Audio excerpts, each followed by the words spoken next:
And we're back. Hope everybody had a good ass time. We're back. We're gonna play some more Rogue Trader because, well, I promised I was gonna mess up some Gene Stealers, and that's just what we're gonna do. We're gonna mess up some Gene Stealers. Just finished my dinner. Just got back from the gym. Had a ton of fun at the gym. Oh, actually, I forgot to do something. 1 second. Teaching the Xenos to feel fear is important on this most frightful of Fridays, this freakiest of Fridays. Just a second. Make sure all my stuff is doing what it's supposed to do.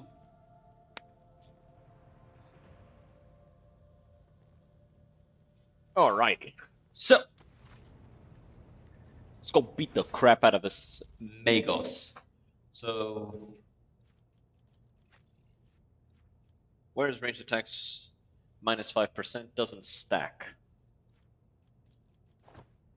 Just a flat 10% dodge, meh, but a minus 5% dodge to the with attacks is nice.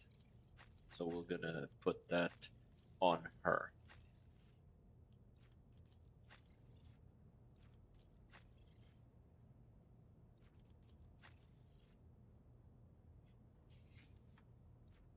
Okay. Making sure all of this stuff is correct. All right, let's go. Oh, big stretcho. Big stretcho. Big stretcho. All right.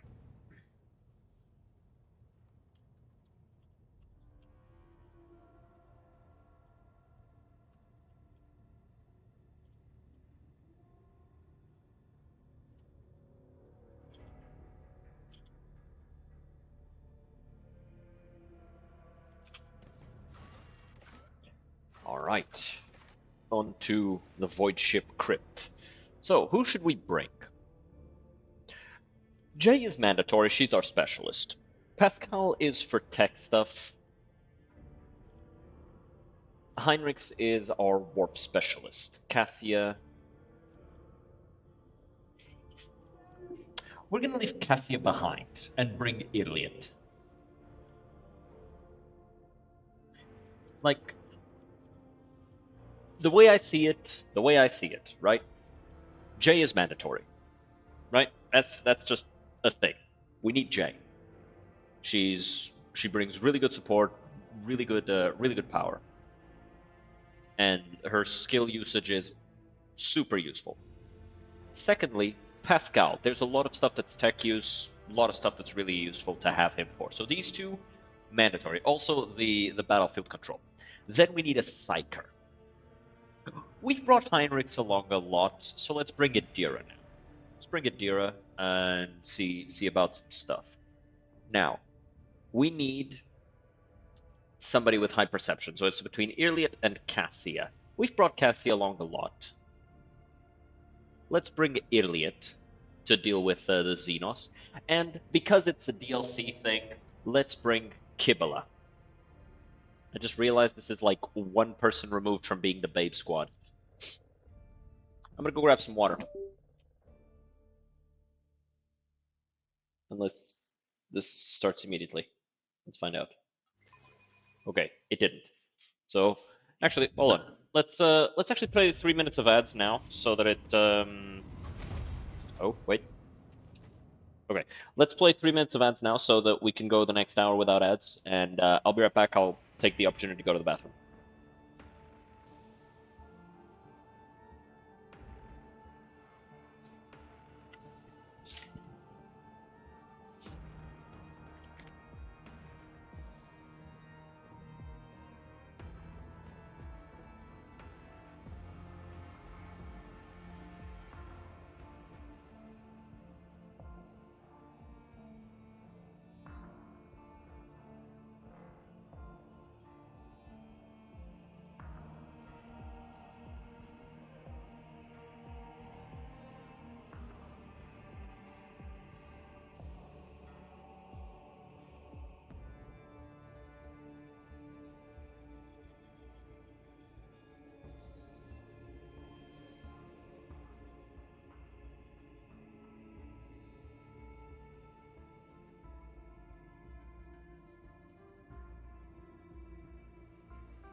Alright.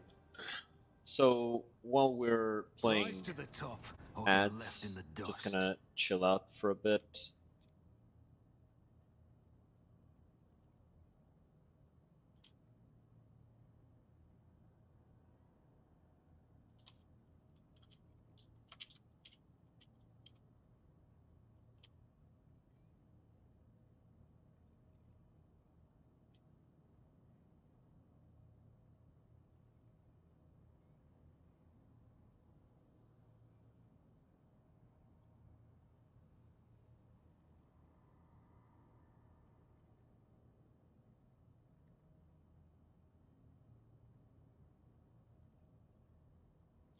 Okay, only one more minute of ads, and then we can jump into Gene Always Stealer keep your murdering. eye on the prize. Let me see how everybody is in terms of loadout.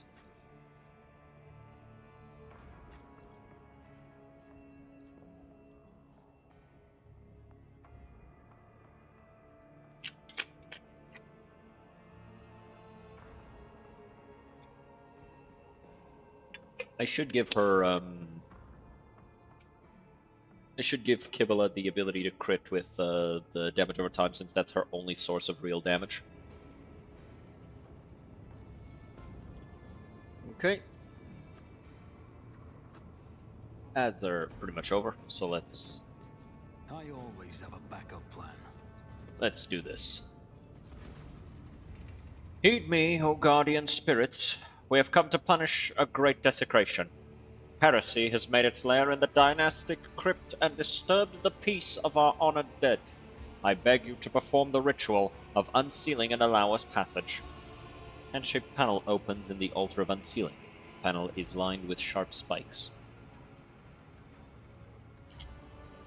Lord Captain, we now require your blood. Crypt will not open without the rogue trader's genetic signature. Master-at-Arms, are your people ready? Ready as never before, your lordship. They're incensed by this profane intrusion and eager to exterminate the menace before the eyes of our departed ancestors.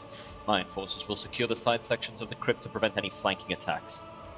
Confessor Adalbert, I ask for your blessing before a righteous battle. May the Emperor protect his children who carry forth his cleansing flame. Hear the roar of chainswords and the bellow of autoguns, for they are his voice. Oft do I preach clemency to our noble officers, but this I say to you now. Lay aside pity and show no mercy. Alright, let's do this. Also, I like that every once in a while, the superstition of the Imperium is proven to be, correct. Because, like, that guy didn't touch anything in the computer, right? He just said, hey, yo, let us in. And the computer went, I bet, and opened the panel to check for my blood, right? You're a click. The panel's mechanical teeth sting your flesh, and you feel your blood trickling down the small ducts into the altar's bowels. You hear a click, and the crypt doors open with a piercing creak. Beyond them you see nothing but darkness. Sacrilege! The hallowed crypt must remain illuminated at all times to drive away the shadows from the place of the ancestors' final repose. This was done on purpose, I'm sure of it. Our coming is expected. Vanguard, provide the Lord Captain with Illuminator Servo Skull. She gives you a surprisingly easy smile and bows. Take care, your lordship, and watch out for dark corners. Move out, for House von Valancius. Off you pop. For the Emperor! I'll show you how it's done. Moving out. Go, go, go! It is. That's it. I feel like there should be more of them. And what the hell are you doing here? Your lordship, wait, there's... Damn it, I'm late. I meant to report an act of sabotage. They've cut off the promethium supply to the crypt's lighting. You're walking into an ambush. Whether through darkness or well-lit halls, we're going in. I fear we might be underestimating the enemy. The Enforcers have already done it once. The Infernus Guild would join you in this fight if you would have us. To get inside, the aberrations would have had to make a passage for themselves somewhere in the crypt's perimeter. No one knows the maintenance tunnel better than us. We could find this breach and attack the enemy from the rear. I doubt a few workers armed with axes and torches will make much of a difference. We'd be honored to die in your name.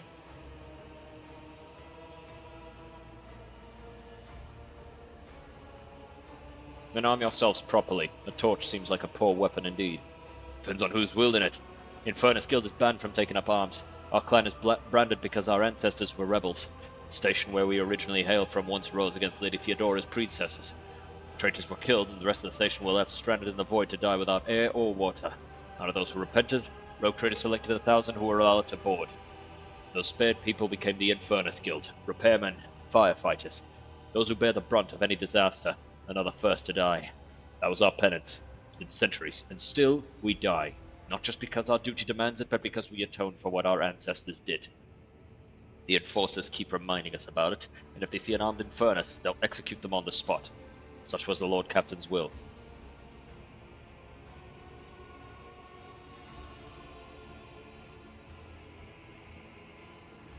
I hereby remove the brand of shame from the Infernus Guild and permit them to carry weapons, fight, and die for this ship. I never would have dared to ask you, Lordship. We'll live up to your expectations, I swear it.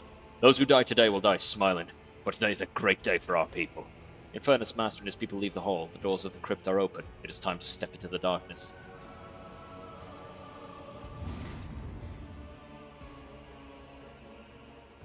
Time to find out if they deserve that trust.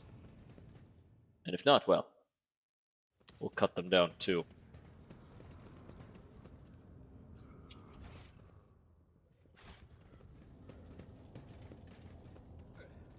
A servitor. In the pale light of the lumen, the servitor looks like an animated corpse, but no grave will ever accept a human who has become a thing.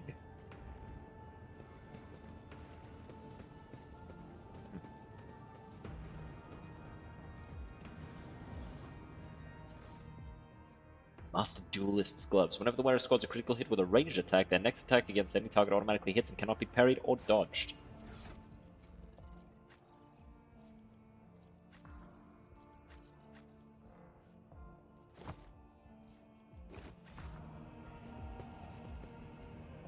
Needle pistol shells are scattered across the floor. They do not belong in this realm of tranquil glory. We are rogue traders and ours is a red destiny, yet still we remember those who once walked at our side, who served us, whom we honored.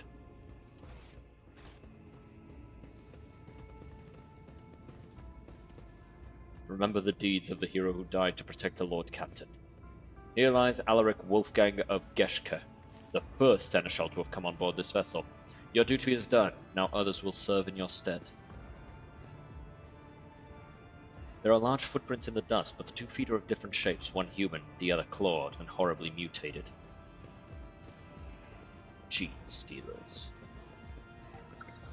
Why does this place look deserted? On Ifrit, the burial sites of eminent figures are always crowded with people absorbed in prayer.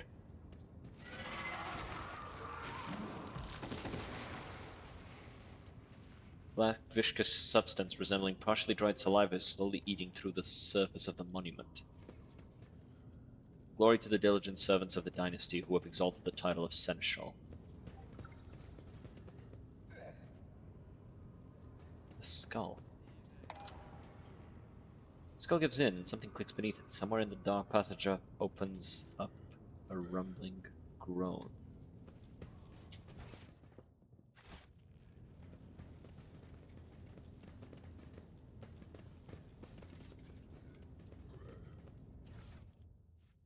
Breaches armor.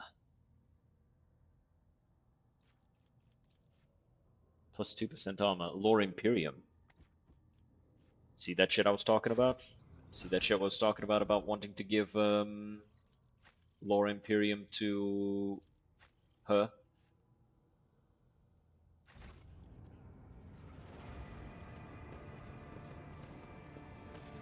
The gate does not yield. The illuminated servo skull beam reveals the lifeless cable of the entry conjurator snaking into the dark. Oh wait, let me see something. So I don't have that much, but she has a lot. So this actually provides a lot of armor for her. And she doesn't even lose that much dodge. But she does gain some awareness too.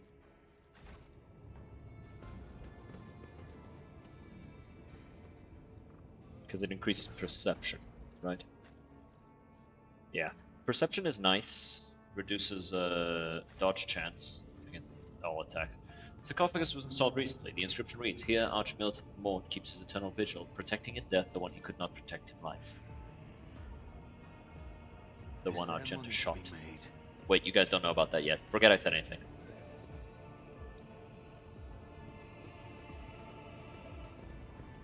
What? Servitor's gone. Fresh pools of blood and embalming fluid drip down into some deep grooves on the floor that looks like they were left by monstrous claws.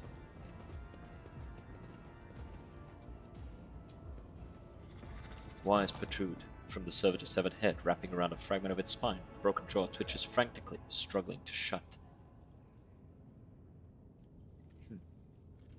Oh, I just realized that that's following my my mouse. That's cool. It's a cool detail. Forwards.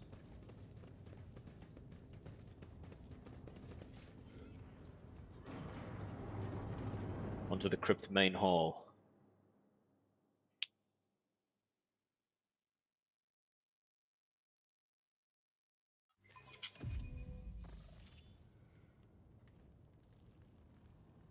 Forward, faithful pure. Okay. The fuck?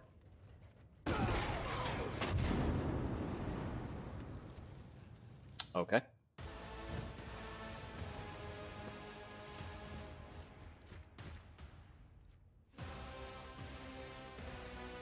What is this? Oh, they're fighting on the sides. Strong as made of stone, it can be damaged by potent telekinetic powers only, like the Magus' telekinetic explosion ability. Prey of the Ravenous Star. Nearest one to the Magus, you will be the next target of the Magus' telekinetic explosion ability. But we all have no thine enemy.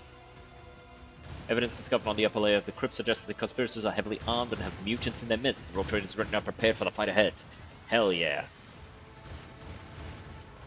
And fully prepared. What's this? Targets of the webbers must pass the agility with a +10 bonus or become immobilized. Rogue Trader knows that the conspirators are armed with webbers and thus comes properly equipped.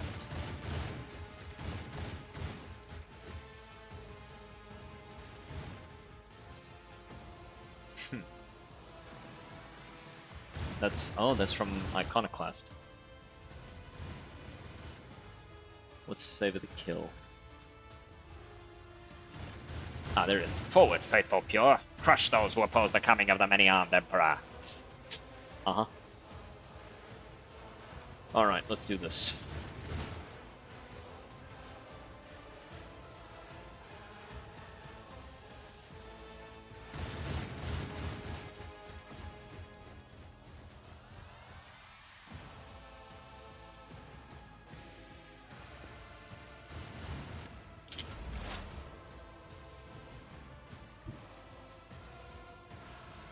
Stronghold of the Aberrations.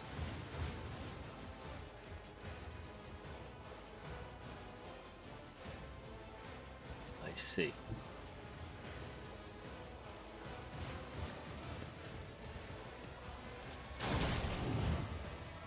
So that thing can't be damaged by any means other than the Magus, who has a lot of health.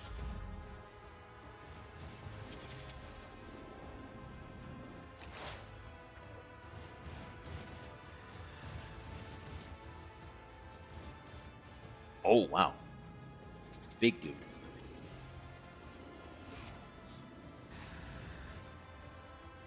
Okay, so you go over there, and now we gotta organize this, right?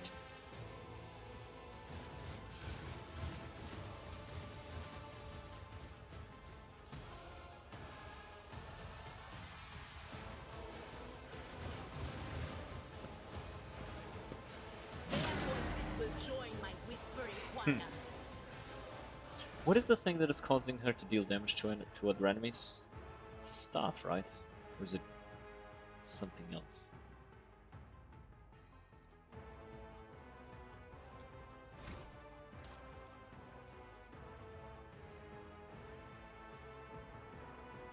Ah, it's pain channeling. And also this. No, wait, no, not that one. Aftershock. No. Doesn't matter.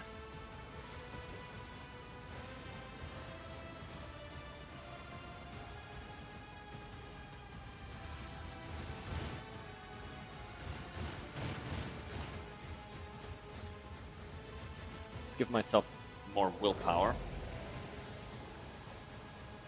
On it. Dominate.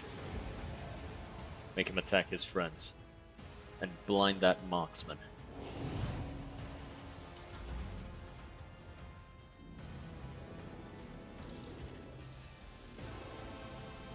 Oh wow, these are actual full-on gene stealers. They have knives in their hands? Why not just use their claws? They usually just use their claws. But yeah, these neophytes are like the most fucked up looking ones. These are Gen 2s. These are Gen 2s. These guys are usually Gen 3 and 4, and these are Gen 5s. I think these are also Gen 2s.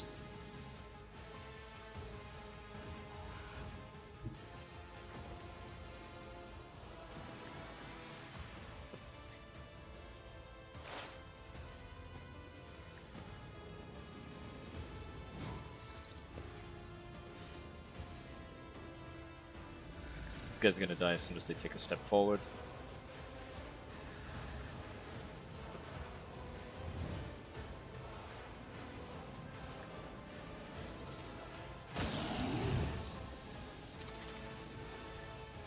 He's still dominated.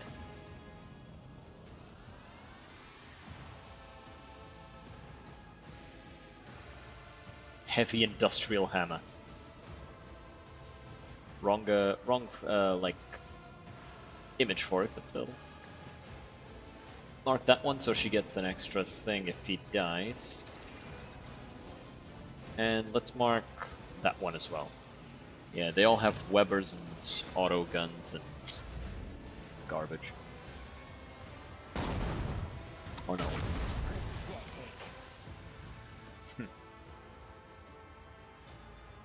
We bring deliverance. Out the way for ascension! Strange that I took damage from that. Hitting a little harder than I expected.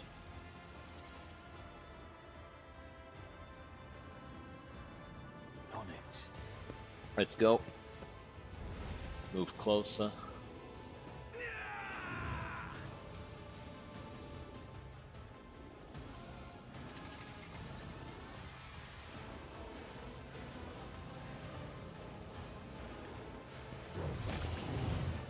Kill him. And these guys are all gonna try and shoot me, so let's do this one.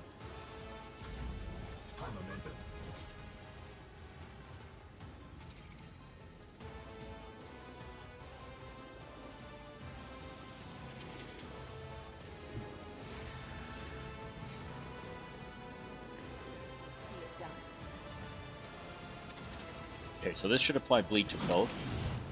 Wow, that's so much bleed. Wait. That's 41 damage.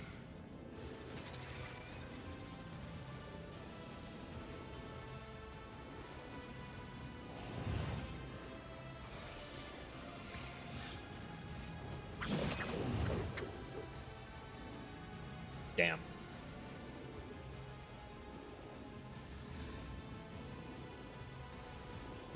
Let's do this. Put bleed and fire on everybody.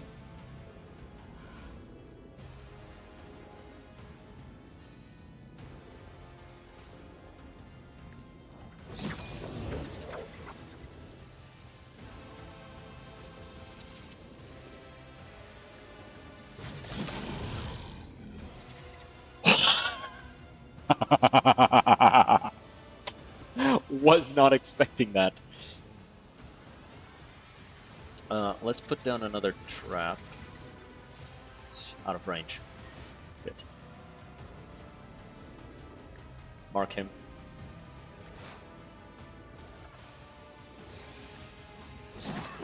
Okay, yeah, this guy's dead. So much.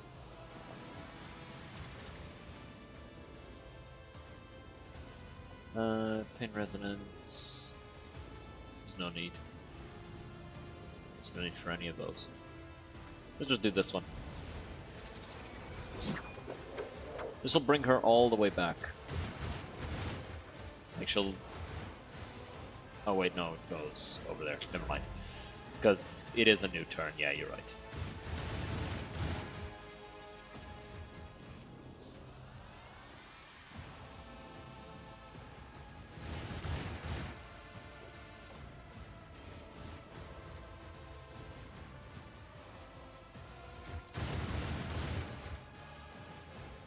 Okay, so I'm gonna make it so he can move.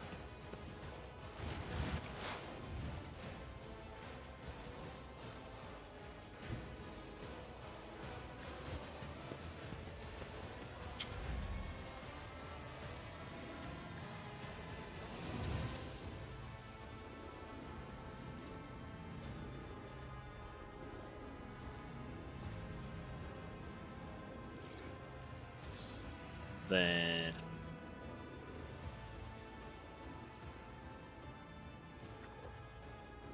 mark that one for killing. Am I getting paid for this?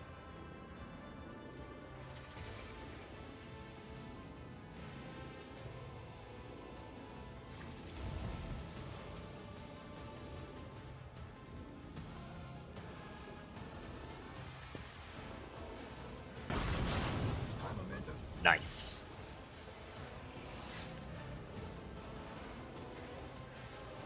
Let's put this down.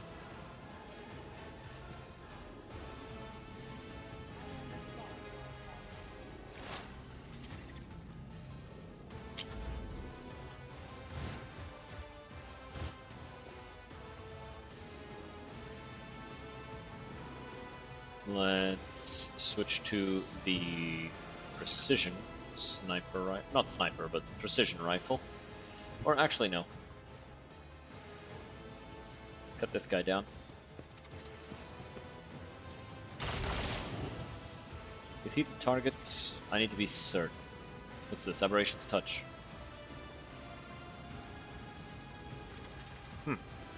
Familiar trap.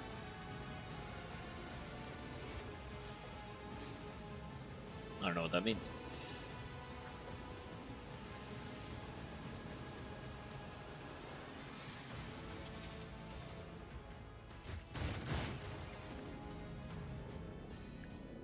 I should have been applying these over and over and over again.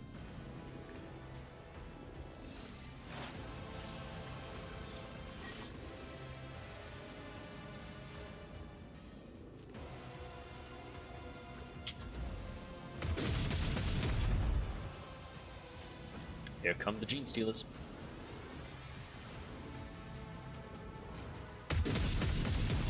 Oh. Oh, they're bunkers. I see. I serve the ruinous powers. But come on, you couldn't have done like new voice lines for those? Kind of lazy of you. Yeah, they're bunkers. They're gonna keep pumping these guys out.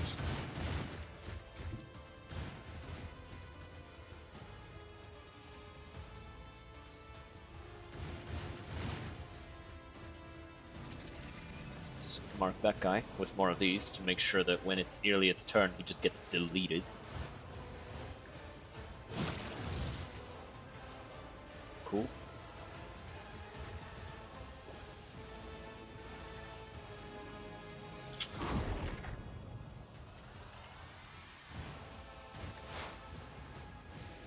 Okay.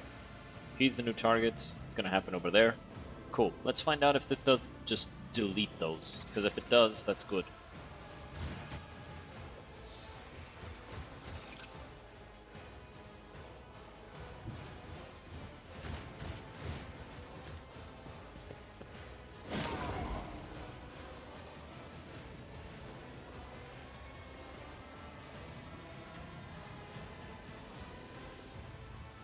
Target suffers. Oh.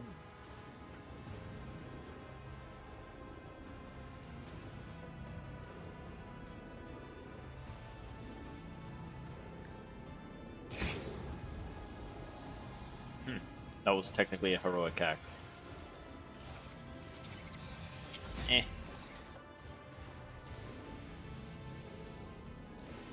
No, never heard of her, have you? I'm gonna be and head to bed now so I can work tomorrow. Have fun at the stream. Alright, I will.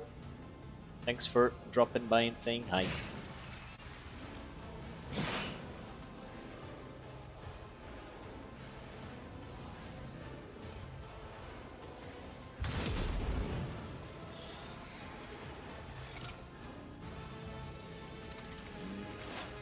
I could probably do a bunch of those guys. It took his head clean off. Wait, you can't move. Why can't you move? I guess that took her movement. Why can't I damage him? Telekinetic impulse, coordinated trap. Telekinetic dome. I see.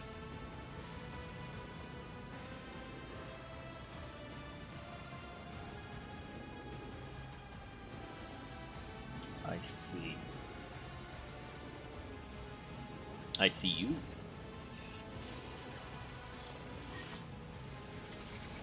Alright, just blow that guy's head off. Appreciate it, Queen.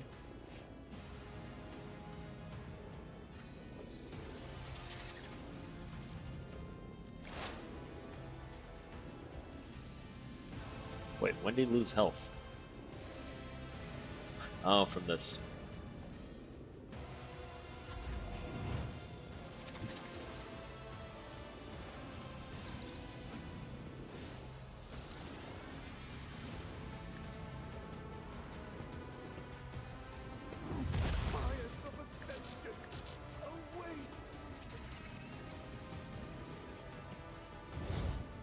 Okay.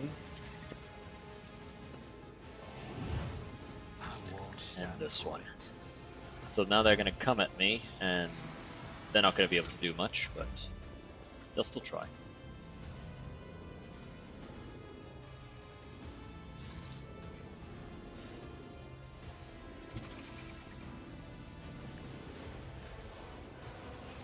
Let's have Kibble cut these guys down. Oh boy, what's happening? Ah, we've got the Infernus guys coming in from behind with chain axes, shotguns.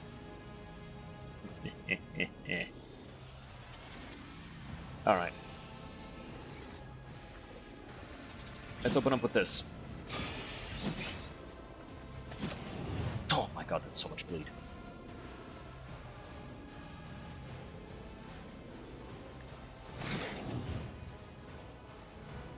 Nice.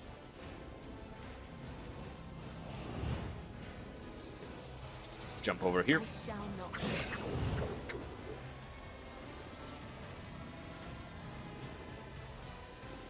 Kill him. That's not why.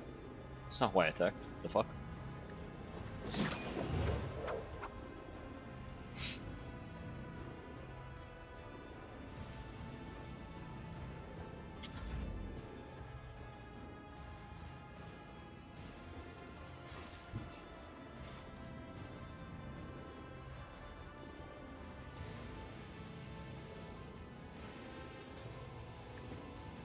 Give him a damage up. Then let's give him a little bit of movement. Which he will use to move over here. Because I need him to maintain visibility. Then there he goes.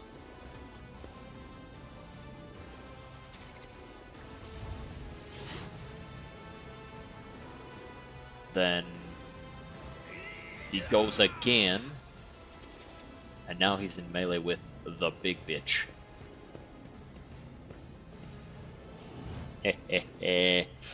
Welcome to the Thunderdome.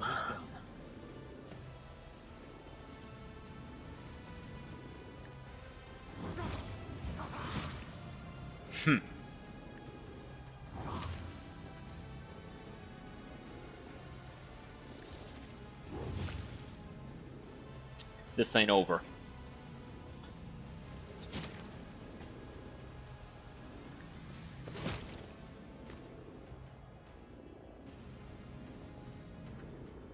Got his ass.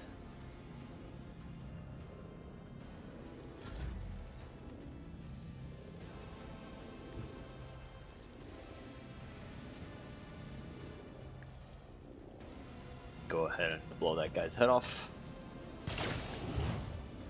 Well, not blow, because it's a splinter rifle, so it doesn't really explode.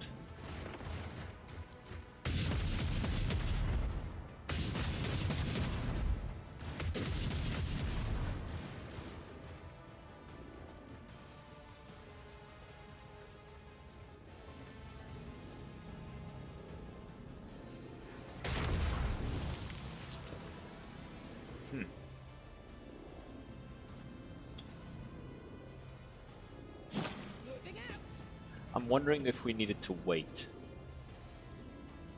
Because like I ended up not destroying any of these and just cut right past. Okay. As soon as the last guy died. Cool. You have spilled the blood of the congregation. You have offended the purest of his chosen children. You heretic. Creature's last words elicits a nervous laugh from the nearby enforcers. The irony of this embodied perversion of the human form, accusing you of heresy, is not lost on them. The confessor whispers a quiet prayer. The Master-at-Arms is watching the old man's every move, her lips twisted in contempt. Heinrich, I see that you found the hole through which the mutant scum wormed their way inside. We have. This discovery cost the guild 68 souls. It was crowded in those tunnels. They set monsters on us, but few things can scare someone who has seen a fire in the arsenal bay. Lava casts a hostile look at the auto pistol on Heinrich's belt, but says nothing. Master-at-Arms report. Strike forces have cleared the side sections of mutants. The freaks fought like madmen, but they could not match the skill of the von Valancius enforcers. Once victory was secured, our pursuit units made sure that none would escape. Our flamer squads are in the process of purging the crypt. All degenerates confirmed dead.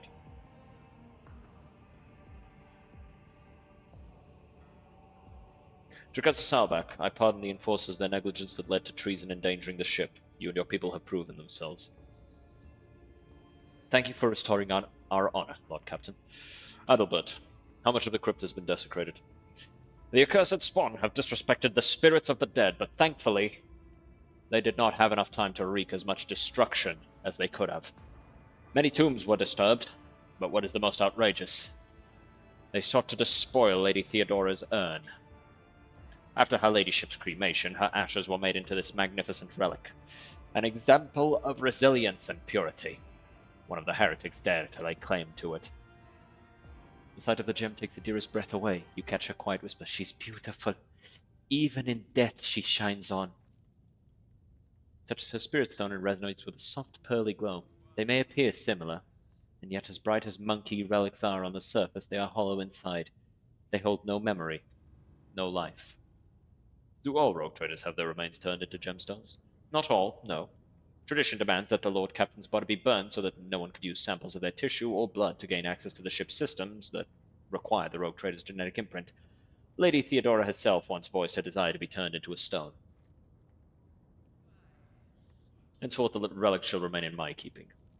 If such is your lordship's wish, I see deep symbolism in this duty.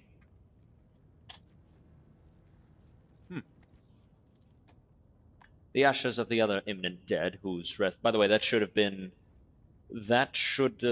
useful for Adira, because she's very much the one who would want to keep it. Should be useful for a Psyker. The ashes of the other imminent dead, whose rest was disturbed, will be transferred to the Reliquary Chapel. Rites of redemption will be held day and night. Thousands of the ship's crew will be allowed to kneel before the relics and pray to the Lord Captain's health and the dynasty's prosperity. Well then, let's see what the ringleader has to say. You shall perish in the cold void. Your heart shall beat its last under the light of uncaring stars. Your lungs shall become trees of ice within your chest. You will never receive the grace of the many-armed Emperor. Nudge one of his wounds with the toe of your boot. Okay, that was a kick. Ugh. Go on, torture me. I'll endure it all. My time may be up, but you are all doomed. I will gladly spit the words of truth in your face, and they will burn you like acid. In death, I will ascend to the hosts of pure voices, and I will await the day when you will pay for the shed blood of his children. It was you I saw in that vision. Are you the leader of this spawn? I am the herder of truth. The many-armed Emperor has blessed my mind with the ability to behold him, and I guided his children until you came and slaughtered this heretic. Their loathsome tribe has spawned a sorcerer. No doubt to help them brainwash more victims and swell the cult's rank. What are you? Are you mutants or Xenos? We are the pure.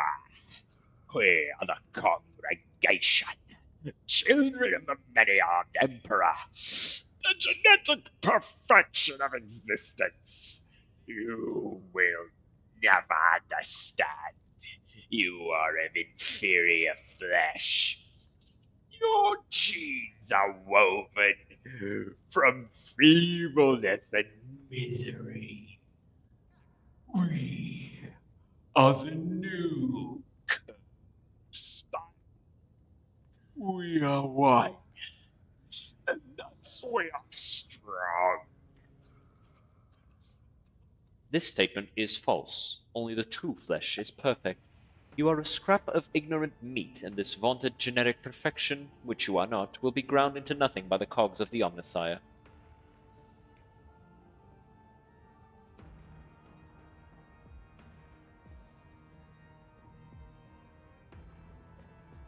Bitch. Who is the many-armed Emperor? A true God who comes through the void to us. His devout children.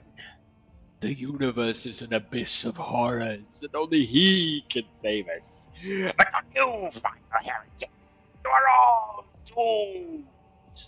Why'd you make your lair here in the crypt? None wander here. We were free to offer our prayers without fear of discovery, and the sight of dead heretics was pleasing. Trampling your bones was a righteous act. That's why I ordered the pure to sunder the walls of your bone vault and make this place a sanctuary for the congregation. You glance at the gaping hole in the adamantine bulkhead. It's almost unbelievable that the mutants were able to make a hole like that. They would have required truly powerful industrial equipment, not the kind that could be easily assembled or broken, or stolen. Now I see why so many inspectors in the adjacent compartments have had accidents. Are there more of you freaks on board? Where'd you even come from?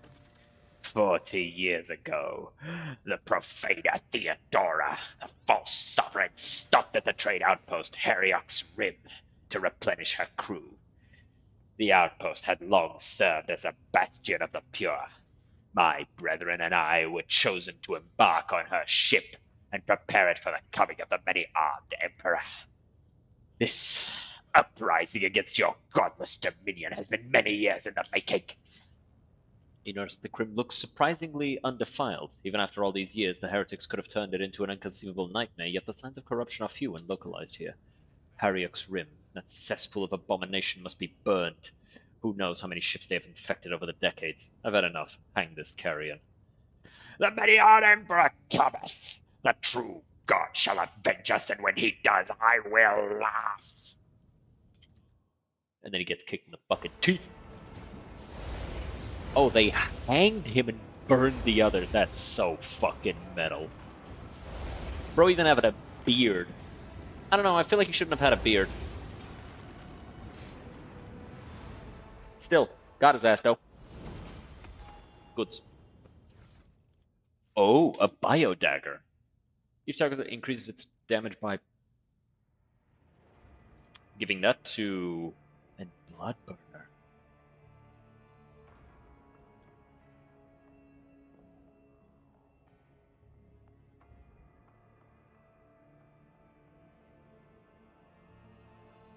What do you mean doesn't stack? Like, multiple of the same shot don't do the thing?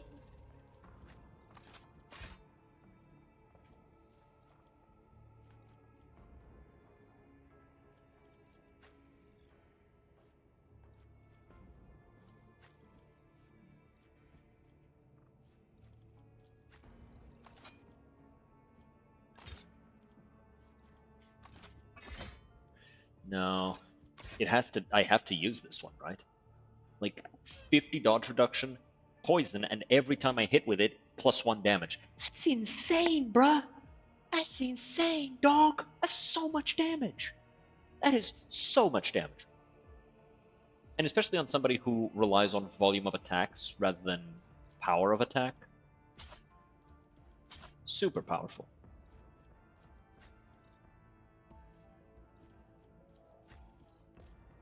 Sure, I'll give it to you. You might as well hold on to it.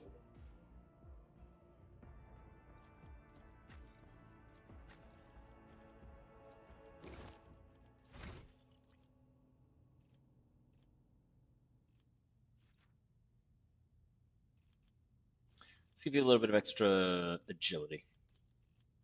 Because it also does some parry reduction, right? No, dodge reduction. Parry reduction is weapon skill.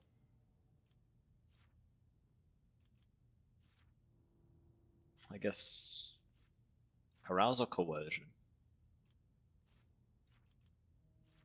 I guess it would be carouse, right? Or demolition. Demolition, yeah. Demolition's the smart one.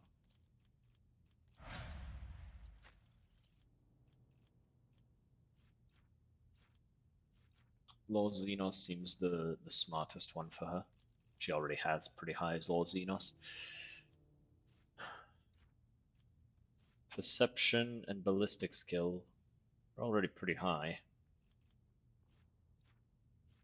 I guess we should raise her agility. Seems the correct correct choice here. All right, low warp. That's as high as it's gonna go. Awareness seems to be smart. You want to stack the things that are highest for each character. Specialization is the key to victory.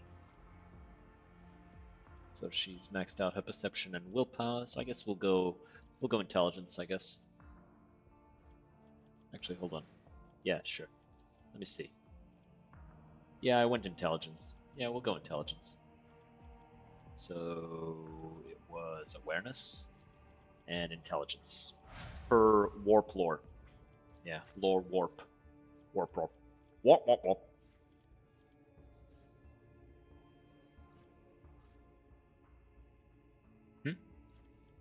Why can I increase my fellowship a third time?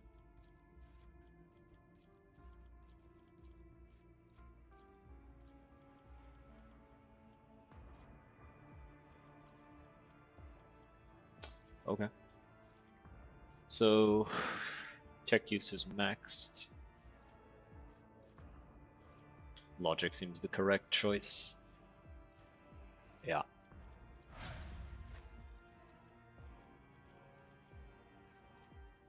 What's the highest one here? Lore Imperium is high enough that I don't need to worry about it anymore. Commerce is also really high. Coercion, persuasion. I think we'll upgrade persuasion. Ballistic skill and fellowship are already pretty high. I think agility seems a smart choice here since she's not that heavily armored.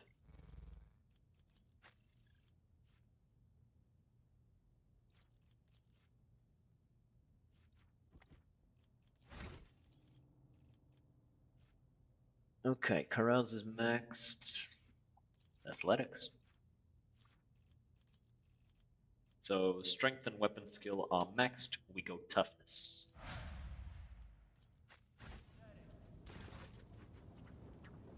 What you got? Needle rifle? Rebel sniper rifle. Garbage.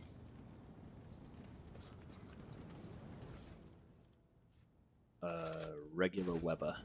Not an improvised Weber. Fisseline. Explosives.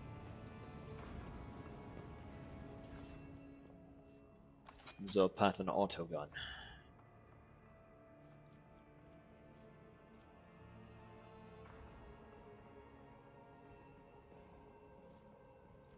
The improvised Weber is actually stronger than the regular Webers, funnily enough. Or it deals more damage. It has lower dodge reduction, though.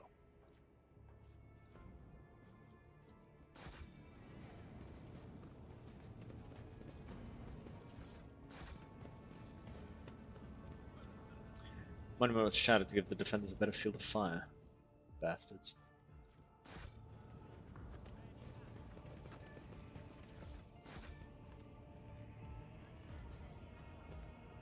Sarcophagus has been turned into a container. Supplies, munitions, and bandages lie in an unceremonious pile on top of the bones. Let us not dawdle.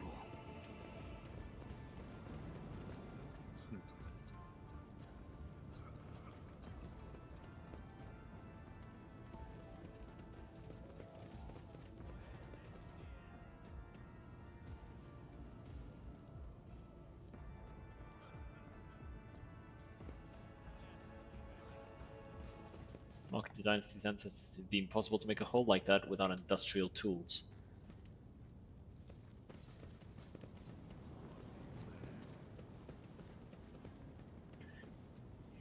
Sarcophagus belongs to the first rogue trader of House von Valantis. Merciless time has erased their name from the stone.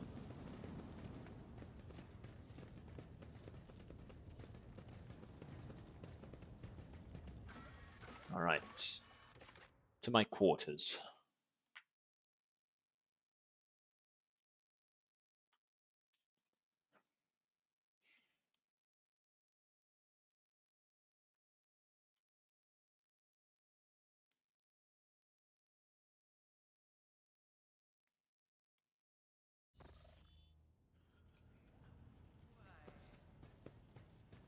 Let me see, any trophies? No, no new trophies. Why am I hearing voices? Perform your ablutions.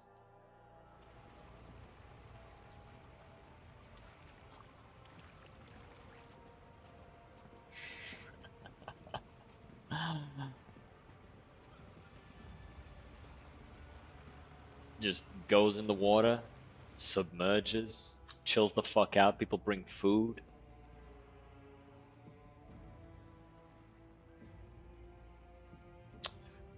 I wish to see someone from my retinue. Abelard, I simply cannot bathe without my loyal seneschal.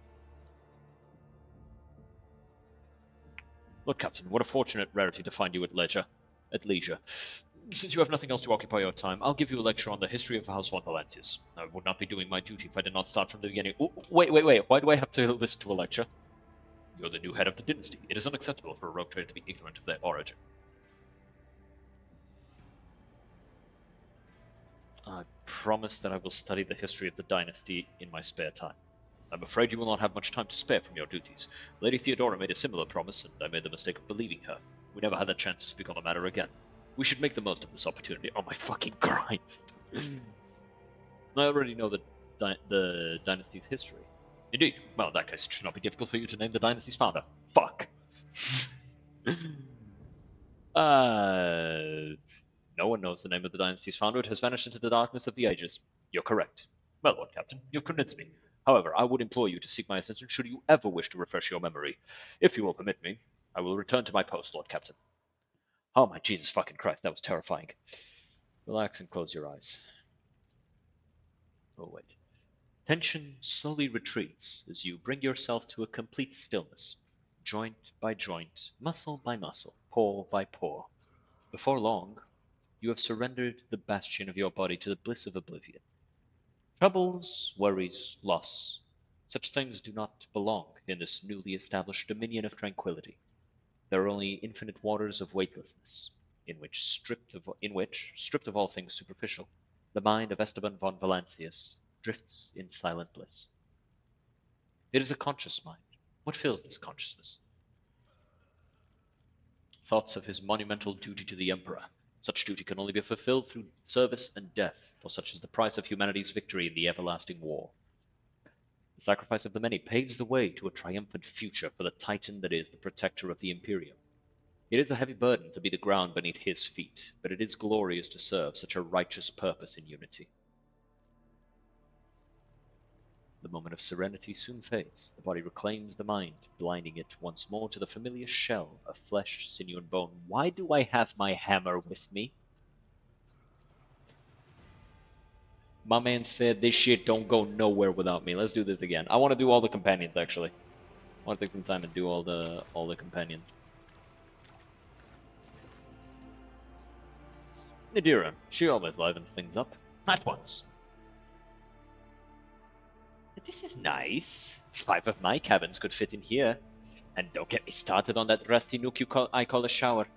But I'm pretty sure you didn't call me here just so I die of envy, did you? Tell me a joke. What's the difference between a warp storm and a dispute at the Adeptus Administratum? At least there's a chance a warp storm might end. Do you know any more? How many tech priests did it take to change Lumen? 3. 1 to wave a censer, 1 to pray to the Omnissiah, and the 3rd to servitorize the serfs to do all the work for them. Alright, one final joke. Make it a good one. What do you call an unsanctioned Psychus cabin? An emergency airlock. That will be all. You may leave. Have a nice soak, Lord Captain.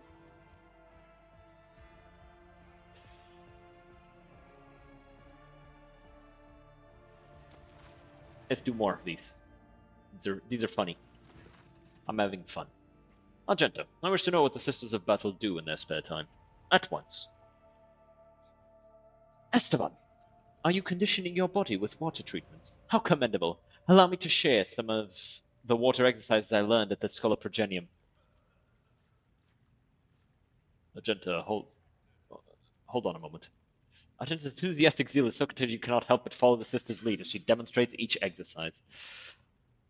Argenta briskly explains how to stretch your muscles correctly. She makes you repeat each exercise multiple times. She teaches you the best way to do bends and squats. Her eyes are alight with righteous fire, and her voice rings out with conviction. She shows the same dedication to completing each exercise as she does to destroying heretics. The sister is tireless. It is a challenge to keep up with her unrelenting pace, but you refuse to accept defeat. I mean, with my athletics, I should hope I can make this. Your muscles are starting to ache by the time you finish the exercises, but your body feels invigorated. Good work, Esteban. A healthy body is like a finely tuned bolter, a worthy instrument of his will. I will take my leave now. Rest and recover your strength. All right, more. I must have more.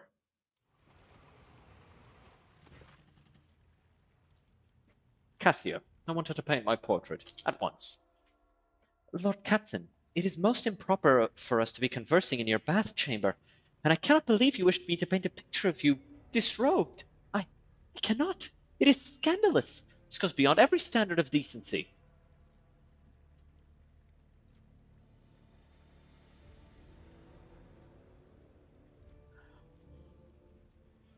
Do you mean to tell me that my body is more hideous than all the horrors of the warp? After all, you do not shy away from painting them.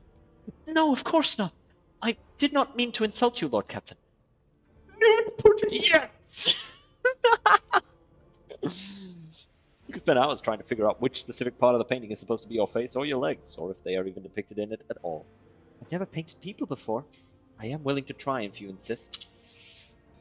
Cassia picks up her brush. The two of you spend the next half hour engaged in small talk, and her awkwardness soon gives way to an intense focus as she becomes immersed in her art. This painting. It may not be what you had in mind. Still, this is how I see you, and your colors. Canvas is a whirlwind of brightly colored paints. The outline of a human figure is suggested through broad, colorful strokes and fluid shapes. You'd be hard-pressed to call it a portrait, but the series of abstract images and impressions do vaguely resemble your form. Your style is so unique. I like it. You're most gracious. It'd be a pleasure to paint like this again sometime. Though perhaps in a more traditional environment. Alright. More. I must have more. More! I want every companion in these baths. Heinrichs, you'll keep me entertained. Esteban, is this a matter of terrible urgency, or... Or did you simply call me here for your own amusement? On second thought, don't answer. I think I've assessed the situation for myself. I suppose you desire entertainment. Very well, I'll give you something to occupy your time. A simple game of intellect that is often played in our conclave. I'll give you a fact about my life, and you'll have to discern whether it is a truth or a lie. Shall we begin? I betrayed my family and caused the death of innocent people, and I was never held accountable for my actions. The corners of Heinrich's mouth twitch slightly. His hands are tense and his breathing is quick. Interrogating Ben suggests that he is lying. You're lying. Did you come to that conclusion because I feigned certain behavioral tells? Well, I did not lie, but I did not tell the whole truth either. I once belonged to a house of Imperial Knight pilots. This motherfucker could have been a pilot, and he chose to be an Inquisitor? Oh, there's no fucking way. Oh, there's no way. My youngest sisters wanted a coat of arms like the ones that adorn the hulls of our mighty machines, so one day I stole a cutter, used it to remove a coat of arms from my uncle's knight.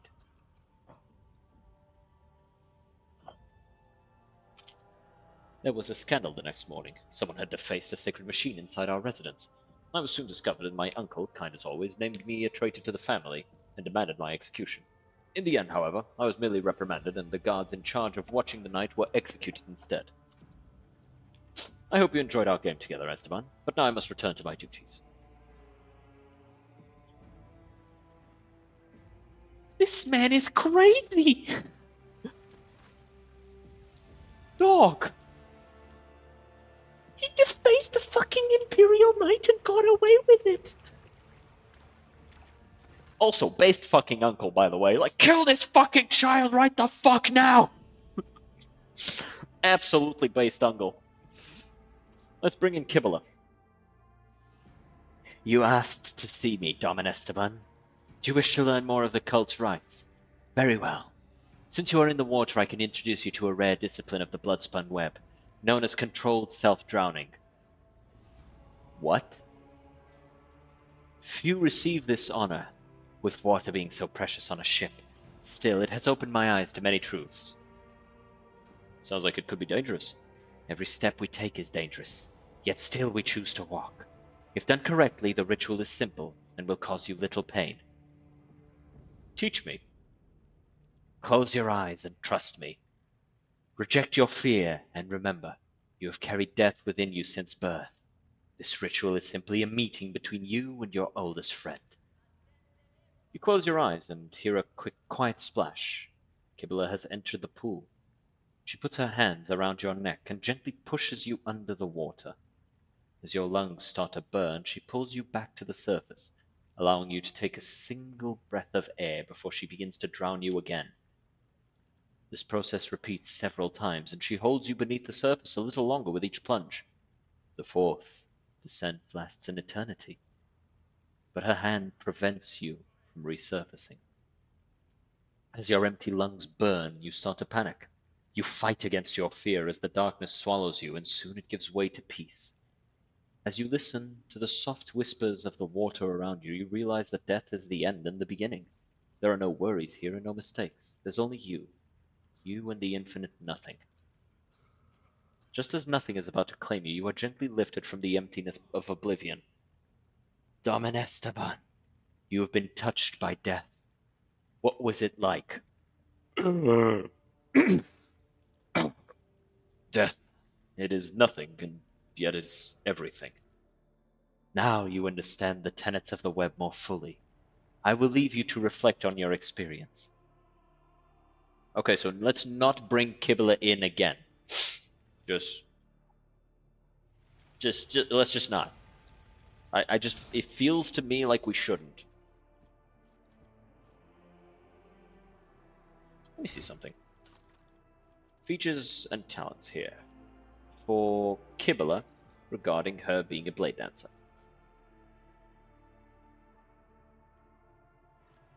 Anything regarding needing a sword? I don't think so.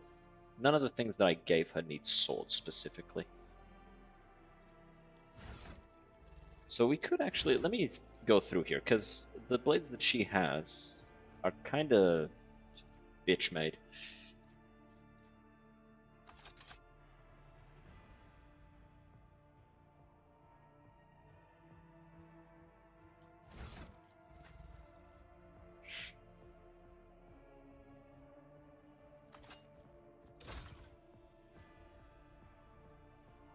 chain axe is so fucking big. But yeah, this looks like it'll work.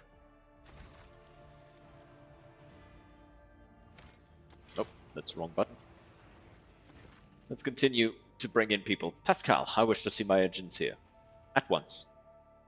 Oh god. Imagine if he's even with her. This receptacle is deemed adequate for the execution of the cleaning protocol. Why have you climbed into my bathtub? I have received an invitation to perform collective ablutions. Ablutions are impossible to perform without submerging into the bathing receptacle. You're leaking oil. This statement is true. The disposal of waste substances is an integral part of the cleaning protocol. Why are you taking a bath with your clothes on? It is prohibited to expose the true flesh in the presence of lay people. My raiment will not hinder the cleaning protocol. Will you not rust? No. The Omnissiah has granted the sacred chromium resistance to the plague of rust. Oh, he's made of chrome. You're welcome to stay. Your presence does not inconvenience me in the slightest. This unit is grateful for the invitation. It will exit the receptacle upon completion of the cleaning protocol. How long will it take you to complete your cleaning protocol? The procedure will take 1 standard ship hour. You may stay. Pascal emits a satisfied binaric aria. I thank you for the invitation, Esteban. This ablution will be recorded in this unit's archive of significant events. I know someone like that. He's a good dude, but definitely weird. Jay, she knows how to have a good time. Shireen, I hear you are in need of entertainment. Well, do not worry. I have the perfect solution. I will show you how to combine the joys of drinking and the rigors of intellectual recreation into one incredible pastime. We will play a game of regicide, but instead of pieces, we will use shots of Amasek.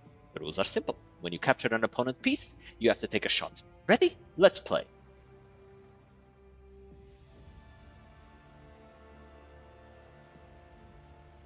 Play fair.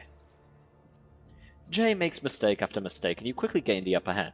As she surrenders her pieces left and right, you soon realize the hardest part of the game is keeping a clear head as you drink the shots for each claimed piece.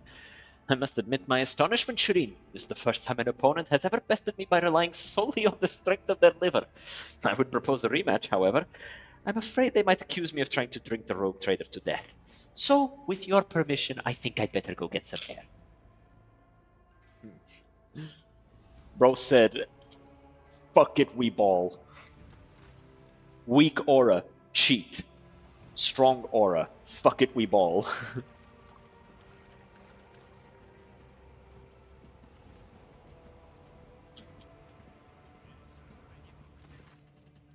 Alright. And Iliad. The Xenos will keep me entertained. Once.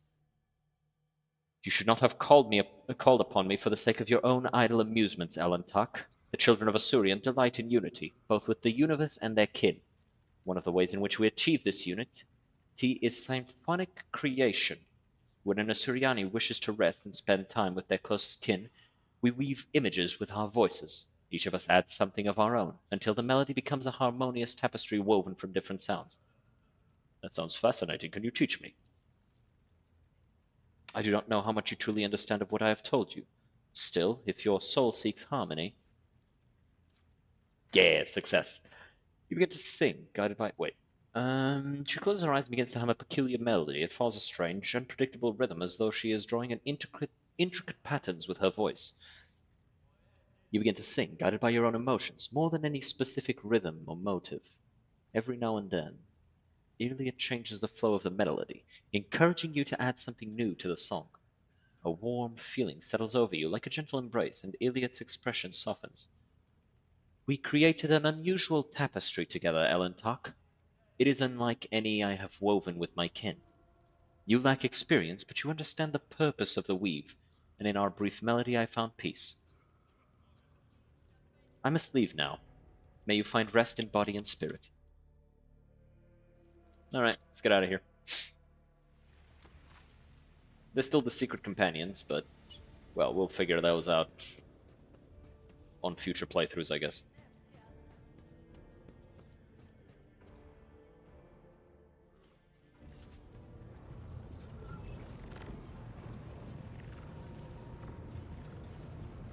conks out for a while, then when it reboots, it starts running normally again.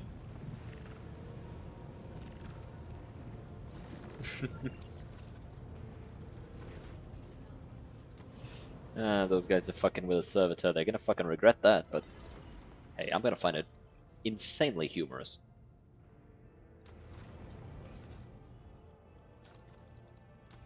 So I don't want to lean any more into the Drusians. What about the Fellowship of the Void? These guys are too expensive for anything. Don't got any of these guys want. Let's do the Explorators. Yeah, nothing for you. And nothing for you. Got these guys also close to leveling up. Pardon me. The Roar.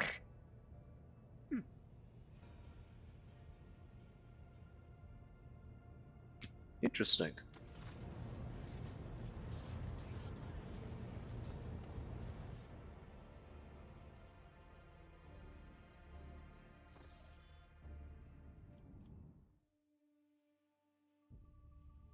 Let's go to...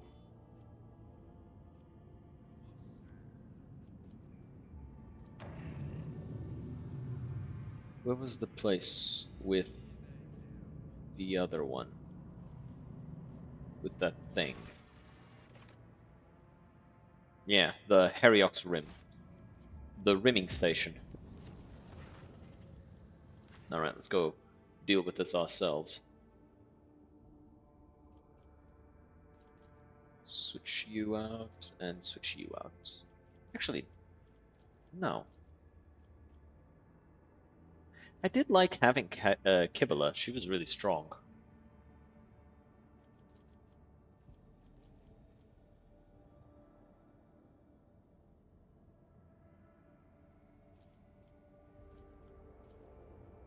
Let's go with this one.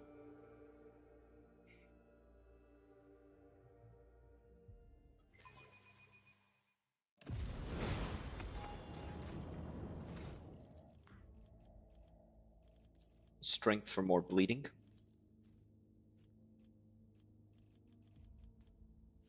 And sure, Lord Xenos. Seems smart to go for that. And as for you, my arch militant,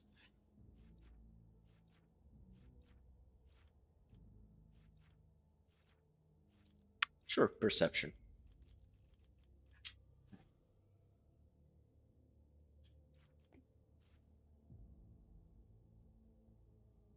If no other cases, first attack type ability used in each combat by this character costs -1. Yeah, no, that's not that great.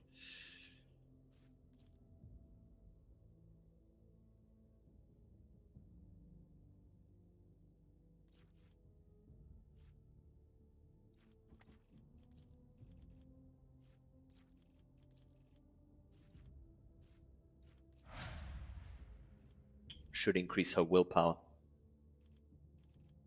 We had to increase her strength a little so she could get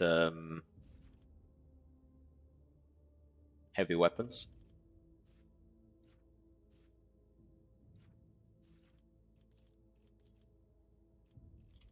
And next we'll increase her willpower in here. And here we'll increase her strength more, so she can use power armor later. Because she does get some power armor.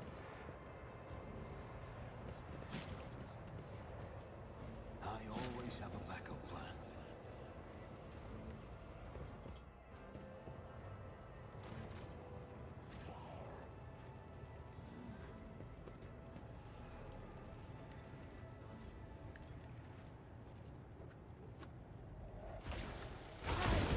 Be your end. You'll make a suitable sacrifice. Wasn't amazing. It was there, I guess.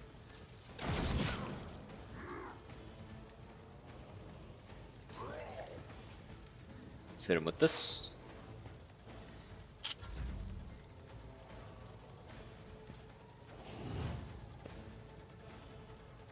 Mark that bloodletter.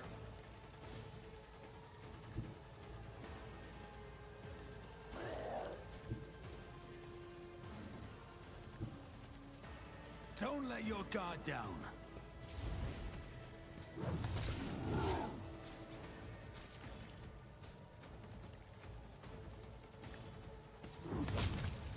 Got him. And then that guy's gonna shoot him, so let's do this one. I serve the ruinous powers. Do you? Damn. Nah, 0 damage. I am your doom. What are you doing?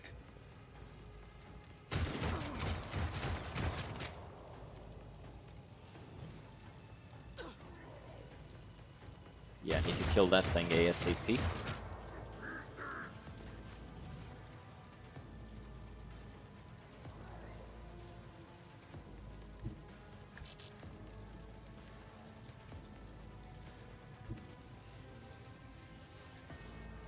I will leave footprints of scarlet. Miss. Damn. Chaos guides me. We didn't kill enough things. Will blow to the weak.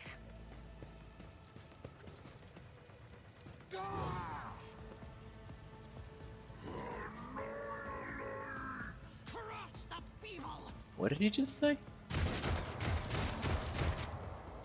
Damn, good job. Death to non-believers. Dealing more damage to your own than to me. Such is the will of chaos. And then falling to your knees apologetically, I'm guessing. Man, y'all can't shoot for shit, huh?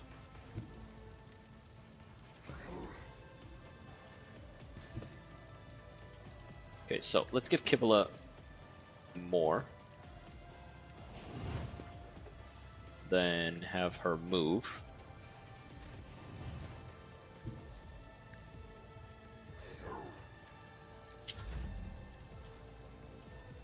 Don't get too cocky. There you go. And then it's your turn. Again.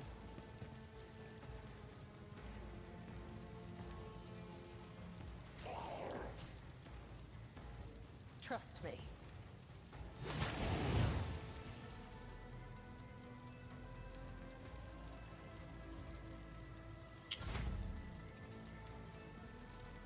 Okay. I serve the ruinous powers.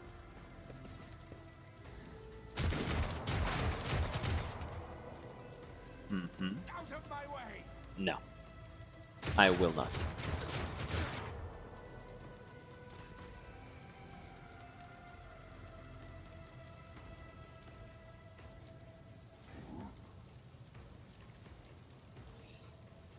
No, it's a bad idea to try and do psychic powers right now. Just... There you go, he's gonna die next turn. I like the effect of the sword. Really cool.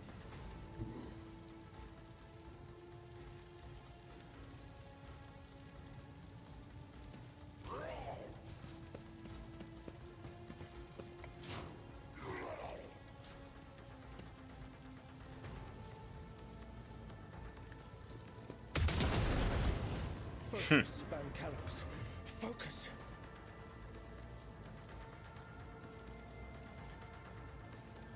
Okay. Move in and burn them all.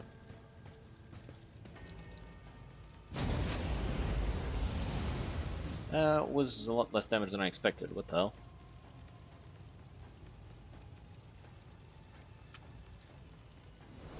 High momentum.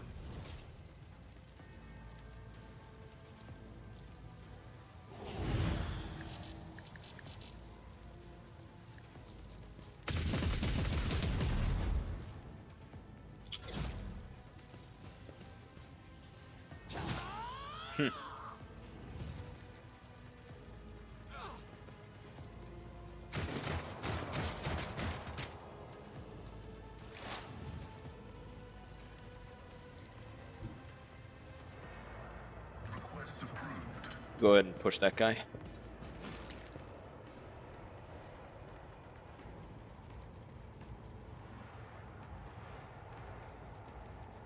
Fine, shoot that guy. You clearly want to.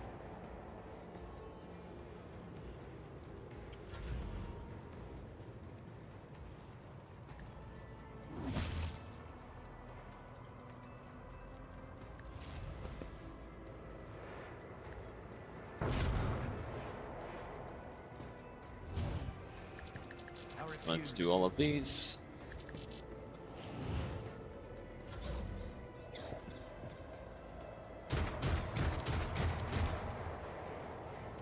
Alright, Kibula. Let's get to doing this.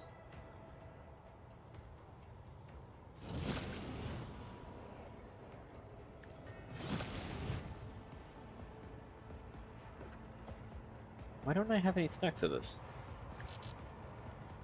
Oh.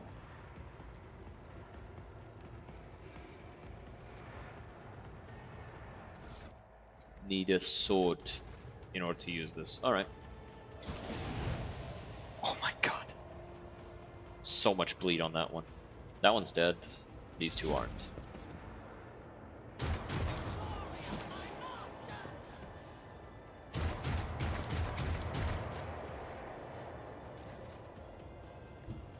Alright, Jay. Thought you were a swole ant. I still am swole, not an ant. The ant is the mascot. Fuck. I can do Argenta. that with the right incentive. Cut off his balls. Good job, Argenta. That's why I keep you around.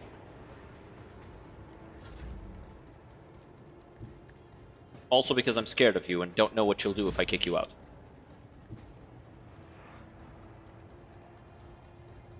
Oh, well. That guy's alive. The Emperor is on Go our ahead and side. delete him for me, please.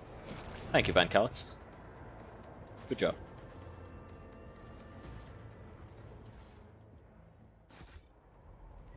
But yeah.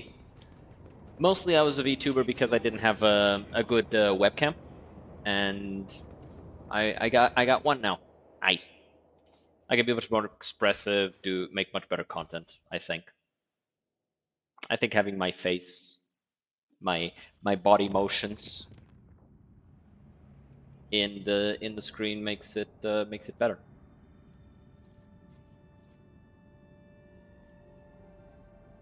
And I also enjoy it more, so I think that's important.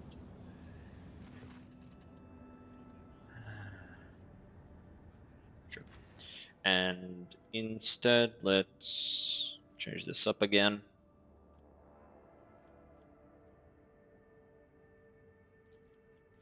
Let's bring Kibble instead of Argenta, and let's bring Cassia.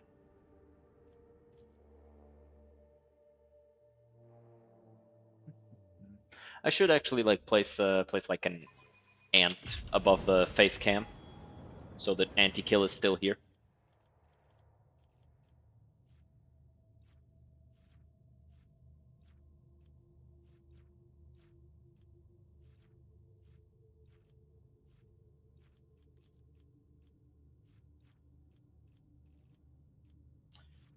Let's increase perception. Perception and willpower. I think those are the things that you should focus on. Yes? That, well, also fellowship.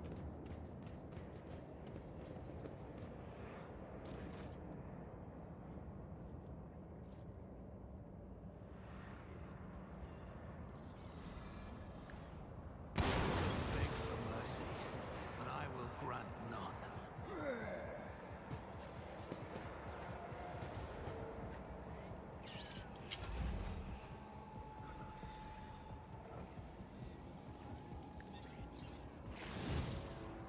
Okay.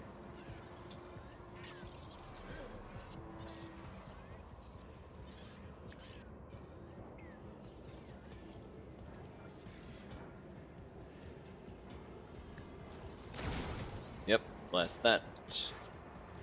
And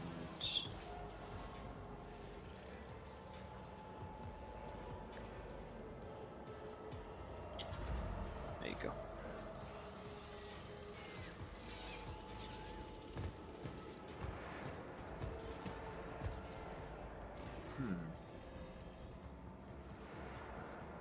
I forgot to equip a sword again. Heavy bolters on all of these guys. No multi-meltas, which is good. Because heavy bolters I can deal with. Multi-meltas? A little harder.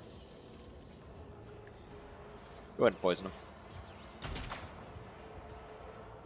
Oh, it increases... If there's already poison, it increases the poison. I see. Dick.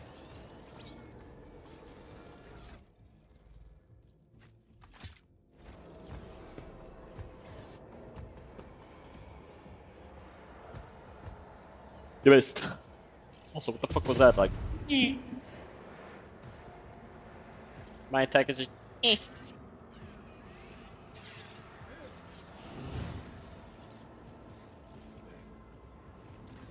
Alright, Jay Hidari is in the battle.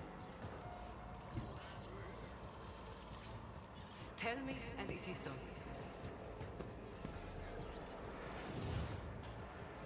Bring Cassia up.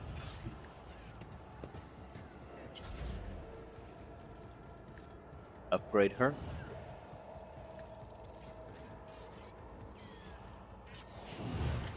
And then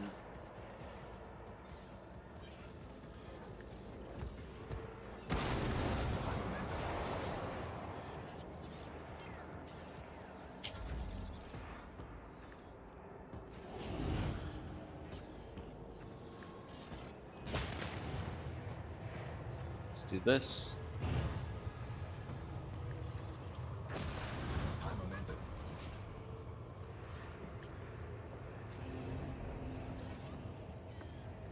As honor ordained. And let's see. Stab. Stab 2. Am I playing bleed?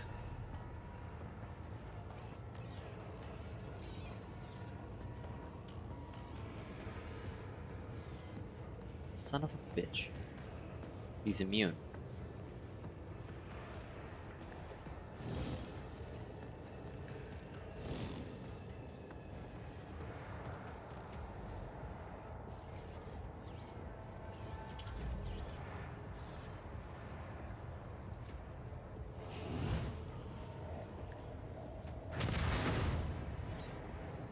Fucking obliterated him.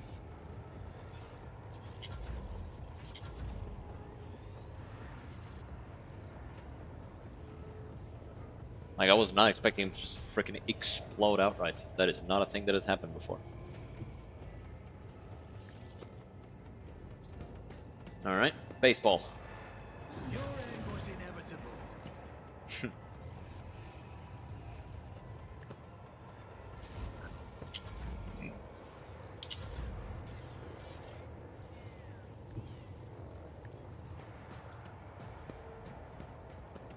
Oh, there's ice on it.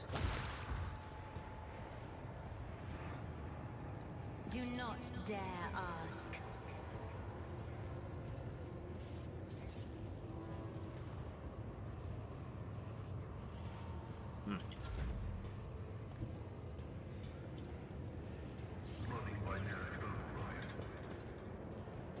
Do that thing, and then shoot it. Is it done? Cool. Let's get out of here.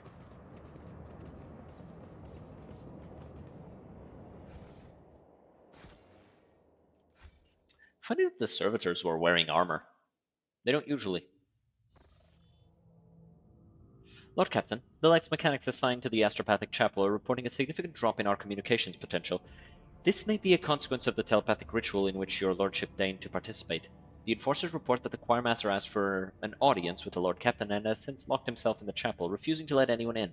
As brazen as the audience request may seem, I cannot shake the feeling that it is a cry for help. Service in the foundry bay, a certain Nemesite, an avenging figure beloved by lower-deck rebels, shot the commandant during a routine medical supply delivery and called on the vessel's serfs to fight for a better life. The rabble immediately plundered the medical storehouse and proceeded to smash other stations, slaughtering officers as they went. Nemesite has escaped.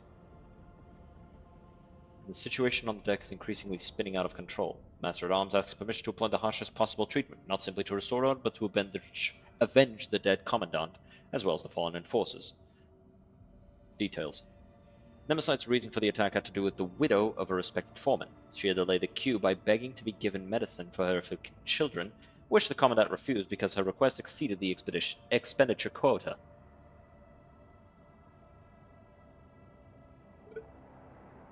The widow persisted and was given 10 lashes on the spot. That was when Nemesite fired the fatal shot.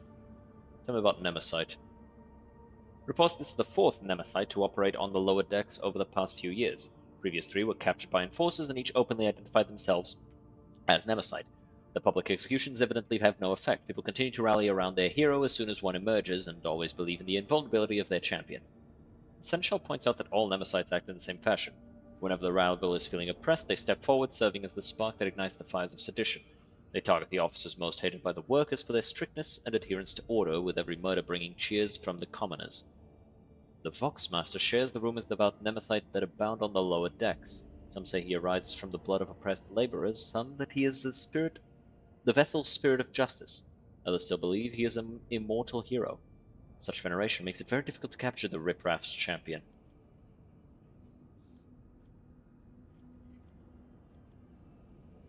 In light of the discovery of a gene-stealer cult cell on the ship, Heinrich Van Cal recommends paying special attention to the Nemesite story. The interrogator suspects that an escaped mutant is behind the incitement to revolt. It is too similar to one of the tactics employed by these enemies of humanity. Yep. It's a Calamorph. Request information about the Foundry Bay. It is a place of unbearable heat and poisoned air, where scrap metal is melted down into plates that are later used to repair and refit the hull. There are no critical facilities here, and the bay is fairly easy to isolate. This opens up opportunities for quelling unrest, with no casualties among the enforcers. So division among the rabble. Whoever gives up Nemesite will be moved to the middle decks and paid a year's allowance.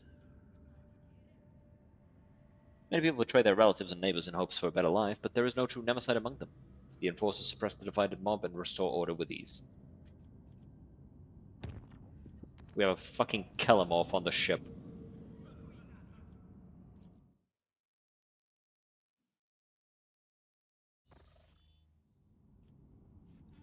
Okay, that looks sick. A violent battle is unfolding before the rogue trader's eyes. Patrol ships from the Chorda fleet are tearing apart 2 small Eldari vessels. Once they are finished with them, the void ships give chase after the third, already damaged vessel, clearly with the intention of destroying it as well. Seeing the last ship's impending death, Iliad calls out to the Lord Commander, her voice trembling slightly. Only the rogue trader's intervention can save her kin from the massacre. The Voxmaster relays the Lord Captain's demand to stop the battle and soon returns with a reply. According to the Chorda fleet, Chorda ships, this group of Xenos are malicious criminals. They are guilty of raiding this system's planets and robbing merchant vessels. Incendia Chorda's void ships are intent on performing their duty before the Emperor and exterminating the Xenos. Eldari don't do that. Iliad sullenly watches the unfolding chase through the stained glass windows of the captain's bridge. She grimly concedes that no crime should go unpunished, except her kin were flying transport ships. It would have been impossible for them to rob a ship, let alone launch a planetary raid. Vessels such as theirs simply lack the firepower to do so. The monkey are lying. Despite the presence of some weaponry, the Xenos ship is more likely meant for transporting cargo or the Xenos themselves rather than direct combat. Proof. Patrol's captain reluctantly admits that there is no conclusive proof. The system is sometimes the target of pirate raids. However, this changed nothing, for his servants have no mercy to the enemies of humanity. Demand Chorda's warships cease fire immediately and retreat. Unwilling to engage in open battle against the flagship of a foreign dynasty, the patrol reluctantly leaves its prey and retreats to the edge of the system. Meanwhile, the wounded Xenos ship is rapidly distancing itself from the recent battlefield, attempting to hide in the shadows of the nearest world. Every attempt to contact it is met with frustration. The Voxmaster reports that the vessel is in deplorable condition. Who knows how much more the xenotechnology can endure before the irreparable happens. The Eldari are too scared and resentful of the monkey for the recent deaths of their kin to answer incoming hails. Despite this, Iliad is certain that she can convince them to cooperate with the Elantark if she is allowed to speak with them. Nice. 2 watches pass, and the Xenos finally decide to answer Iliad's pleas concerning the Elantark's assistance. Guardedly asking how exactly the monkey can help their vessel, the Eldari note that the humans' primitive technologies are incapable of healing the Eldari vessel's wounds. The sudden benevolence of one human is equally incapable of bringing back those who perished in the recent engagement. Man, you guys are being kind of assholes, you know that, right?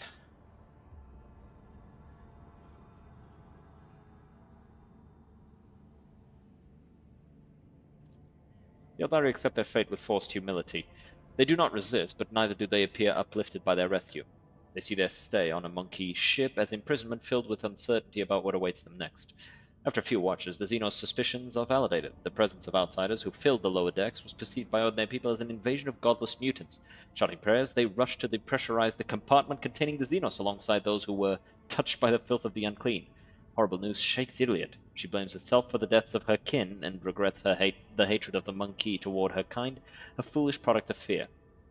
Yeah, hunt those responsible.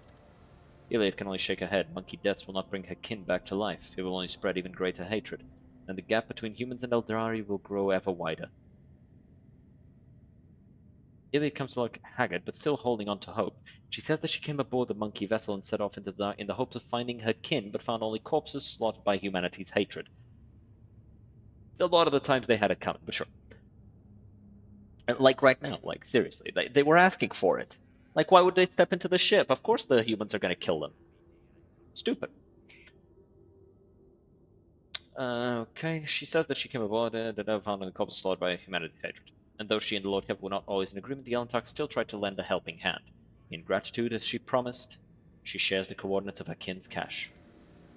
Yeah. Unknown ships. Okay, these are the Drukhari ones. They look like knives. Or they look like they're covered in knives. The planet is devoid of even the most primitive forms of life. However, the crew has made quite a strange discovery. A mirror lying right in the center of a huge crater. Completely ordinary mirror and framed by all appearance, in pristine conditions. Destroy it immediately. The crew blasts the crater, raising a cloud of dust that blocks the auger array. Confirming the mirror's destruction is impossible for the time being, but it could not have survived such a powerful explosion. Definitely not.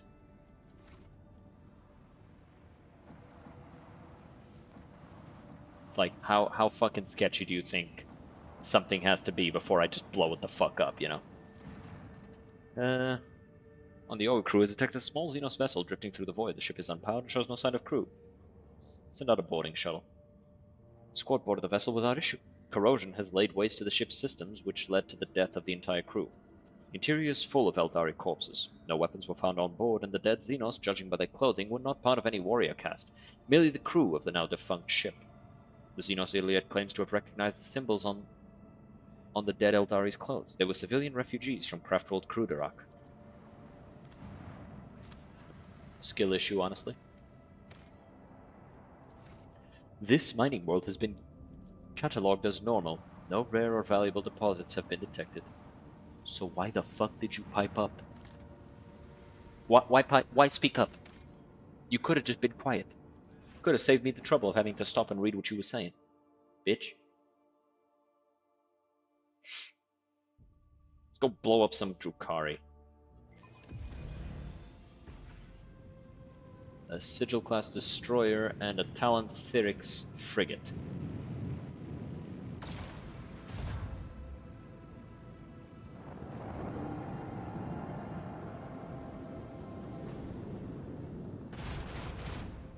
Bang, bang, bang.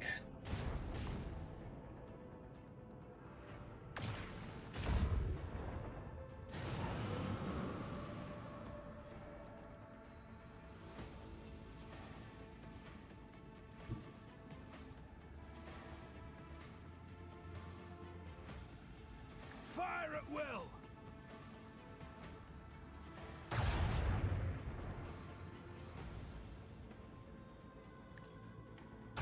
Go ahead and blast them more. Let's do this, actually.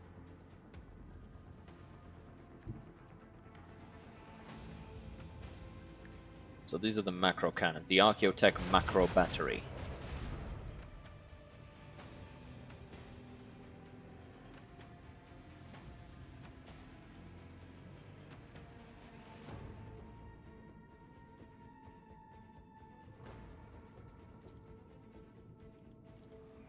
Put this here. Let's see what these Starhawk bombers can do. All hands, prepare for acceleration.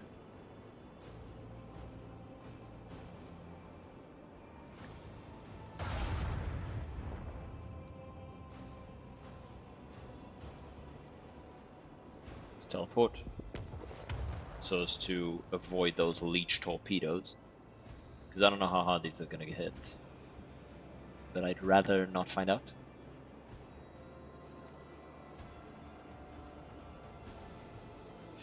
Let's start the reset, because I don't know how hard this is gonna hit me, but let's do it anyway.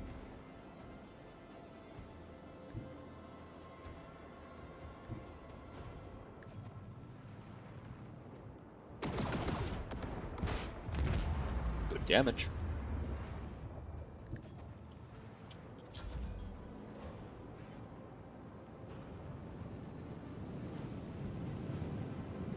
Is he getting close enough to get blown up?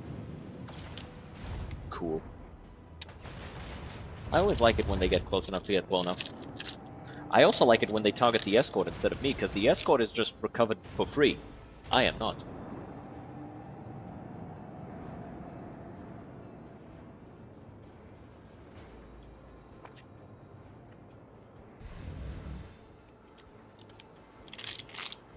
I wonder if there's a way to get 2 escorts. Instead of just 1.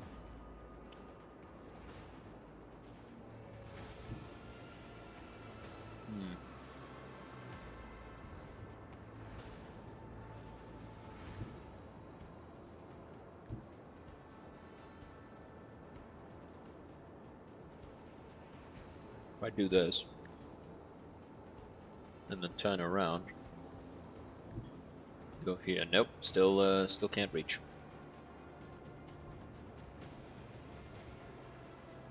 Get rotated, idiot. Ah. Alright. I need more gummies. I had 1, but I want more. Actually, I had 2. I like you, Chet. You deserve it. You deserve it, though. You deserve a little bit of life. It makes you stronger. It's how I show love.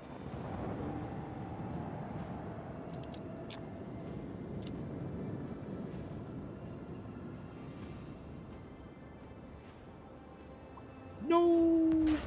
Fucker.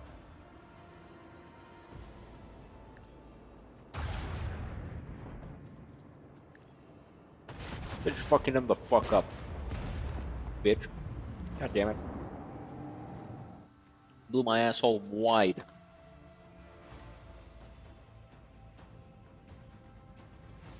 Fucking dick.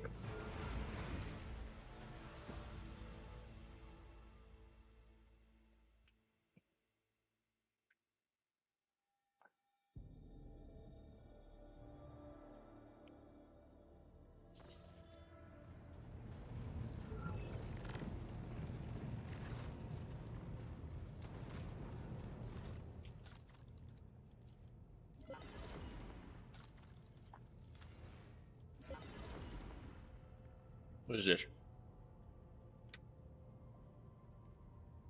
That's really good on Kibble.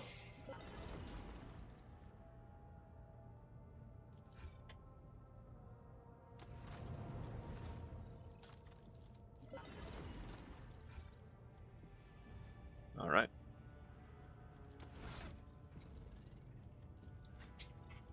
Let's level you up as well. Come here. Come here, bitch. Athletics, Fellowship. Okay, so Kibble increases your toughness by 12. Get this instead. Because toughness no longer increases her health, Medicaid does. So if I take this off, she loses health. But yeah, no.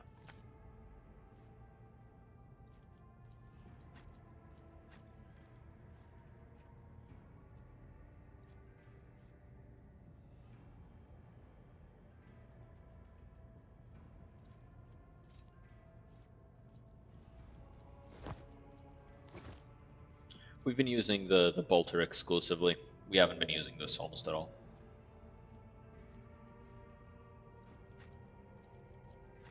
The Drukari Clave. Drukari, not Drukari. Why do I keep saying it Drukari? Why do I keep doing that with my other E? E.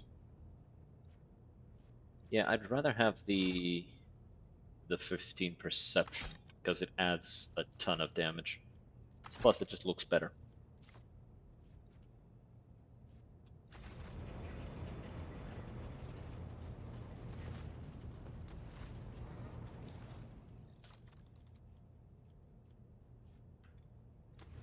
Let's go here and compare that to the two-handed clave that we acquired a while ago.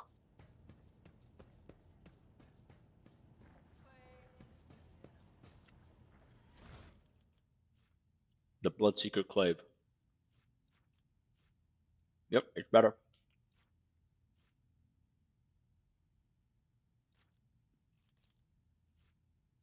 Oh wait, this is also two-handed? Huh. But it's light.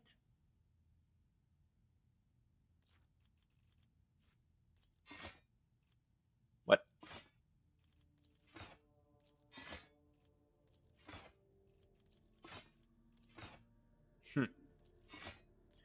Alright, whatever. Throw that in cargo. The one we have is better. Oh.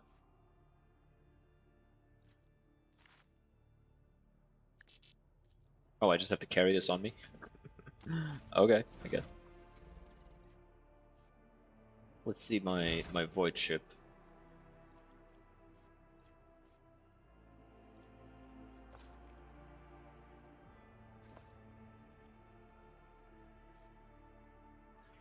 The fight is unnice, but those plasma bomb salvos seem like they hit a lot harder.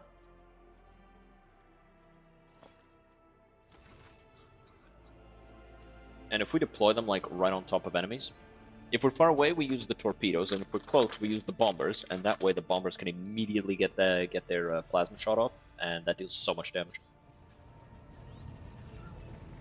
Completely unfair. But it's funny, and so I'm gonna do it every time.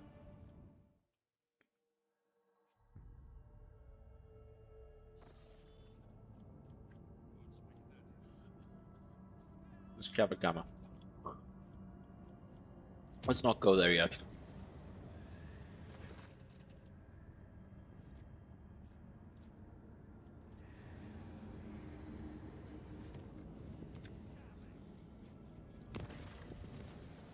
A card inverted. Lord Captain, an urgent report from the vessel's shrine. Has evaded his temple upon the incorruptible relics of your ancestors, slaughtering devout worshippers as they went. The High Factotum is among the casualties. Had Master Montag and Mr. Salbach not arrived in time, fortunately Master Danrock survived and remains conscious, albeit in great pain. He implores your lordship to come to the temple and hear his confession.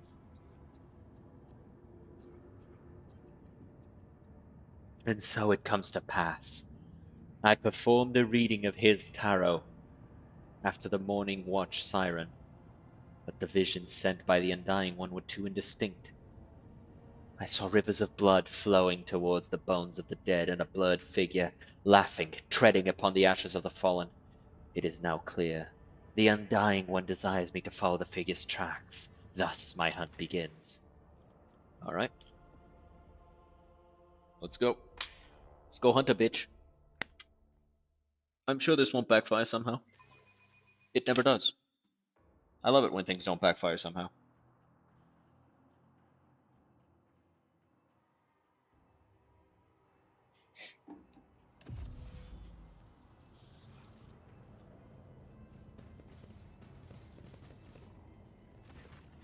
The Master-at-Arms is barking orders, Confessor Adalbert is murmuring a prayer, and the Infernus Master is circling the chapel with a keen eye as if watching for a threat. Give that man a power axe already. Call it a symbol of office. Or give him a power fist for just busting through doors and shit, you know? That's badass. That's the shit. That if I was a firefighter and I was the chief of the firefighter clan, I would want a power fist. And I would want a power fist not to use as a weapon necessarily, just to fucking put my fist through doors and shit, you know? Fucking grab that bulkhead, bust that bitch open, you know? That's what I'd want for. Power axe would also be good. before focusing on the bloody footprints that stretched from the ruins of the reliquary. Forgive me for not greeting your lordship with a bow. I must tell you, Nemesis has stolen the great relic. Generous, what happened here? Serfs in red headscarves burst into the chapel and started shooting. Their leader made for the relic. The remains of honorable rogue traders brought here from the mutant sullied crypt. When I realized that the sacred ashes of your ancestors were about to fall into the filthy hands of a heretic, one intent on desecrating the glorious dynasty. No, that could not be allowed to happen. I blocked his path. The bastard allowed himself a few vile insults at me, which I am obliged to admit, but I did not give in to the provocation. I was hoping to buy myself more time. And the so-called Nemesis started reviling the customs of the ship, berating its officers and enforcers before insulting the very name of your lordship yourself. I threw my glove in his face and demanded a duel, but the honorless villain just shot me. He laughed at me, the depraved creature. And then he committed sacrilege by stealing the relics and shattering the sarcophagus. Forgive me, your lordship. I failed to preserve the sacred ashes of your ancestors. Inspect the MP outside behind him. The reliquary has been brutally smashed, and the bed on which the sacred ashes of past rogue traders and their servants once rested is now empty. How exactly did he insult me? I beg forgiveness, your lordship. I dare not repeat this slander. I insist. What did he say? Called you a ghoul who sits on a throne of bones, feasting on the raw flesh of his servants. Forgive me, your lordship. Merely repeating these foul words is making me ill. Why did you wish to see me so urgently? I had to apologize to you. I had to repent. For many years I did my best to serve the dynasty, but at the most crucial hour I failed. Shame scorches my pathetic, cowardly heart, your lordship. I had to tell you how deeply remorseful I am. I'll not forget your courage, my loyal factotum. Proud to serve the dynasty. The papers, your lordship. Have the clerk double-check the fright bills. I did not have time to get the seals. My will is in the left-hand drawer. How badly is the High Factotum wounded? He's losing a lot of blood. I advise you to hurry. Master Danrock should be on the chirurgeon's table as soon as possible. I'm holding on, your lordship. Worry not. What matters now is that you recover the relic. Some miracle preserved Master Danrock's life long enough that he might address you. His fate now rests in the hands of the Emperor. Oh, he passed out? Oh no. He's still conscious. May he show mercy to this selfless man. Heinrich, did you see the attack? I did not. I was on my way to offer a prayer when I heard gunfire and ran as fast as I could. When I got here, I saw Master Danrock, and I think the next thing I did was just to press his wound and spout curses. So much for being a heroic repairman. Wasn't much use, was I? Jocasta, how did the renegades manage to sneak all the way to the upper decks? They had help. We have discovered the hidden corpses of several chapel attendants. Traders took their clothes and led Nemesis and his accomplices straight past the patrols.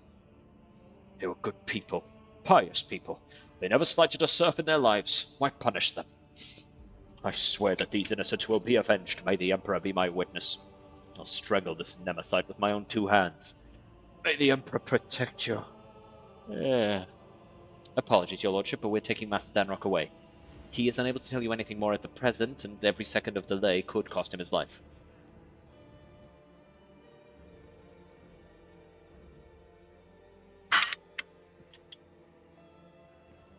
So, what do we have so far? Master Danrock is on his deathbed, all the attackers are either dead or have absconded along with the sacred relic, and the witnesses all agree on this one thing. Nemesis and his accomplices came out of nowhere, struck suddenly. Only the throne knows where we can find these bastards now. We will find them. We will turn this vessel inside out if we must. There is nowhere even a void rat can... There is no need. The Blood's Whisper will lead us to Nemesis. The Blood's Whisper? Did you perform another divination? Yes and no. His tarot guided me here and told me of the evil that lurked in the shrine. Where is she? Oh, she's inside of Heinrich's. I see. How? Wait, she's taller than him. Interesting. But beyond that, the bloody path carelessly tread by the raiders will reveal the truth. With all due respect, Spinner, the enforcers have already questioned all the witnesses and compiled an extensive list of evidence, none of which tells us anything about how or where the troublemaker calling himself Nemesis might have escaped to. Kibble, tell us what you know. Kibla sharply turns to face the crimson splashes on the floor and walls of the shrine. Her pupils dilate, threatening to drown her irises in darkness. Her expression turns distant, her voice becoming low and strange. This blood is drawn in a pattern of retribution. The one who spilt it appeared later. They moved swiftly and furiously, numb to their own wounds. An enforcer who was drawn to the gunfire witnessed a sacrilege? Probably. As for this pattern, it was made in fury and desperation. The one who left it was wounded. But they did not flee. They fought back while they could, and then they retreated into the darkness. Into the darkness of the maintenance tunnels hidden within the walls of the shrine. Blood spatter analysis, that's interesting. If the attackers have escaped through the maintenance tunnels, we could send the enforcers after them. The technical corridors extend hundreds of meters in different directions. Nemesis and his men must be familiar with the tunnels and possess either a map or a guide.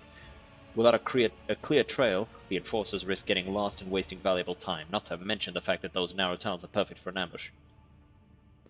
So you still have no idea where to find Nemesis. The tunnels only answer the question of how he left. Now death will tell us where he was heading.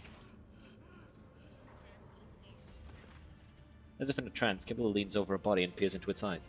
He stinks of smoke, the smoke of singed coveralls, vile low sticks, burnt sacred unguents, and charred meat. She slides a pale hand along the dead man's skin and snakes it under the sleeve of his coveralls, which she pushes back to reveal a fresh burn, bandaged with a torn scrap of shirt. Your wound holds the answer. You dressed it carefully, not inside the shrine. Before that, something struck you, ripped the tissue apart, burned you, turned your hand into a worthless lump. It was not fire, no. The fury of the conductive charge. It has marked you, heretic.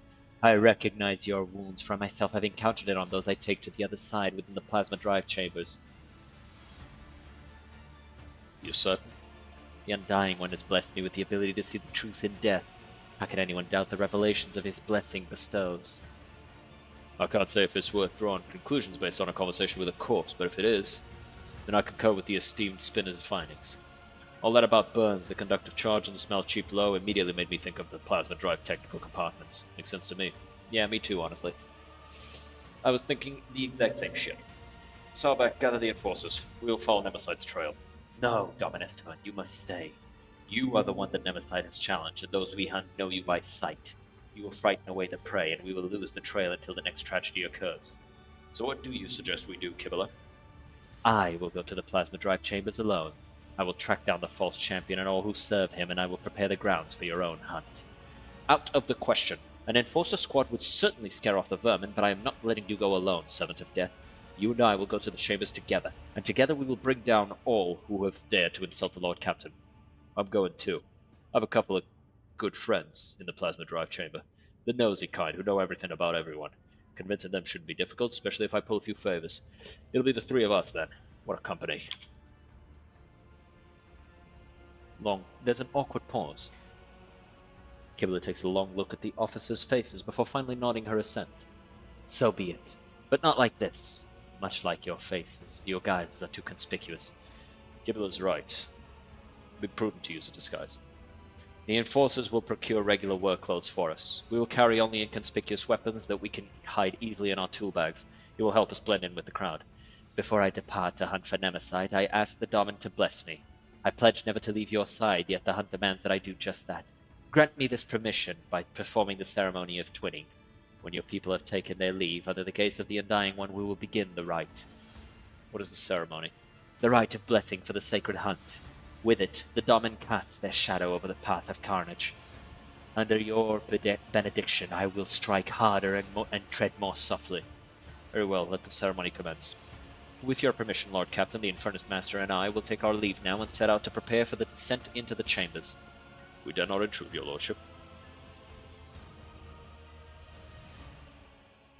Sit down now, Dominestiman, and listen. Let the ceremony of twinning begin. She is tall as fuck. Like, she's taller than me, even.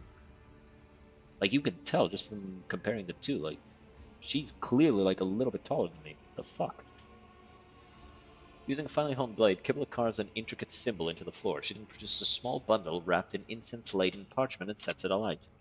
You are my Domin, I am your blade, and I am honed by your blessing. My arms are strong while your will is strong, and as long as the Undying One hears your prayers, my feet will go unheard. With our blood, with our will, we shall spin a scarlet web, the symbol of the hunt. May it herald our prey's demise. Kibble puts the dagger into your hand. You suddenly feel how heavy your eyelids have become. Your heart beats slows inside your chest. Her words linger, then rush through your mind.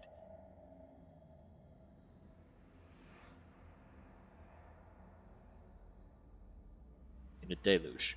The heavy scent I was reading these. The heavy scent of incense envelops you and makes your head spin. Make a small cut on your palm. It's always the fucking palm, man. It's always the fucking palm. The pain gives way to a burning sensation as Kibble grasps your hand and squeezes it over the ritual cup. But this new discomfort is quickly replaced again, this time by a dull numbness and the faint warmth of blood flowing from your open wound. The twinning is the blood oath I have made to my lord. Kibble dips her fingers in the spilled blood and traces a symbol, first on her own forehead, then on yours. It appears to resemble a blade cutting through an intricate knot. Anoint me with your blessing, Domin Esteban, and may the ceremony of twinning commence. Commence. I see strange things within you and without. You're learning to see what is hidden behind the familiar shell. Keep practicing, and years later you'll be able to see the truth even with your eyes closed.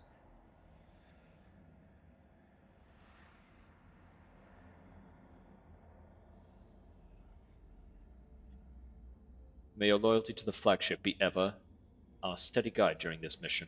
Not what I meant, but sure. One who follows the thread of the web fights not out of rage, but with a mind as cold as stone. Nevertheless, rage can be a potent weapon in the hands of a punisher. I understand, Domin Esteban. I accept your blessing. Yeah, I meant to choose the other one. Your body cannot accompany us on this chase, Domin, but your spirit. There is nothing the spirit cannot do. The twinning is complete. You and I are now bound by the blood oath. Think of me while I hunt, as will I think of you. We can become a thought flowing through my mind if the Undying One is gracious to us. He will send you dreams, and in those dreams you will see me. If he is more gracious still, those dreams will be truthful. So I trust you, Kibble. Let's begin. Watch now, Domin Esteban. What does thy seeing eye behold in the converging patterns of blood? You see shifting images in the blood. A spider crafting a fine web, blurred shadows that could resemble either a swarm of void rats or an enraged hound, crossed blades, a card of the Emperor's Tarot. But as soon as your gaze lingers on any of them, reality bleeds through the fluid shapes. Soon your spirit will be able to follow me. I will bid the servants to carry your body to your chambers, where you will not be disturbed. Wait in silence and safety. For me, the hunt has begun. Gibble's footsteps fade away, melting into the same impenetrable darkness in which your consciousness is extinguished. I eep.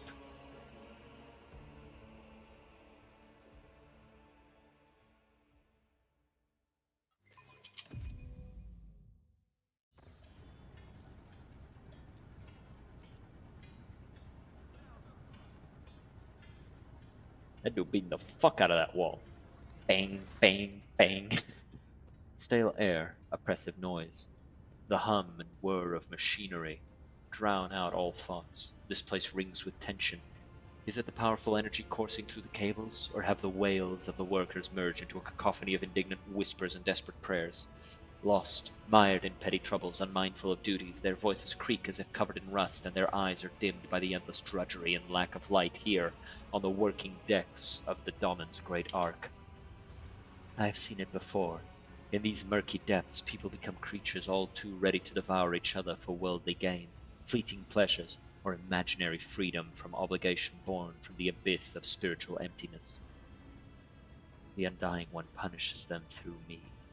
Disgusting mutations, abominations, reflections of vice are born in these shadows, and I will be their doom. The thread shakes, the web is taut. I step silently. May the great hunt begin. The thread shakes. The quarry always leaves a trail. We may not see it, but we can feel it. I taste the air, the scent of fresh dye, with a subtle note of sparks. This is new, pleasant. The upper decks reek of luxury, but here I feel comfortable. There's something else. This is it. I recognize the smell. Unguent, low, and burned meat, just like inside the shrine. Time has come to spin the scarlet web. Pardon. To find the enemy, I must listen. Inhale, exhale. Inhale. The rhythmic beat of engines and pumps. That is the ship's breathing. That is the ship's heartbeat. Is it strange that I feel at home among the workers of the lower decks who pass their time like the living dead? Warmth spreads through my chest. I like to think that it is the connection with which the Undying One bound my and the Domin's fate together. He has blessed us, and we hunt as one. I step silently. Darkness is our ally, merge with the shadows.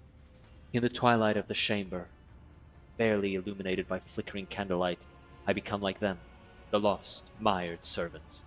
They will become unwitting allies in my hunt. Their hopelessness, their desperation, their thirst for survival will become tools for my use.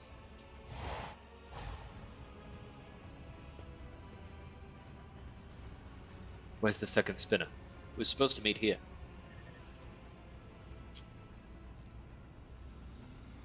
You know that feeling when you're being stared at, but you can't tell who by or where from? I have that feeling right now. Footsteps, two are coming, toward me. Familiar gaits. Those are the Domin's servants. I would not be surprised if the cultists set out on the trail of Nemesis alone. The spinners are arrogant, which is another soul to them, a gift to offer death. Steel Mistress's voice is hard and cold, like her will. I can see in her eyes that she dislikes me. She is wary. And so she should be, for we serve the Domin, not one another. Does this remind you of anyone at all, Jocasta? This man is enamored with fire. Even his words sound full of biting flames, and he himself enjoys playing with fire. Too much so. They bicker again. Their mutual animosity may disrupt the hunt. Examine Steel Mistress and Flaming Voice. To the lay people, the two are now scarcely distinguishable from the common serfs. In a world where status and privilege are defined by appearance, a single piece of rotten cloth is enough to lower your standing. We will become spectral hounds and follow the trail without drawing attention. I am here.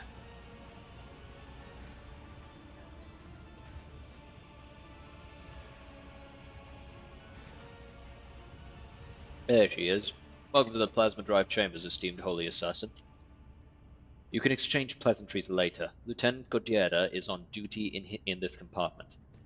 I've ordered her to gather information on all the workers who wear red scarves and who have recently left the bay. This is pointless. The red scarf is not proof of guilt. It is merely a symbol. It could be a trap. I need to find her. I will watch the Enforcer and those who are watching her in turn. Your Enforcer knows nothing about life in this compartment. I guarantee it. I have a better source of information. A good friend of mine who knows a lot about delicate matters. It'd be easy to get him to talk. He's terrified of pain. Death. Only the faithless fear death. I will not trust him. Let him trust me, so that his trust may become a snare for my hunt. I cut them off them with a gesture. Their methods of hunting are not mine. I take the grain of truth from their words and weave it into my plan. We need to provoke them into making a move. Instill a false sense of impunity. Convince them that they can and must act now. This Enforcer who answers to Steel Mistress is the symbol of order and obedience in these chambers.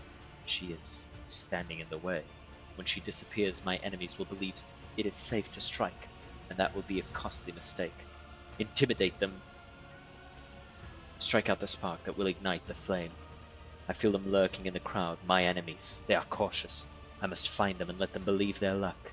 Then they will shed their masks, and I will take them down. Intimidate them with an impending threat. Flaming Voice relies on a talker, one who keeps no secrets and fears pain. An unreliable vessel is bad for holding secrets, but good for spilling them. Through him, I will whisper lies to the enemy. Such is my plan. They look at me in silence. They do not understand me, but that matters little. I'm on the hunt. Let's see if I have a sword here that I can switch. No. No sword. Damn.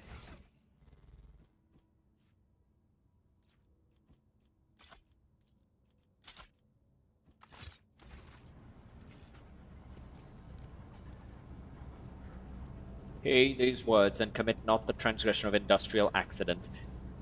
Praise the Omnissiah thrice, and only then lay your hand upon the lever. Hold the lever with confidence and restraint, for the machine spirit tolerates no haste.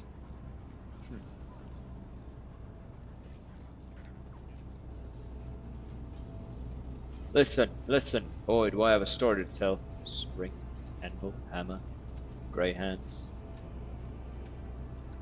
Bitter. Become a shadow, heed the voice of the crowd. The lay people have huddled together like a herd being chased by predators. Faded gazes, bent backs, the crimson kisses of batons on their bodies, and yet shadows of smiles touch their dirty, burnt lips as a strange pair, like a hammer and anvil, send sparks into the air with their words.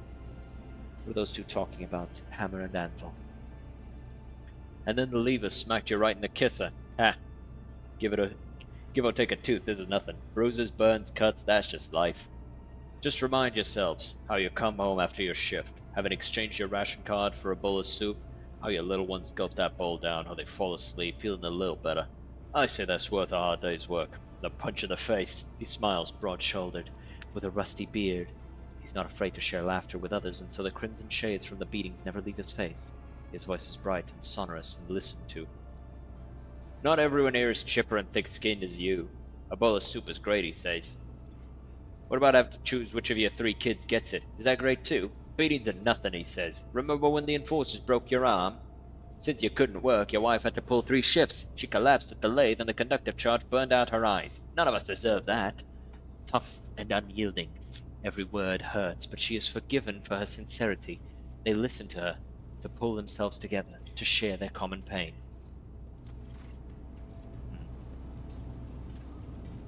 My visions showed this path, and many others.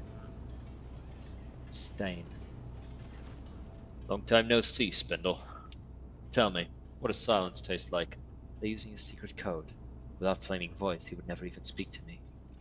Everybody knows silence doesn't taste like anything. If you want to earn rations, you better start dealing in words. He speaks casually, but his voice is slimy and slippery. His eyes are as dirty as an oil-stained garment. The impudence in his gaze and words when he turns them to us. He's unclean and he knows it. He is unrepentant. That's a funny look, Heinrich. You have a funny-looking company. You either sell or to buy. Before you answer, remember the first rule. Every word has a price. Are we bargaining for information with this lowlife now? It is the duty of every serf to aid the rogue trader and his associates, freely and willingly. Oh boy, here he comes. Who's that with you? An enforcer? And a spinner? You want me to dead? If anyone sees me talking to you, they'll snap my neck, so off you go. The peddler of words is trembling in fear for his life. I must extract answers from him, but by what means?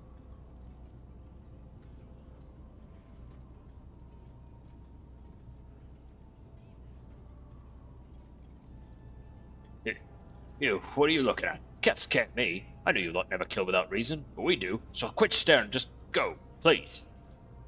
What is this feeling? So calm. Fine, ask whatever you want, but then leave. My reputation cost me a lot of blood, and I didn't earn it to have it trampled into dust because you people happen to stop by. One glance is enough for me to see your true self, Stain. You are a liar and manipulator, peddling other people's secrets and not knowing how to keep your mouth shut. You will become the bait, sowing confusion among the minions of Nemesite, who hope to wait out the lockdown.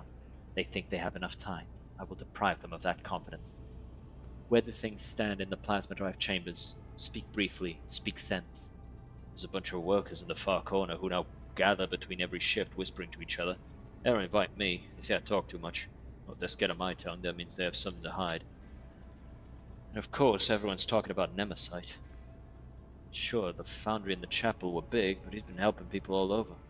A lot of folks are sticking with him now. Can knock my teeth out if I'm lying. Don't got many of them left now. I'll tell you this, even if someone finds him, they won't rat him out. There will be a raid soon. Be careful. I warn you in appreciation for your cooperative nature. What are you... That information is not meant for his ears. Really? I see. Well, if that's all you wanted, then can I go? Go, Stain, and be my herald. It is difficult to admit, but I do share the Master-at-Arms' indignation. We came here to get information about the traitors, not to reveal our secrets.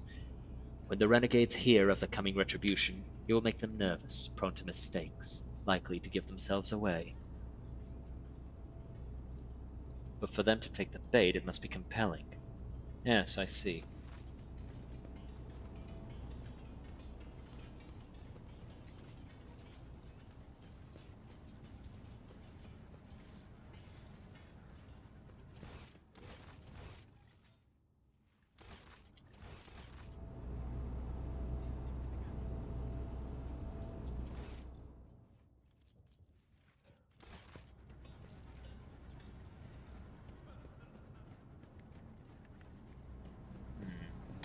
Where else? Where else?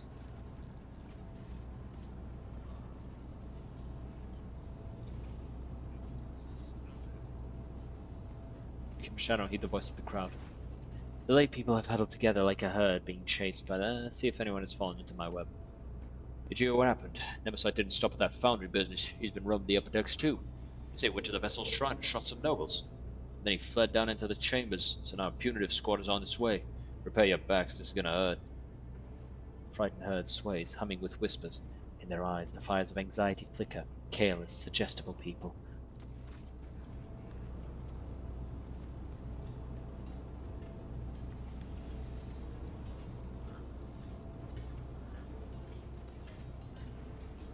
That guy's a little fat for a technomat.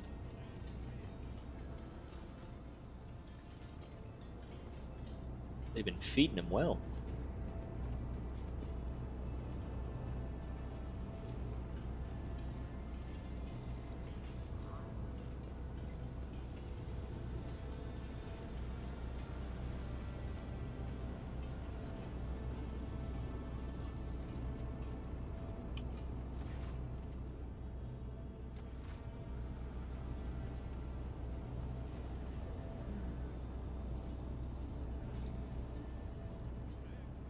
What else is there that I could do?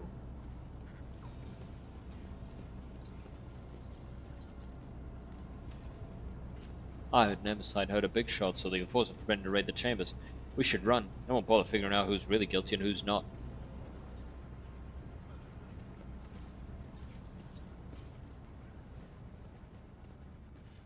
Whip.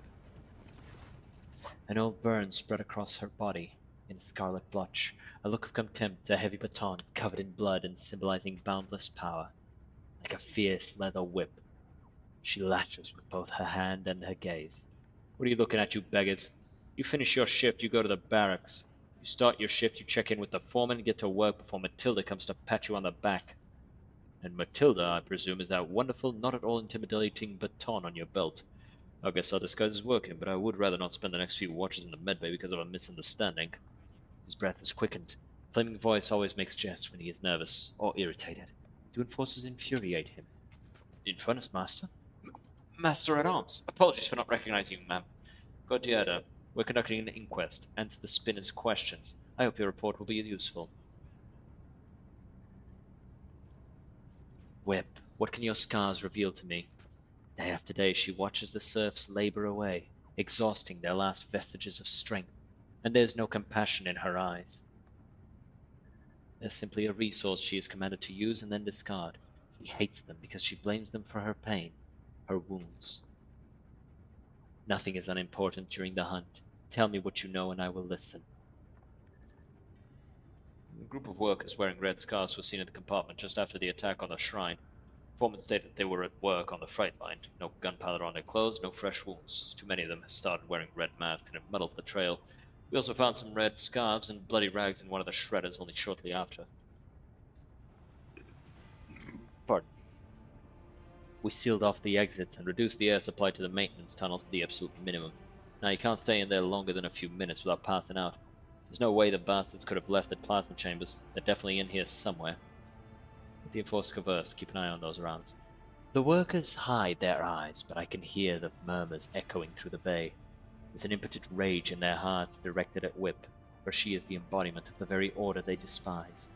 Why do they not realize that the enforcer is a shield as much as a lash? Some of the people I escorted to the other side looked at me the same way. In the past I did not understand, but now Do the lay people see spinners performing their duty to the Undying One, or enforcers performing theirs to the Domin as monsters? Do I sense the touch of his will? The Undying Emperor wishes to bestow a revelation upon me in this trying hour. Let his tarot show me the way. I breathe in essence made from the ashes and blood of the faithful. It enlightens the mind, granting it the grace of reading his signs.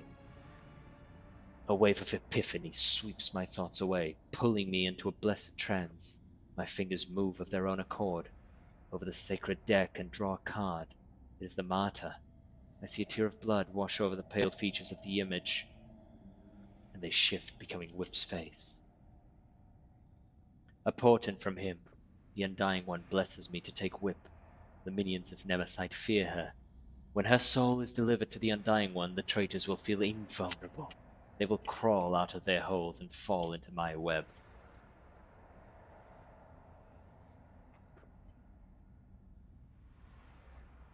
I cannot sever Whip's thread with a blade, for the serfs would recognize me as one of the spinners and lose all courage.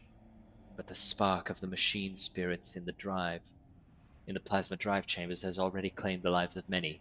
I will use this, and thus the web will be spun.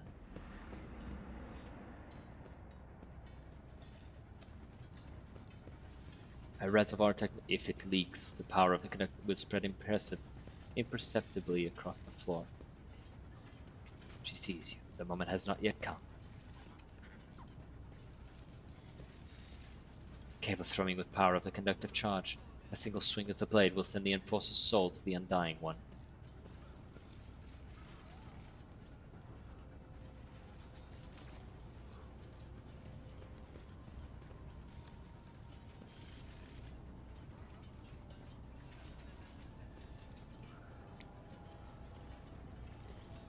How do we get it to go back?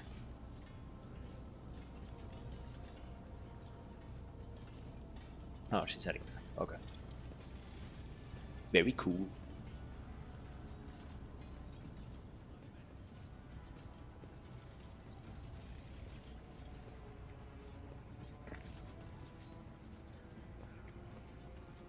Dead. Damn it. Why did it have to be Gordierda?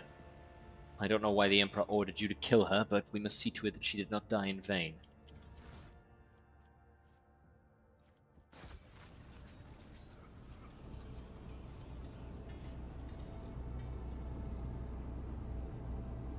Okay.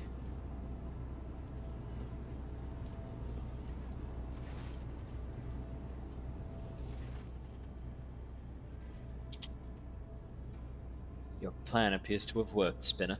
The air itself is charged with something. It's not the conductive charge. The serfs, they're stirring. Listen to the rapid beating of hearts. The lay people are frightened, angry. They feel the impunity that sprouted like a weed upon Whip's demise. They feel the threat crushing them from the upper decks, both imminent and inevitable. What are those two talking about? Hammer and anvil. I can hear their whispers, insidious and deafening. No longer do they laugh with the others. No longer do they pretend. The Enforcer's dead. Punishers from the upper decks will soon follow Nemesite's trail. This is our chance. We need to act. This is it. I can sense that the prey is close. They have little fear of giving themselves away anymore. They need a spark to ignite the flames. Something that will convince Nemesite's followers that they are strong, and that the Domin's servants are diminished. Wait for the right moment and light the spark. They tell us this is how it's meant to be, just because they were born on the upper decks and we down below in the darkness. Is it really the God Emperor's will that they grow fat on the fruits of our labors?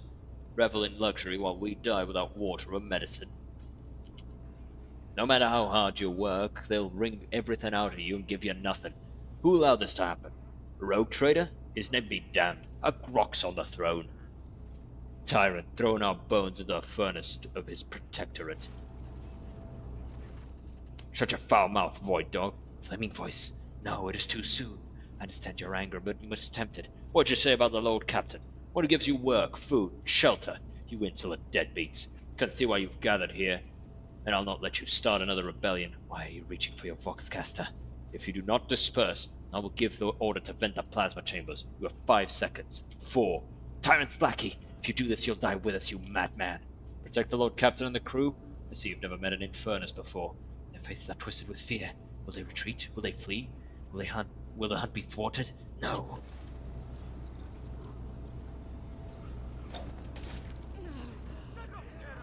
A small throwing blade flies out of my palm and draws a scarlet line across the anvil's neck. If I had wished it, she would be dead. She continues to breathe and to bleed, and to scream furiously as she looks for me. The rogue trader's assassins are here! Look! They wanted to kill me! Find the assassins! The spark is lit. That guy's got a plasma pistol. How'd he get that? He's got a plasma pistol, and he's the only one with a weapon? He is. The lay people press in from all sides, pushing and shoving. Their faces are ablaze with terror and rage, and a violent energy boils through the mass of bodies. Its power will be different to contain.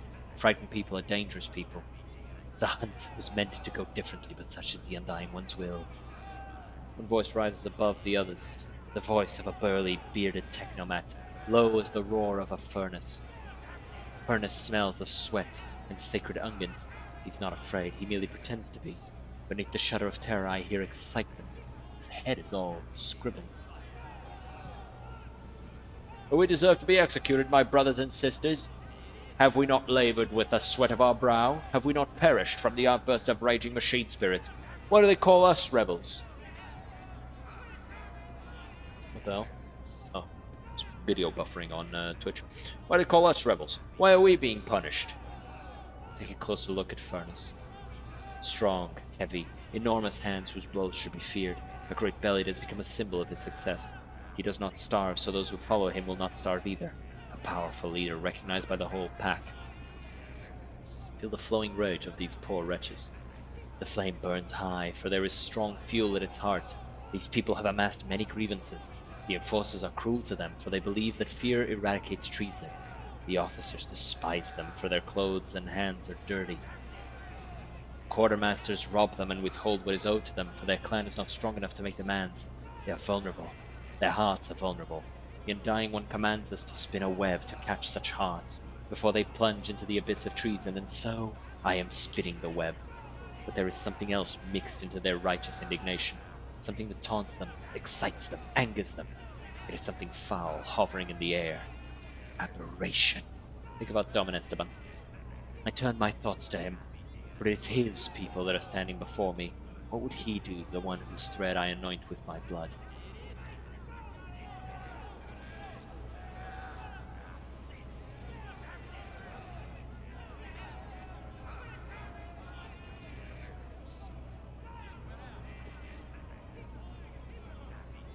Already you are rioters in everything but name, and then you ask why you've been shown no trust. My words frighten them, wound them, because they are just, and that makes their anger swell all the more. Why are you surprised? Even if the officers ever treated us otherwise, that's because you're afraid of them. They're not afraid of you. A new voice, sandpaper rough, tears through the rumbling of the crowd. Its owner is ragged and filthy, and a feverish gleam burns in his eyes. His words inflame the people's mind like rot feasting upon a wound. Rot cries out mockingly, I have the almighty baton. All you have is the source of the power that feeds the whole ship. Why should they take you for granted? Serves you right, you cowards. His ugly shriek spills like venom upon the sweating faces as they slowly draw closer and closer. Since the smell, I take a deep breath and something stupefying, noxious and luscious disturbs my senses. This is no ordinary odor, but something subtle and foul. It carries the same stench as rot. Skinny and scrawny, Rot leers at me with his gaping mouth. He's a nobody who has nothing. His body has wasted away from disease. His hands are 5 fingers short. His fate is sealed, and that makes him convincing. Everyone knows he has nothing to gain for himself, and thus no reason to lie. His poverty is his armor.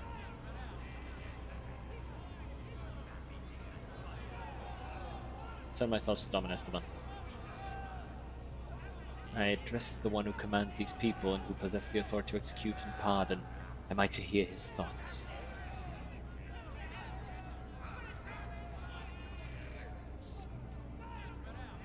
The Domin takes care of all, for such is his burden, but he cannot save everyone. He only cares about his flunkies. The bile spraying from Rot's mouth sizzles in the workers' minds like acid. It's burning them through. We will not commit rebellion, but we will not allow ourselves to be slaughtered by villains either. The law and the Emperor are on our side. They want to crush us with the fear of death. Let them kill us. It'll only prove our righteousness. The ringing call is a command, pressing itself into their hearts. The foul stench of sacrilege almost knocks me off my feet. That tantalizing, elusive scent of rage. It is more than a stench, it is a tool, the weapon of the despicable trio, which they use to influence the minds of the laity, invisibly intoxicating their minds. The crowd reeks of flowering treason. I delve down to its roots and realize what it is that rejects his will so. His sacred privilege is being attacked. He alone chooses who may journey to him. These three instigators, they are determined to make this decision for themselves, dragging the souls of all around into the fires of violence with them. They're impudent upstarts who have put themselves above him and above me, the second spinner of the blood-spun web, his chosen servant. The realization of such audacity burns my very soul. Look Rapier in the eye. She's fragile, but there is strength in her, an authority taken for granted and understood by everyone.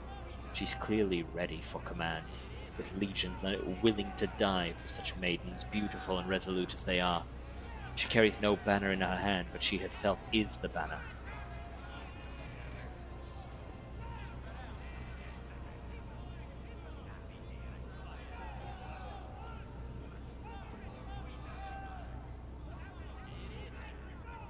I appeal to Domin Esteban loudly and exigently, but the noise around me drowns out my own thoughts and stops me from focusing in his image.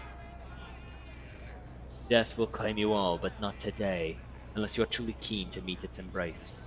The crowd does not answer, they do not hear me. The sacred promise of death no longer moves them, for they have fallen under the enemy's spell.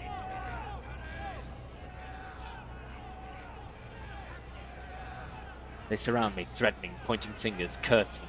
They dare not strike, not yet, but already their enormous blow presses down upon me as the smell of blood in the air grows thicker by the minute. The crowd presses forward, harder and harder. My breath is growing short, my bones crunching. Somebody screaming in my face. I endure the stench. Sarvac, Montag, assist me. My words are drowned out by the bellowing of men looking to kill. I look for those who volunteer to assist me, but they are nowhere to be found. You are committing treason! They hear me no more, they cannot, for the poison of disobedience has utterly filled their minds. I can bear it no longer. The blades in my hands sing, and blood streaks across astonished faces. I'm done speaking and exhorting. I merely dance on the thread that I have spun. I bestow death and blessed wounds. I catch a glimpse of Rapier's cloven face and Furness's open belly. Rot's severed hand falls at my feet, and its owner flees, howling. I dance and breathe so freely.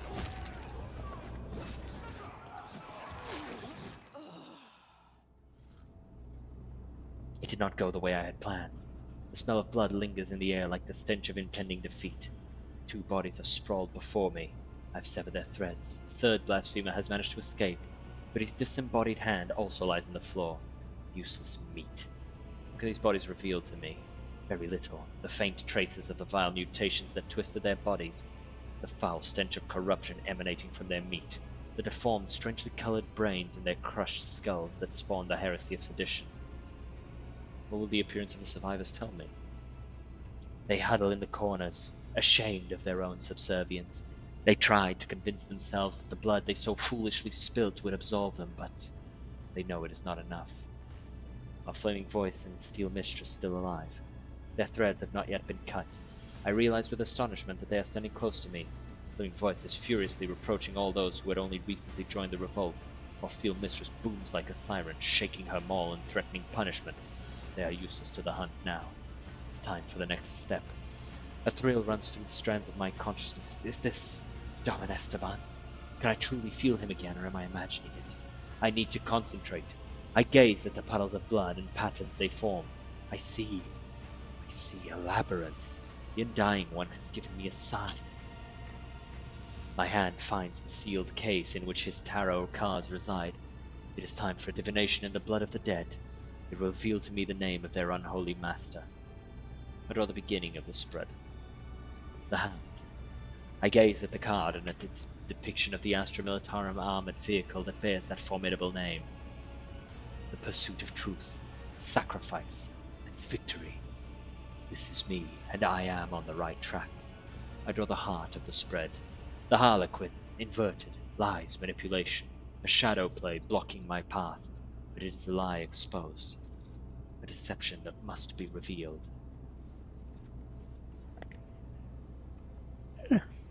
EP. I draw the end of the thread. The preacher, a man who carries an idea and proclaims it. But who is it? Nemesite? One of his supporters? Someone already slain, or someone still alive? The divination is unclear, and so I draw a fourth card. It's dangerous to ask more of the Undying One, but I must know. The Aquila. His holy image watches me from within the card, and my heart grows frigid with the knowledge of what it represents. The Undying One has manifested his omen in the traitor's blood. The hunt that has begun will be completed by the unveiling of a great deception. Our enemy is elusive, but he is a powerful ally, one who espouses faith in the Emperor on this vessel. The ship's confessor is in league with Nemesite. He will be the next prey. That's kind of unexpected, but also not that unexpected.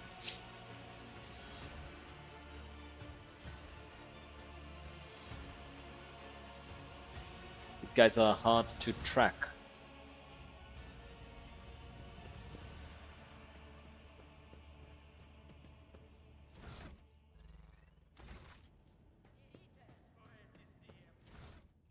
Yeah, I don't have anything here, and I don't have any swords that I could sell.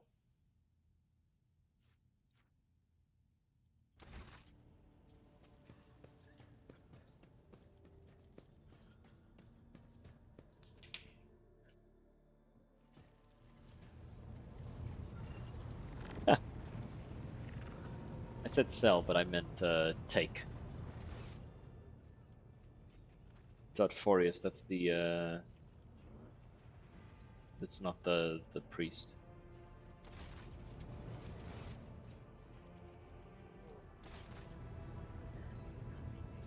Let's go and interrogate the priest who dared ally himself with fucking gene stealers of all fucking things. Like, what the hell is your problem, man? Gene stealers? Really? Disgusting.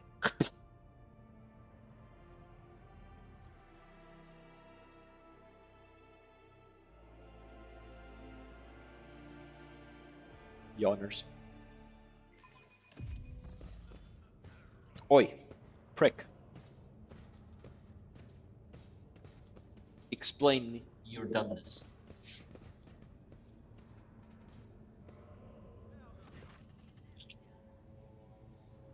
The way he turned. Why was that so funny to me? The divination has revealed that you stand behind the enemy, Nemesite. The enemy Nemesite. Speak only the truth before the Dominant, the Undying One. The defender of the people and the tyrant's minion are two faithful servants of opposing ideas. Two souls that have rejected everything else for the sake of duty. I now truly see that your collision with him was inevitable. I was warned about your visit, Esteban, as well as its purpose. I demand an explanation, Confessor, this instant. Your pet tormentor who extols death is right. I know Nemesite and I assist him. Just like him, I am your enemy, Esteban. And I'm also the enemy of your cruel regime where life is dirt under the Enforcer's feet, where a man has nothing to eat, rides in fear, and knows no hope. You treasonous impostor! To think that I listened to your sermons and was anointed by your hand. You will choke on your words along with the teeth I'm about to knock out. And you were so good at moaning about the servants he killed. I grieve for them, but they were unreliable. They could have compromised us. They had to die. But the fault for their deaths lies with you and your enforcer dogs, for fear of whom we are forced to hide. You're not even trying to lie. This is commendable. Why would I? If the dogs have come looking for blood, they will not leave without a kill, such as your vicious nature. So you're a heretic then? No. Heresy is what you and your fellow bloodsuckers believe in. The ecclesiarchy has turned faith into a whip to drive the powerless, and the powerless. The aristocracy has turned it into a shield to cover their transgressions, and the enforcers have turned it into a club with which to beat those who dare to raise their voices. Your faith is an instrument of lies and suppression, and I renounced it long ago. My faith promises salvation, not thraldom.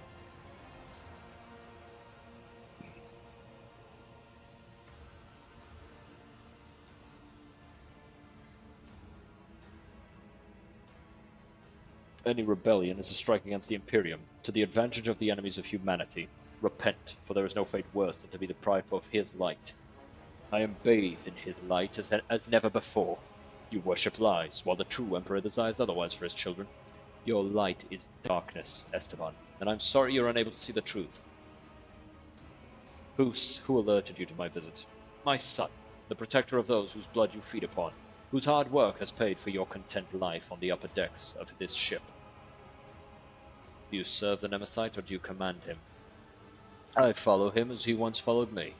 Nemesite is my son, if not by blood, then in spirit. I took him in as a willful child, and I fostered the best in him, a passion for justice, the indomitable flame of a fighter and unyielding determination. I've been preparing him for years. You have raised a living instrument that serves a purpose without question.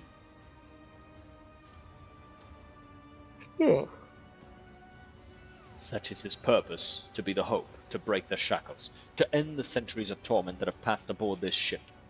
A great sacrifice for a great cause. You should be familiar with his ways, except that instead of a sower of freedom, you were raised to be an executioner's sword. What else were you lying about? One last confession. Why not? I am not Adalbert. That was the name of an initiate from a clan of confessors who passed away from disease many years ago. I was born in squalor on the lower decks, and at the behest of and it was by the Emperor's command that I took Adalbert's place through deception, pretending to be him. The dead man had inherited much influence and many thrones from his clan, which hastened my successful rise through the ranks. But it was not for wealth and power that I did this. I accepted the burden of hard work to empower the common people, to pave the way for liberation from oppression and injustice, and my part is almost done. I sense no lie in his voice or bearing, Domin Esteban. He feels and welcomes death with open arms. The moment favors us. We must learn more. He who betrayed his oaths will not deliver Nemesite to us, but from his words we may divine knowledge of our enemy. How did your deception go unnoticed? You were not there for those years of pestilence. Confessors attended every deck and died in multitudes. New ministers were recruited in every port and every station, and names and faces blurred together, and we recognized our kin only by their robes. No one who knew Adalbert's true face survived that time. The Emperor saved me from being exposed. Your liberation is rooted in betrayal and bloodshed. This is a war, Esteban. A war for our liberation, and we are willing to die and to kill for it, because our enemy is brutal and deaf to our pleas. You have deserved it. Talbak reacts to his justice with due suspicion, sharply, gripping her weapon, prepared to eliminate any threat to you. So Nemesite is just a man. Excellent. It's harder to kill a legend. The words of a tyrant inebriated with power and impunity. Nemesite is an idea, and you have the arrogance to believe you can kill an idea made flesh. It is better this way, so keep underestimating him. Are you hoping he'll save you now? No. We decided otherwise. I am not worth him risking his life, so do not expect to capture him through me. My son has no attachments, for they would only make him weak. He will gladly sacrifice himself for his dream of liberty and equality, and I must do the same. I only grieve that, thanks to your efforts, I cannot be near my son and ease his burden. We'll lower this a little bit.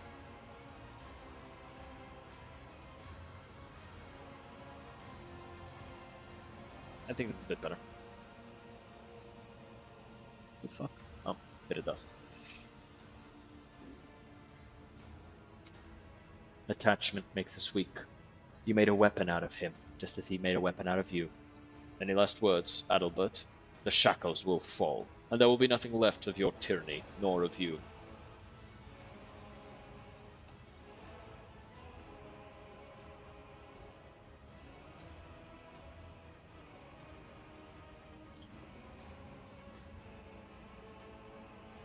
Kibula, it was you who found them, therefore it is up to you to pass judgment. Kibble takes a step forward, makes a straight, sharp, sweeping gesture as if crossing Adalbert's figure or severing an invisible thread. Death has whispered your name, betrayer of vows. The judgment of the Undying One awaits you. You seem to have mistaken my humility in the face of death for submission. It is not for you to decide my fate. I will make the choice myself. I will surrender my life in the fight for our future. I will die, but I will take you with me. For Nemersite, brothers and sisters, for freedom! Lord Captain, this is an ambush. They've been waiting for us. No. Here's a grenade. Protect the Lord Captain. Oh, she's dead. Or at least wounded. Your arrogance will be your downfall. Repent or perish! Initiate Zeke. Oh, he's got a chainsword. And a flamer. Insurgent, rebel fighter, rebel gunner, insurgent. Okay, so. I'm gonna mark him. 1 second. Who else is an operative? No one. Damn.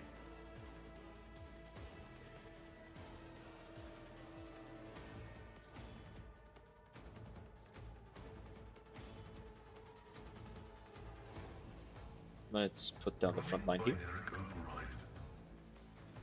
Let's put down the rear here. And the back line here.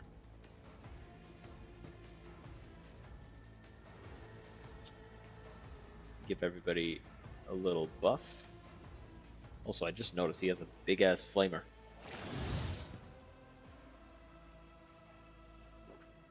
Marked with the symbol of the Genestealer cult.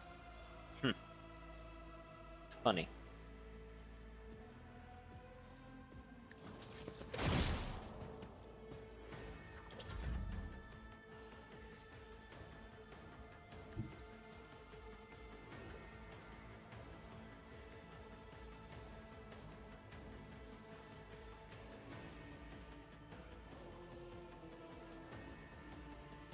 Okay, so hit him.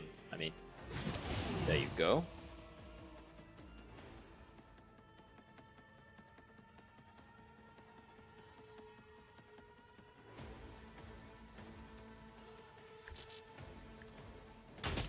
Damn it.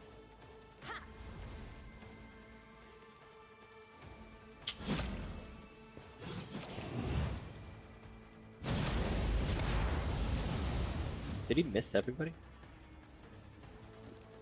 Seems like he did. Fiery Vow. What's this? What did he just do? Fiery Vow affecting all his allies, excluding himself. I see.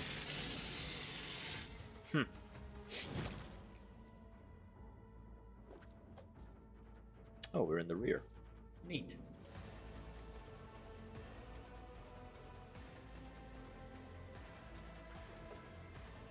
I can do that with the right incentive.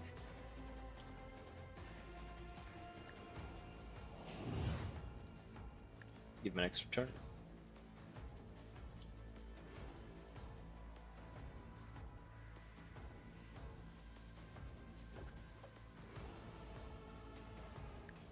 Get his ass. Nice big hit. Put that on him. The Sire Song guides me.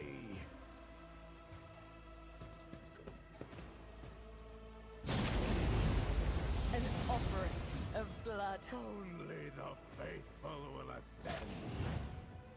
Yeah, see, those are nice Genestealer cult lines.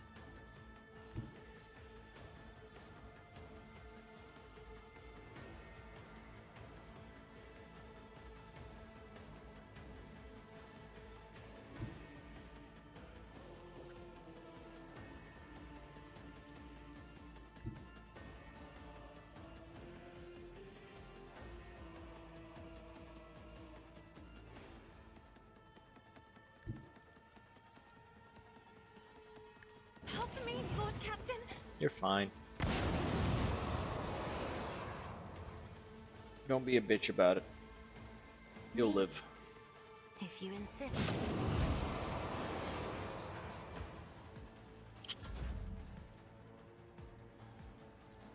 Okay, buff everybody. Naturally. Let's see to it. Extra armor. For the throne's glory. There you go.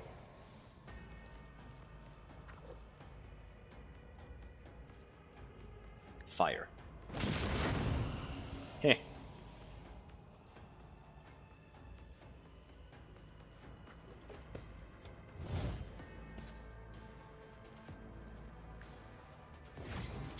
The true believers will inherit all. Yeah, these guys are no longer neophytes, they're acolytes. The angel will Pretty much reward humans. us.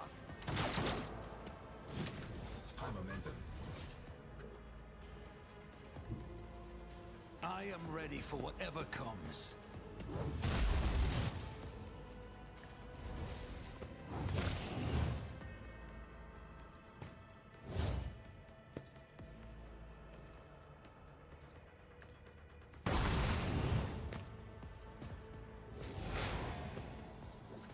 Go over here.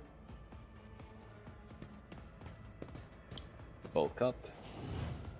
I won't compromise More my bulk. principles.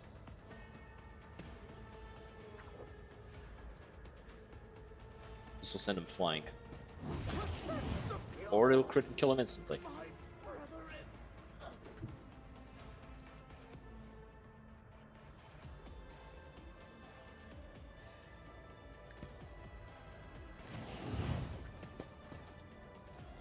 Let me see something. Which ones of these are already active? Is that one?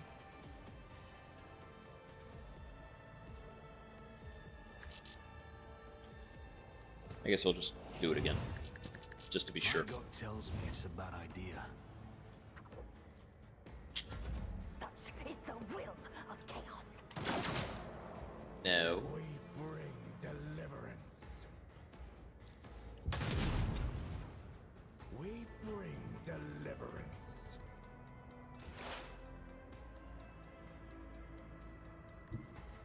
Okay, let's put that on him.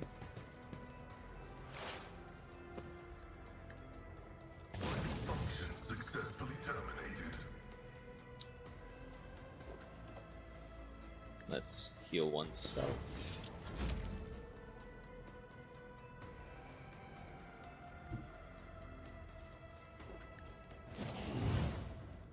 Go ahead, get his ass. Yeah, this one also needs a sword, right?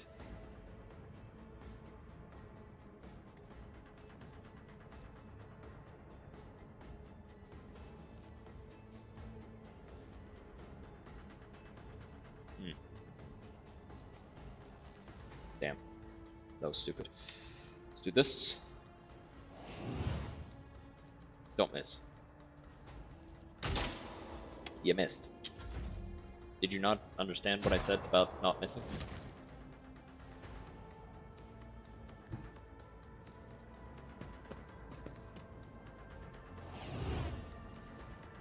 Jesus. Don't That's get too so cocky. much damage.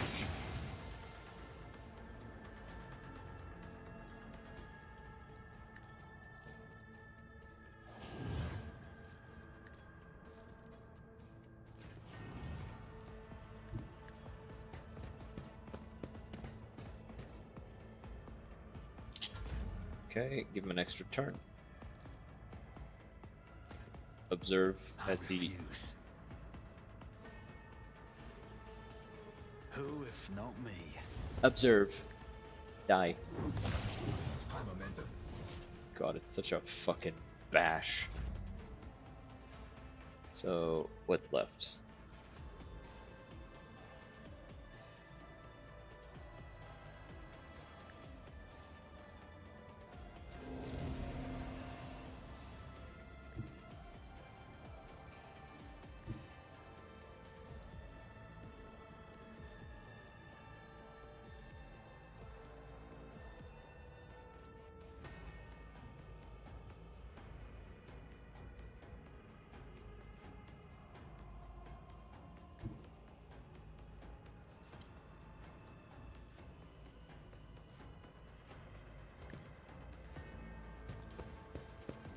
Okay, go ahead and kill that guy. Then buff. And kill that guy. Kill down his turn when he decides to move. Also, why can I do a third one? Right, because there's no limit to the number of attacks in those extra turns. Right.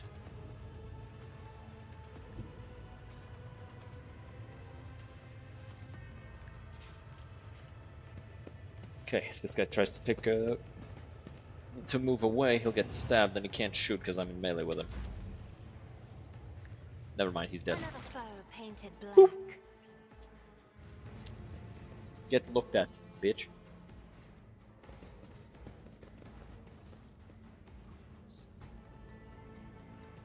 As Jocasta still alive somehow.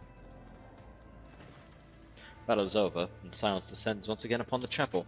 Flakes of ash whirl quietly in the air before coming to rest on the blood trickling slowly across the floor. You ought to see this, Domin Esteban. Kibula leans over the confessor's body and slices off the edge of his collar with her blade, revealing a tiny scar on the back of his neck. Looks just like the one the captured worker in the plasma drive chambers had. Except this one clearly healed a long time ago. Delightful.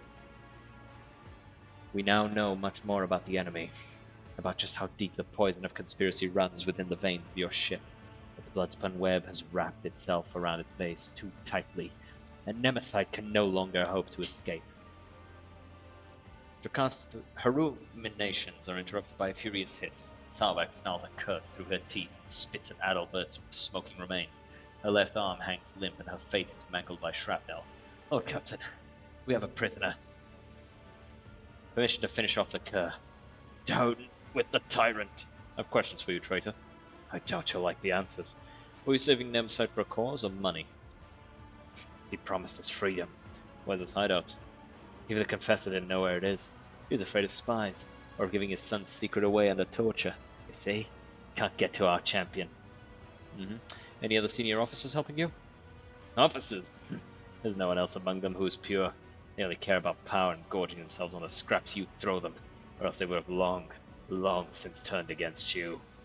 How many more of you mutineers are hiding on my ship? I want to know your names. I want to know where you meet. Everything. He promised us freedom. Wait, no, that was the wrong fucking thing. Confessor said every compartment has people who fight for our cause. It promised to take me into the circle of our most devoted believers. Then I would know, but even then, I would tell you nothing. Not even under torture. I've learned all I need. The initiate only looks at you sullenly. They were waiting for us. It was a trap. Yes, Lord Captain. Adalbert had been warned, yet he chose not to flee. Instead, he stayed behind to set a trap for us. Did he really believe this madness would succeed and he would somehow survive? He did not want to survive. His only hope was to kill. Nemesite managed to turn his adoptive father into a blade pointed squarely at the Domin's throat, just as Adalbert himself had once turned Nemesite into a weapon. Neither of them feared death.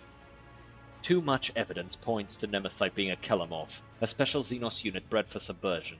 A Kelamorph utilizes the discontentment of the masses and incites them to revolt, with the end goal of removing local rulers loyal to the Imperium and installing gene-stealer cultists in their place. This creature wears a mask, the mask of a populist leader, one who inspires the mutinous rabble. It will not stop until one of you is dead, Esteban. Now, let us decide what to do with our surviving traitor. Do not kill him in vain. Those who follow the tenets of the web know that, just as we serve death, so too does it serve us. Allow the death of this man to become an instrument in our hands. Domin Esteban, pass off the traitor's body as that of Nemesite. Instill fear in his supporters. The enemy will be forced to act to undo this deception, exposing himself in the process. We'll do as she proposes. We will make certain the lower deckers believe their hero to be dead. We will leave the body to hang for a good long while, that the hopes of the mutineers may rot along with the corpse. She gonna beat the fuck out of him, ain't she?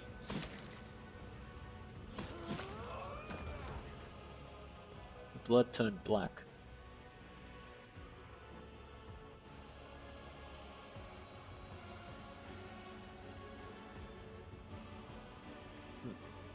That is one traitor dealt with, Lord Captain. That is one traitor dealt with, Lord Captain, but how many more have been poisoned by the false confessor's heresy? A new spiritual shepherd must be appointed quickly to banish any mutinous thoughts sown by the traitor from the minds of the crew and to strengthen their faith and obedience. Without the ship's confessor, the rabble will begin to whisper that the Emperor has forsaken us, and such doubts will only play into the rebels' hands.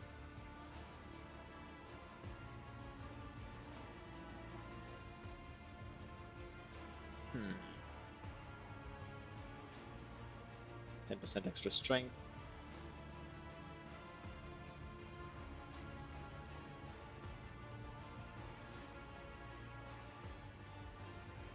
+2 void movement for attack crafts and torpedoes.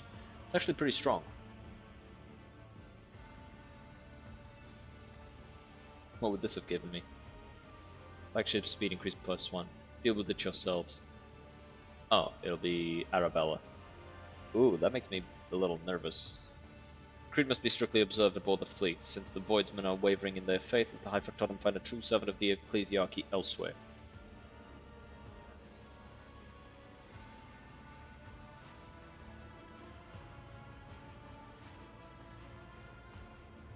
Yeah, we don't want outsiders.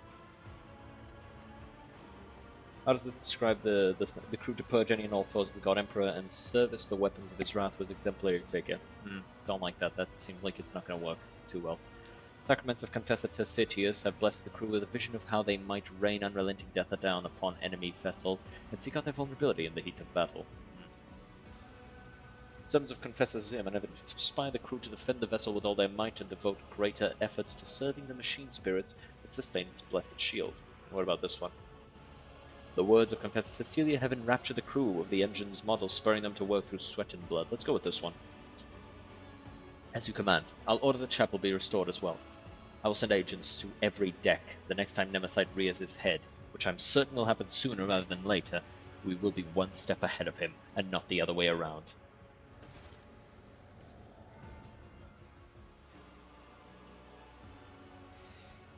There's something wrong. I'm thinking about Nemesis, my adversary. The more I learn about him, the more I see a vague reflection of myself. A twisted reflection, perhaps, but all too familiar. Like me, he was forced to tread the path of servitude from an early age, stripped of anything that might stand in the way of duty. A champion and a zealot left with nothing but an idea, forged and tempered by his mentor.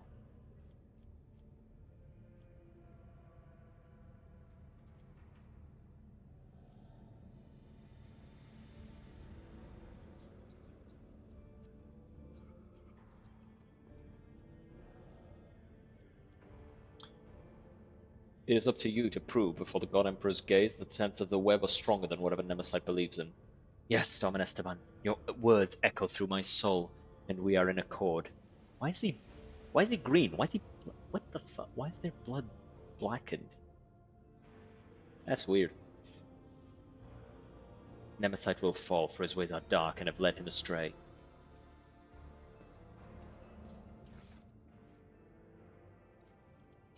Alright, so we got some chainsaws.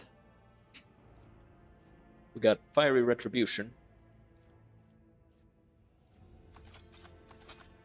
Oh hey, this guy had a power pick. Neat.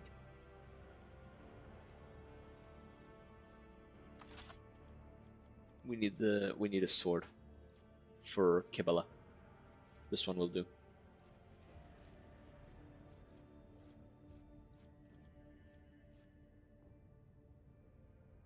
Extra attack action, which increases on penetration of all subsequent attacks made against the same target by +10 for 1 round. Stacks.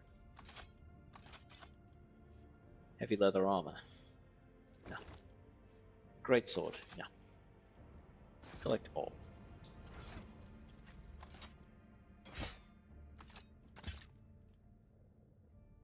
What torments you?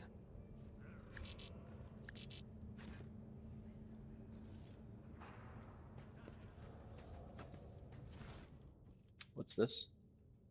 Target of the wearer's ranged attack fails the toughness check. The attack inflicts exhaustion. That's not bad.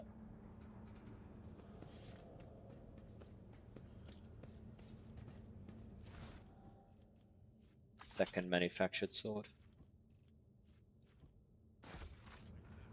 What's over here?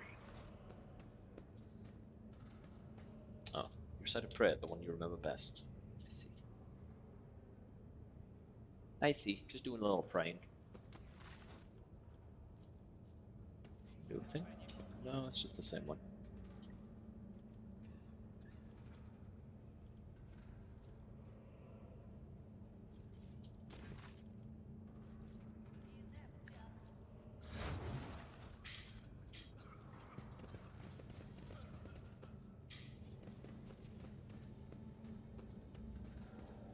Skeleton sensor is holding a spherical object gleaming with gold. It's a chainsword, right? Ancient looking chainsword.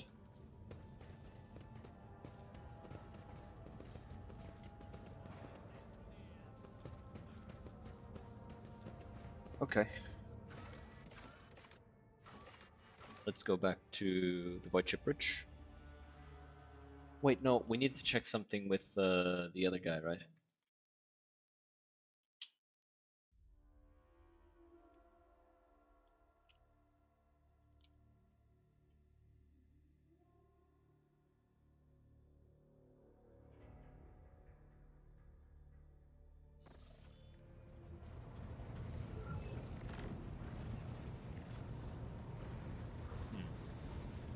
Let's first drop by this guy, see if I wanna... Have you recovered from Nemesis attack yet? You came very close to death in the chapel. The Corrosion spent hours fighting for my life, and I have to say they are earning their keep. They promised to leave a heroic-looking scar, although admittedly I much prefer calluses from an auto-quill. Can't say I blame you. Getting shot sucks. Not that I'd know.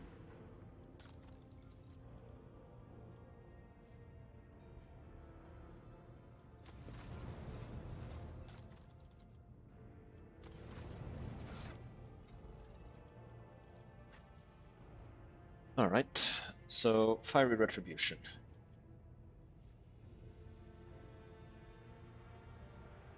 Less damage, but it has Scorching Retribution, which does what? Targeted area on fire for 1 second, for 1 round. So sets that whole place on fire.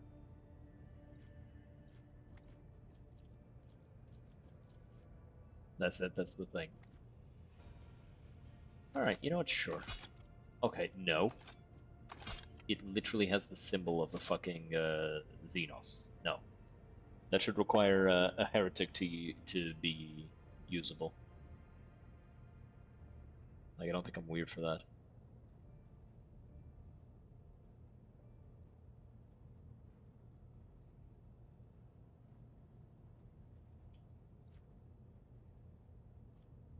This bit. The targets where of the wearer's range fails the test. You know what? Sure. Applying some of this is nice. I want to hold on to this though. But who can I give it to? That would benefit.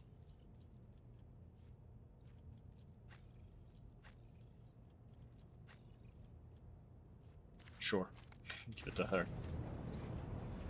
Alright, let's drop by the Astropathic choir.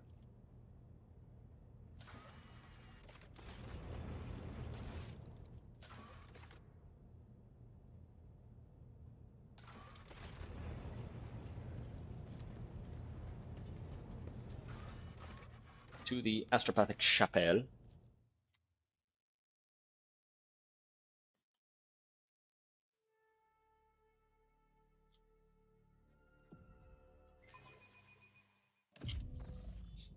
Let me see one thing though.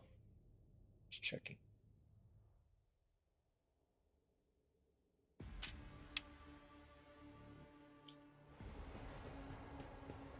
Okay, Zachary Weiss. What the fuck is happening here? She is here. Adeline has returned. She's asking me for help. But you scare her. She's hiding from you. You will not harm her, will you? Ow, dick. The sorrow will be eternal. It's such a terribly wounded soul. It is all but sunk beneath the grey-blue blisters of guilt, and they are swelling ever so rapidly. The last silvery speck of hope could fade at any moment. Choirmaster, what is going on? Weiss says nothing. His otherworldly gaze is directed through you and past you to a spot further inside the chapel. His lips silently whisper, a name over and over. What twisted creature are you? I am the victims. I am the murdered innocents. I am his guilt. How do I find Adeline? Adeline. She's there, in the shadows. Many shadows lie. The true ghosts are hiding among the false ones. But I hear Thaddeus's earnest prayers and old Stavros's words of disappointment. He always doubted my talents as a mentor. I hear poor Antonius's scream, the scream he let out when he unwillingly gave up the last of his vitality. Annis's plea, I condemned her to an existence as a half-machine. I almost sense the Vitia's touch. She tried to save me, but she fell instead. So many voices all condemning me for what I did. Find them. Separate the true voices from the false ones. I'll find your Adeline and bring her out into the light. Why do you seek his redemption? He was always a terrible leader and talentless mentor. He doomed everyone. He was arrogant, having no notion of his own wretchedness. He did not put his faith in the Emperor, but instead believed himself to be invincible. And he paid for his mistake with our lives. It was cruel and painful. We begged him to reconsider, but he took our minds away as punishment. But we were loyal to him regardless. We tried to save him even though he had not saved us. He is guilty. Alright, fucking... let's figure this shit out.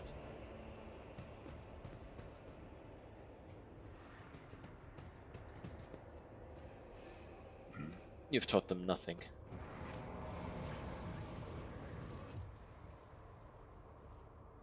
So, is this the real one?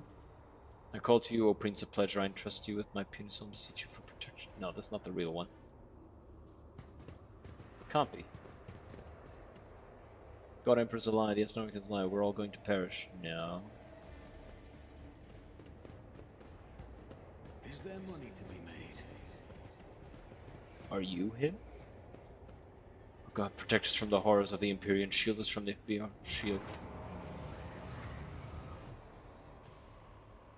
I hope that worked. If not, I'm gonna be a little mad about it. When he drained my life, it felt so sweet. Oh, sweet duty. Shit. Into anger.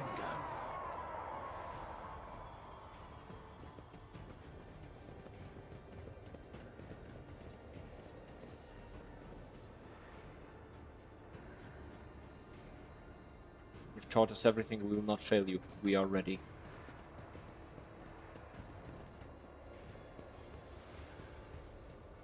I've prepared you well, Zachary. My choir will live up to your name, to my name.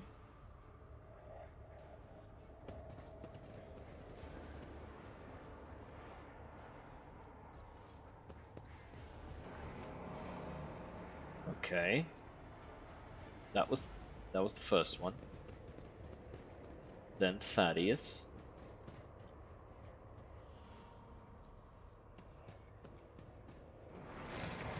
Wait a second. Let's all stack up. But of course, Fucking ow.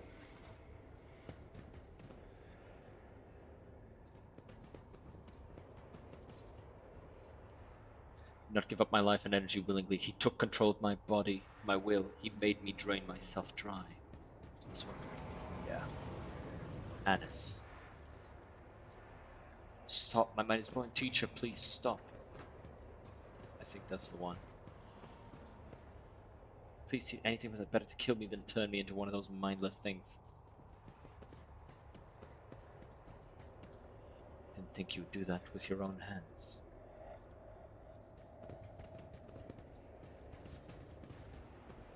Maybe I can ask him? Where's Annis? Annis's please.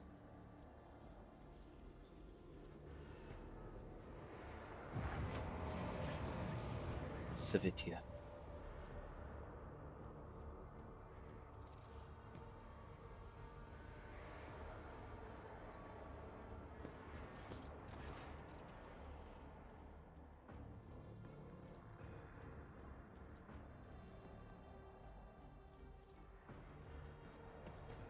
She's right next to him. The ghost stares at Weiss mournfully. The muffled sob coming from the apparition almost seems to take physical form as it drifts toward the choirmaster and envelops him. Do not harm her, please. The poor girl is frightened to death. Let me talk to her. I cannot fail her again.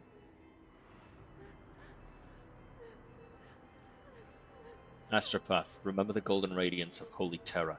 Remember your own oaths. He wants you to be steadfast. I know, your lordship. I know this is not Adeline, but an echo of the one who devoured her soul. I just wanted to see her again. Hear her voice again for a brief moment. Ghost of my failure, now is your time to vanish. Good man. Banish that bish. No demons on my ship, bish. Only Xenos. But those are for, pet-related businesses. Thank you, your lordship. The burden was too heavy for me to bear. Are you all right? In a bodily sense, yes, your lordship. What was that? A reckoning, Lord Captain. A reckoning for my great arrogance. Demons have been pursuing me for years, following my scent, sending me dire messages, hunting me, and now they have me. The entities that manifested here during the ritual were banished, but a lingering echo of their presence has lodged onto the shadows. It has sprouted in the darkness and pounced onto my mind. Why are demons pursuing you? I am guilty. I wronged them. I had been promised a great future as a scholastical psychana, for my talents were exceptional, but fate would not have it, and instead of serving on holy terror, I ended up here in the expanse, where barely a gleam of the astronomican reaches. My pride took a heavy blow, but my spirit was not cowed. I set about to assemble a choir unlike any yet seen here. A mighty, resonant, astounding choir. Lady Theodora expended tremendous resources bartering with captains and governors to procure astropaths for my choosing. I brought together talents and budding geniuses under my authority. They were to ensure I would make a triumphant comeback. And they could do that for me. That team of brilliant astropaths, whose talents were honed for perfection. Adeline, Annis, Antonius, every one of them, surpassed myself as I used to be. I saw that my time was coming, and I lied when I told you it was Theodora who forced us to go through with the ritual. The idea had been mine. When in her paranoia her ladyship set out to find spies aboard the ship, I made her an offer. A ritual that would give her the names in exchange for my fledgling's freedom and my own. It was a good deal. She was willing to trade 7 astropaths for the names of traitors, and I doomed them all. My pride killed them. If you got your freedom, why did you stay on the ship? At first, Lady Theodora wanted to have me executed for what had happened, but then she regained her composure and graciously agreed to honor our deal. But where was I to go? My dead were all here. What went wrong during that ritual? Adeline was my ritual protector, only to become my greatest vulnerability. When the mad stream of other people's thoughts started to disorient my astropaths, I became frightened for her. I hesitated. I wanted to spare her, and I lost control. The right thing to do would have been to sacrifice her, but I couldn't. I'd always had a soft spot for her. Her genius had made her my favorite. What about the other voices? Were they your apprentices as well? Not all of them. Stavros was the oldest in the choir. He had been on the ship even longer than I. Mighty, wise man, if acrimonious. He envied me and criticized my ambition, but I was fond of him all the same. Thaddeus was the ship's confessor. Theodora had insisted on his presence. When it was over, he was the only survivor, and he confronted me with angry accusations. I could not bear to listen to him, so I silenced him. Killed him. Savitia was an ordinary servant. She fought the Immaterium's monsters until the war began to prevail. She tried to save me, to lead me away, but I did not listen. She stayed at my side until the last moment, and died a terrible death, all because of my accursed pride. The rest were my voices. Antonius was the youngest. He had been in the choir for only a short while when the situation turned dire. Fear got the best of him, and I was infuriated by his weakness. I dominated Antonius's mind and impelled him to use up every spark of his life force for the ritual. Annis's doom came even earlier. She was the one person who told me in front of the choir that the ritual was madness. In my anger, I ordered her sevitorized. Believed I had to protect my authority. She died on the spot where you're standing now. I think she was still aware. All my voices. I remember the name of each one whose life I cut short within these walls. Now I know the truth, and it's for the best. I can no longer carry this burden alone. With Lady Theodora dead, the thought of my crime being forgotten, erased from history, is unbearable. I want to be judged and condemned.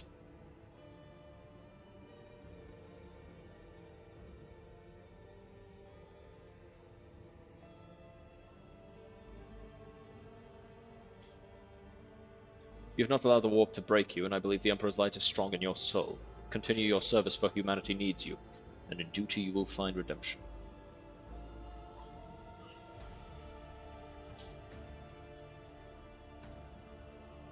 So tight. The Choirmaster grips the Aquila on his belt so tightly that the gold wings draw blood from his fist. You are right, your lordship. Wishing to abandon my post is cowardice, and an offense against him. After a moment, the old man holds out his staff to you. Please, take it. This mighty instrument is the last remainder of Adeline and the others, of my guilt. It was with this that I performed the last ritual. I've no right to carry it any longer, and would like it to be yours. A reminder of the painful lesson my pride has taught me. Detachment from death. For a telepath. What do? You give visions of death. As of this absolute...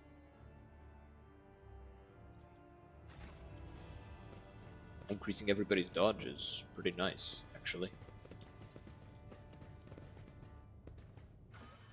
Alright. Worship Bridge. Oh. Oh, that's the shrine. I thought I was going to the bridge. The fuck? What the heck? Oh, what the hell, boy? Why am I here? I don't want to be here. Oh, hey, it's already cleaned up.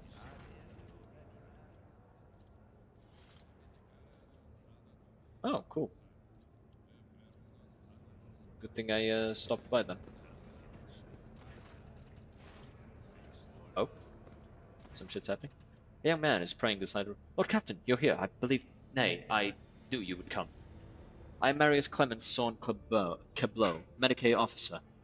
I've had a vision. My great-great-grandfather appeared before me and bid me seek your blessing to become a missionary. Please, grant me your gracious leave to embark on my journey. He freezes, tells you... What? His bloodshot eyes, slightly twitching fingers, and nervous attitude point to chronic sleep deprivation or the grueling strain of too much work. His colors burn brightly and feverishly, his zealous gold ready to consume all other hues. A beautiful sight, if somewhat frightening. You look unwell, Marius. How long since you last slept? I require neither rest nor sleep. I feel energized and alive like never before. I'm overflowing with faith.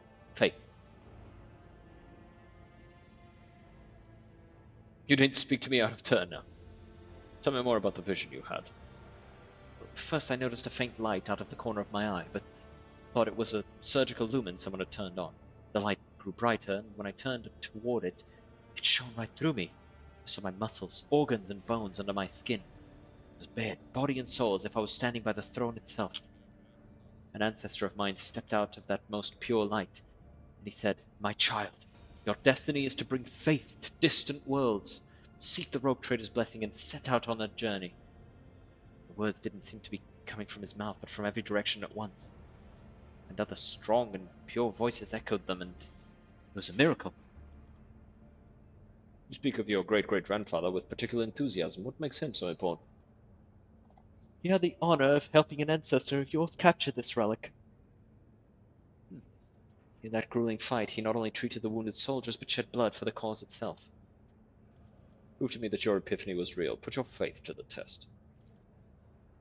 Your words leave the officer awestruck. He freezes in place. You were assigned a position on the ship. That is your place in the Imperium's design. You seek to upset that order, not having executed for such a... Kibble, you know what to do. Death is the faithful companion to those who sow the seeds. Seeds of faith amid the stars. Though it has 1,000 faces, I will show you but one. The one you fear most, the one you have seen in your nightmares. One swift movement, and a cold needle flashes by Marius' neck. His eyes roll up and his body convulses. Nothing happens for several long seconds until he finally forces out, Oh, Emperor! What an abomination! What unbearable throne-offending blasphemy! He clenches his teeth. and mutters stubbornly on through the froth forming on his lips.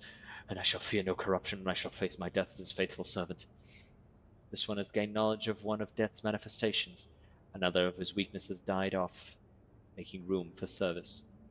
You were assigned a position on this ship. That is your place in the Imperium's design. You seek to upset that order. Not have you executed for such impudence. I'm a loyal son of the Imperium and have, until now, never entertained the idea of abandoning my duties on this ship. But what if mine is a different calling? How could I ignore a message from him? Marius, you can do good without having to leave the ship. You have enough work here to fill the rest of your life, cure people and strengthen their faith. Is that not enough? Your lordship, you've turned my inner eye to things I've never reflected on before. I think you're right. I'm not ready to be a missionary. A vision brought me to you, and you've shown me the truth. Correcting the flaws in my faith is what I must turn my efforts towards. Interesting. Hammers. It's funny to think that like these ancient relics are still incredibly advanced weapons. It's interesting.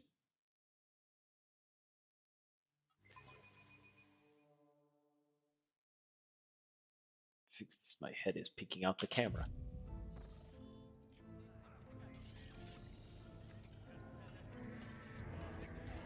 Always keep your eye on the prize.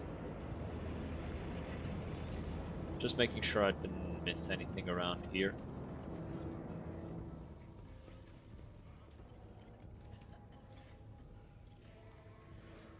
Yeah, I've got everything here. Let's go to the freight line. And let's switch you out so I can give her the staff, the new one.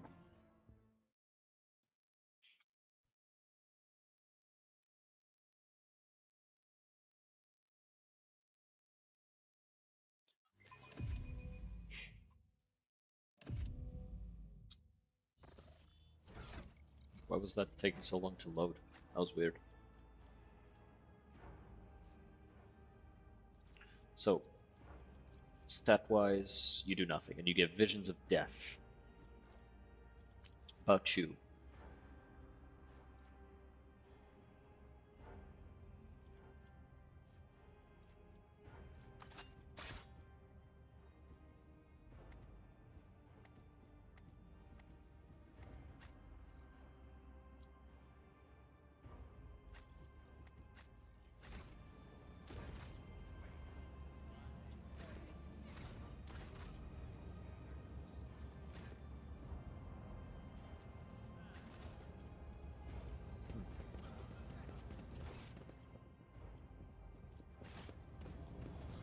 Let's talk to the people around here.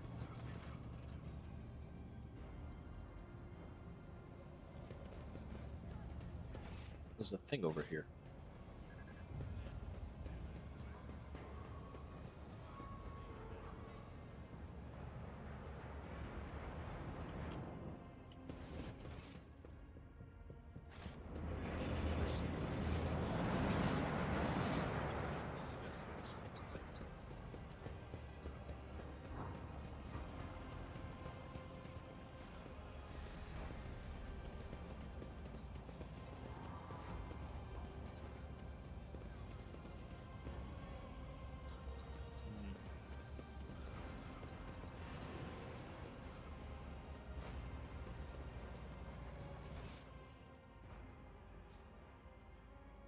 Yeah, it doesn't seem like there's anything new here. Alright, I guess we'll come back to it later, if there's a reason to.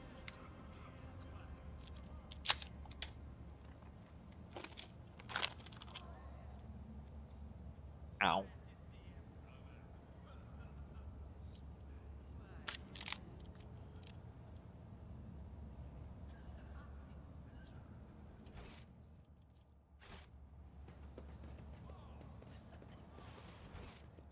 Why is she so far away from the others?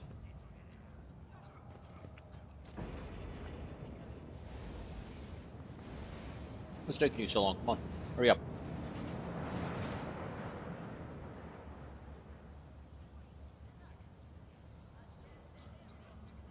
Slow ass bit. Must have got distracted. Murdering somebody. They probably deserved it. It's okay. I forgive her. Alright. Void ship brig. To the brig.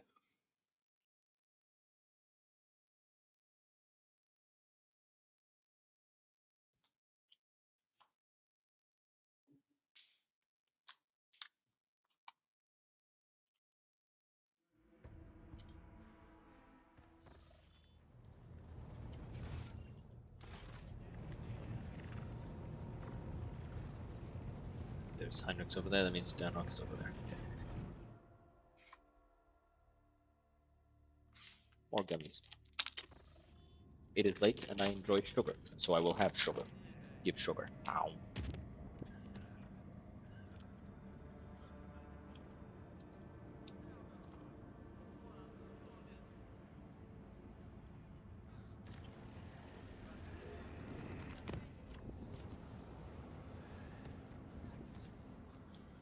Let's go lay waste to the rimming station. Because there's gene stealers in there.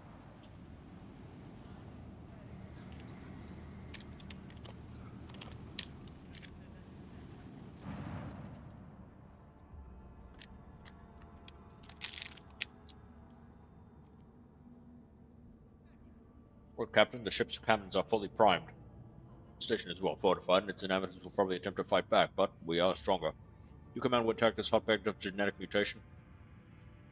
Harryok's Rim, this is Esteban von Valancius. Surrender without a fight, mutants come, and I will grant you a swift death. Emperor have mercy, what mutants? What about a bunch of voidsmen? Collective of harmless traitors. I urge you to leave station orbit, or we will be forced to defend ourselves. How could you prove the station has not been infested with genetic aberrations? Well, I won't trust my impertinence, but the burden of proof lies on the accuser. Whatever crimes may be attributed to us, they do not include aberrant mutations. And I must warn you that we will not go down without a fight.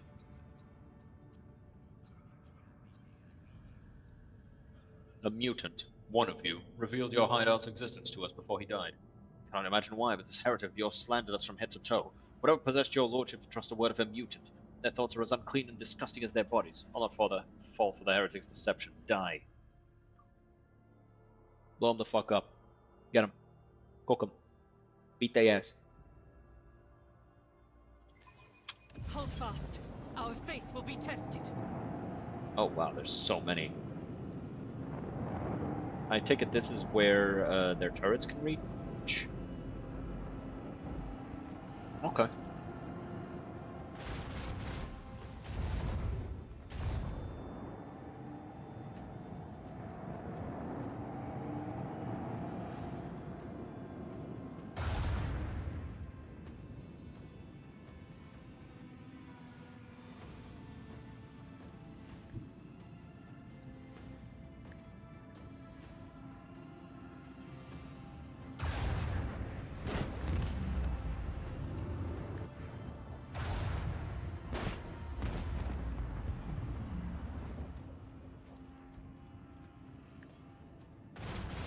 Go on, get them.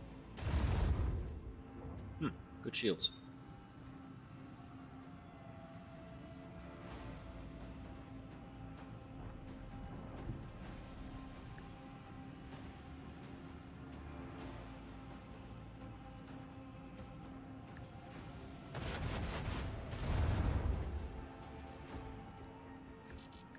Kill it.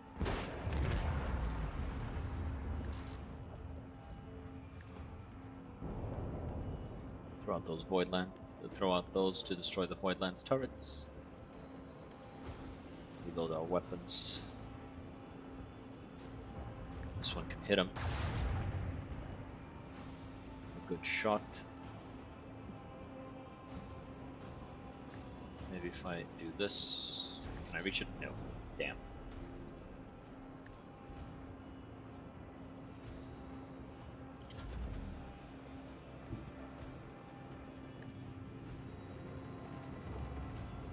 Should have gone for torpedoes.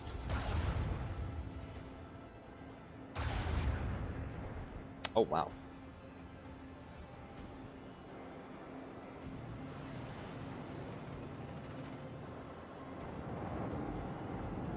Okay. We need to destroy the protective shield generator.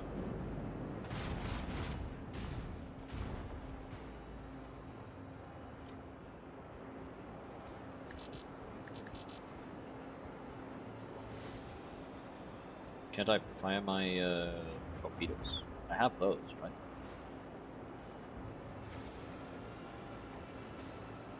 Okay, open fire with the laser, with the lance weapon, the God's Bane.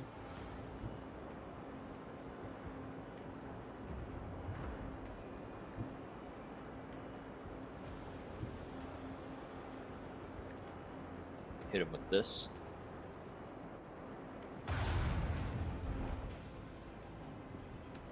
There it is.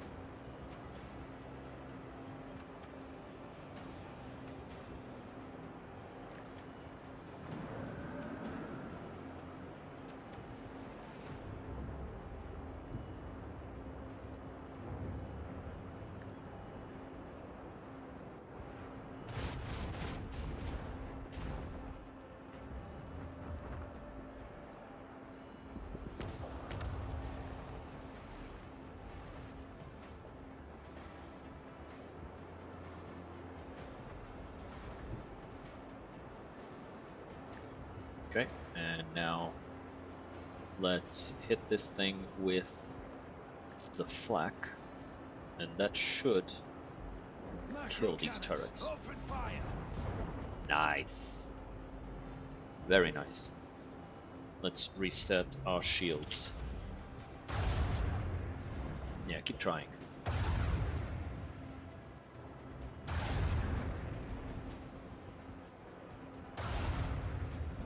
Ow. That actually did hurt. Need to take out these turrets. Good. Please shoot more than once.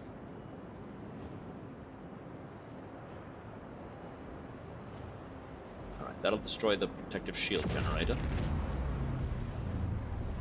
Lance batteries. Volley.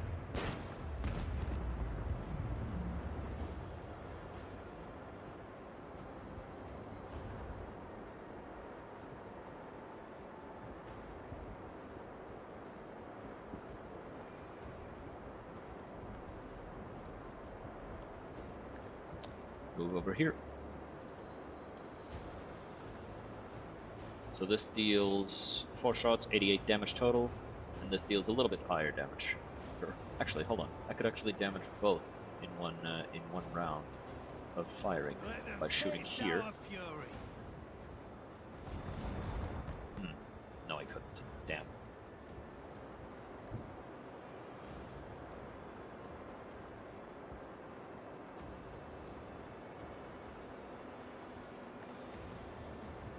Go like so, and now it turns around.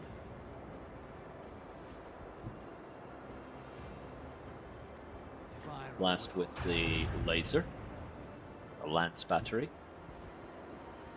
Finish that off with the plasma.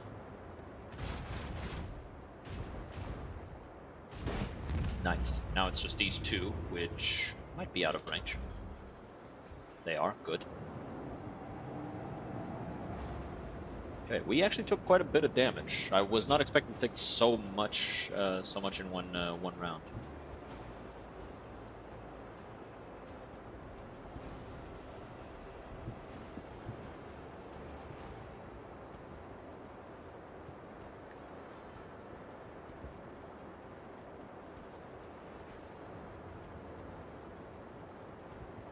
Okay, hit here. And here. Okay. Then as we move in, gonna hit him with this. What'd I take damage from?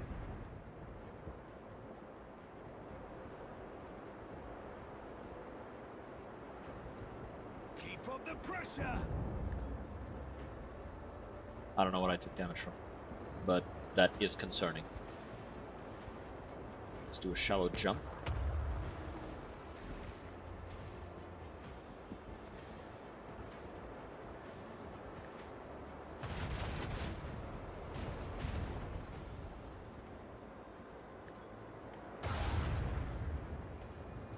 Wait, did I destroy my own thing? God damn it. I may be about to die then. Because I destroyed my own bombers.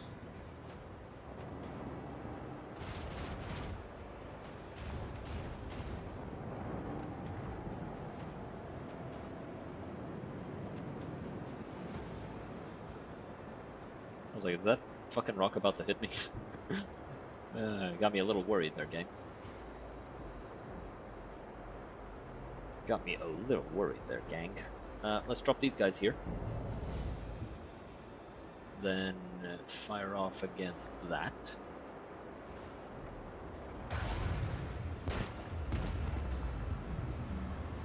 Then there. Hit him with that Archaeotech macro cannon. Macro battery.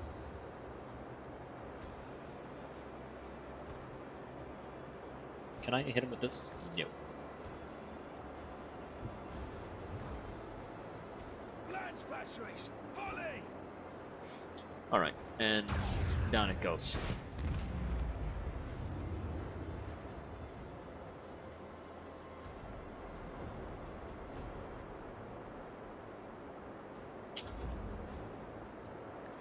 Open fire.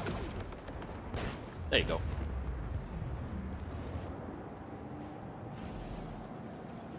Problem solved. Problem solved. Oh, Captain, the resistance is broken. The cleanup parties are landing on Harriek's rim. What are your immediate orders? Make sure none of the mutants survived.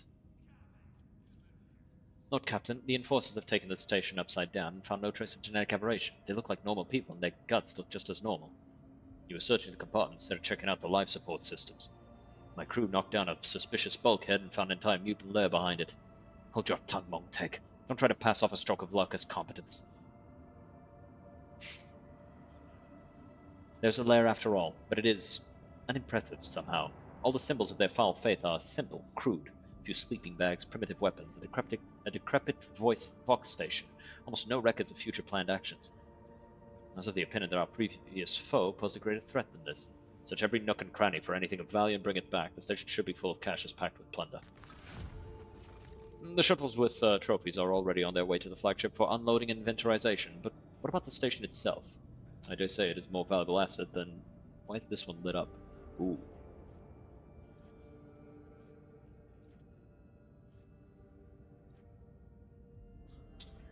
I dare say it's more valuable asset than recovered commodities. Oh, it was the things. Cool. Very cool. Low mission, which makes the mission... Oh, plus 15% chance to avoid. Harriek's Rim remains a valuable trade hub. We will continue to do business with pirates. From now on, this station is mine. I want the station converted into an outpost and towed to Mundus Valancia's system. Let it guard my capital.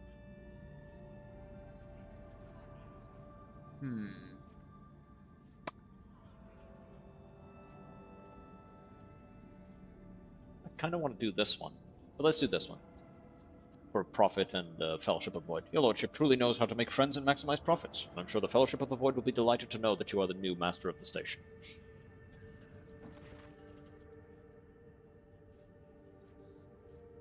Oh. I would sell weapons to the Fellowship of the Void. Shouldn't it have been 2,000? It said 2,000.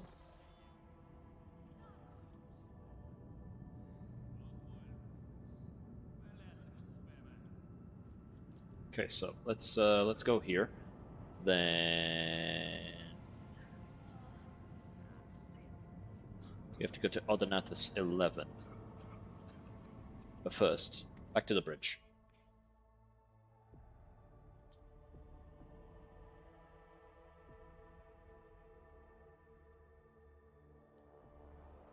Back to the bridge to sell off some of this stuff and, you know, oh, also we leveled up. Neat. What's this? Until the start of the next turn, the Vanguard Knights gain...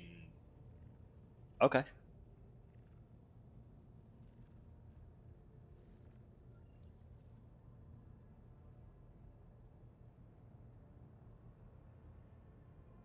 Hmm.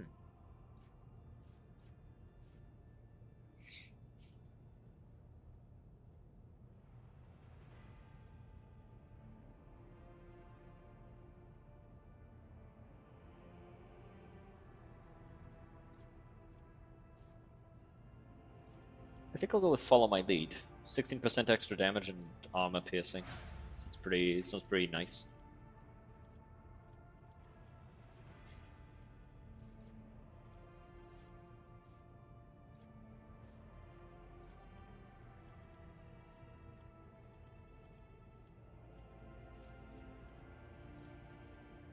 Yeah, I think it will not die is a good one.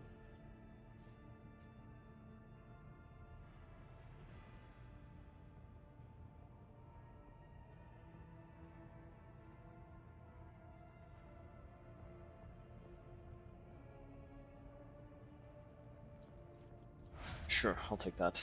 It's an extra shot. It's always good to shoot an extra time. So we'll take Firestorm here.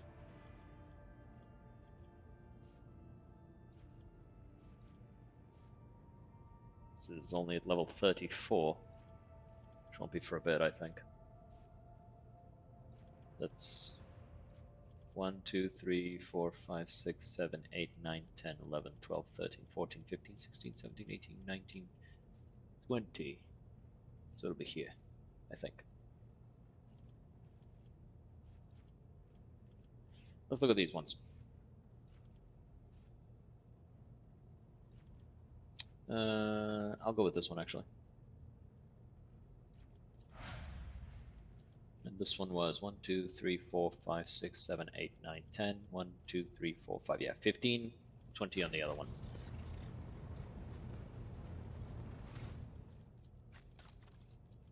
Let's level you up as well. Let's give you Kick. It's a melee attack, so it'll help with stuff.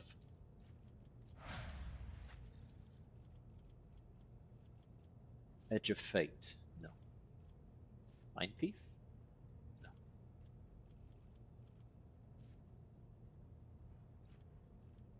Yep. Terminus. And Mind Rupture.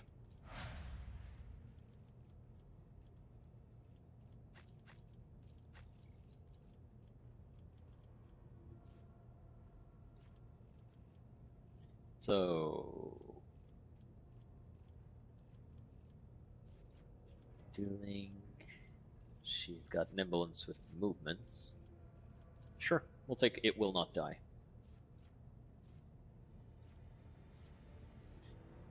On enemies with the unfinished business effect, this effect is applied to enemies which were attacked by the Master Tactician's allies but not by the Master and have less than 50% of the maximum wounds remaining. Okay. Master Tactician immediately attacks the target with a single shot or strike. This attack does not count towards and deals extra ballistic skill bonus damage. Okay.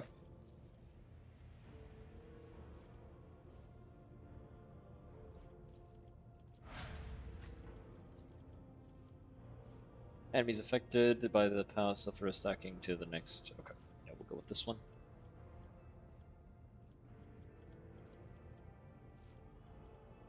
Reveal the light. Willpower and toughness. It's not bad. 50% increase hit chance on the next attack, dodge on the next dodge. And chance of success on the next these bonuses disappear independently from each other after being successfully applied. Okay, so it's 3 different buffs. That's really, really strong.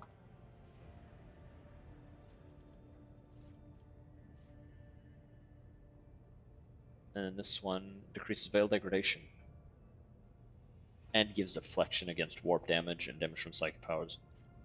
To all allies. Yeah, I'm gonna take that one. The fuck? Don't fucking mind if I do. What?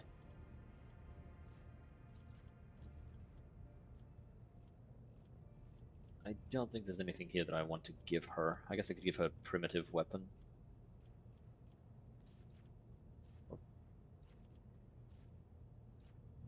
She wants to use swords.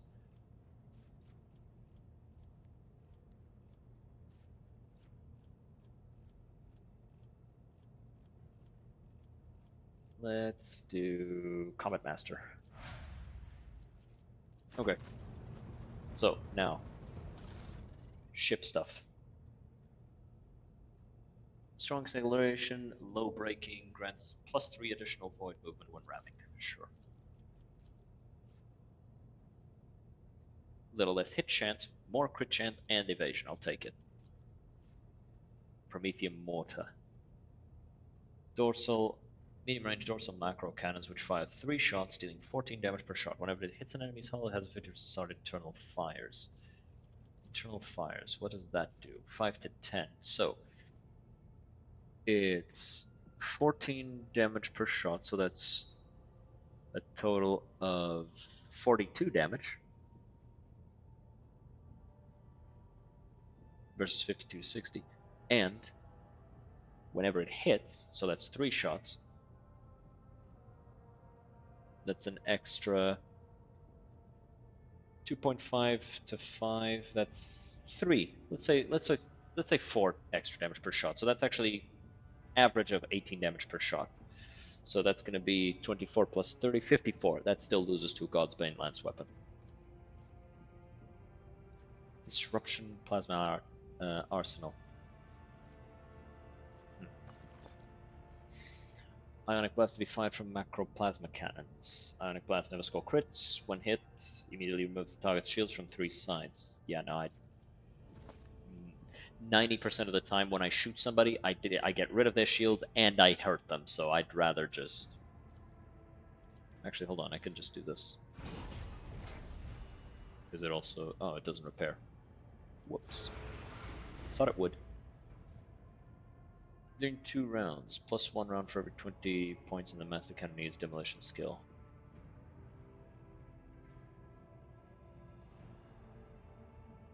Pretty sure this is just going to last the whole fight. Imperium makes 7 attacks, each of which targets a random enemy. Yeah, I'll take. I think I'll take that one actually. It's a pretty strong one. Maximum Overdrive.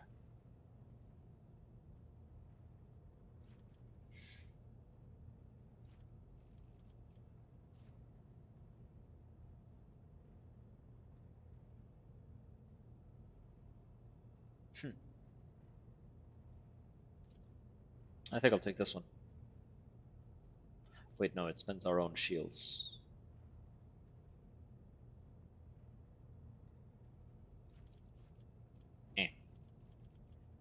All hands on deck, I'll take that one. Alright, Empyrean Storm.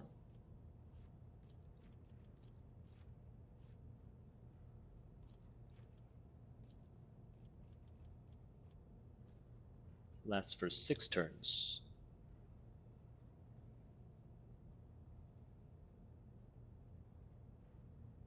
What the fuck do you mean lasts extra rounds? Makes 7 attacks, each of which, like, this doesn't, it's not a duration, it seems like an instant effect.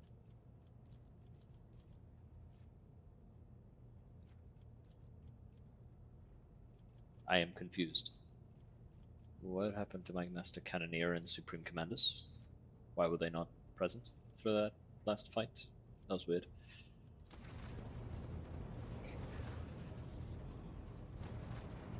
Let's go to the Fellowship of the Void. Actually, wait, is there anything that I really, really want?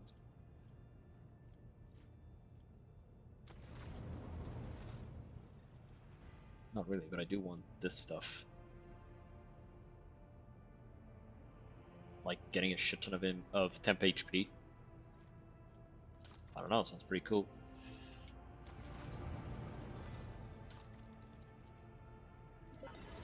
Ultimo Array. Yeah, I'll take that 20% crit chance. Thank you very much. Yeah, I'm not even gonna think about it. I'm just gonna... Yeah, no. Give it. Gimme. Mine. Yoink. Yoink it. As my honored ancestors would say, yoink. Get robbed. What does this do? Kills a target marked as prey. They gain a stackable bonus until the end of combat. Let me see. What is prey? Kills a target marked as prey. Okay, yeah, thanks.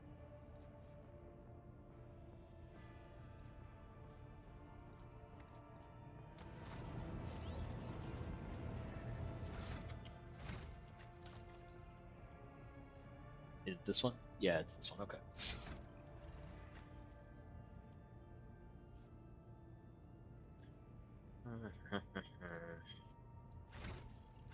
Who are our bounty hunters? You're a bounty hunter as well. What do you have? You have stuff for psi rating.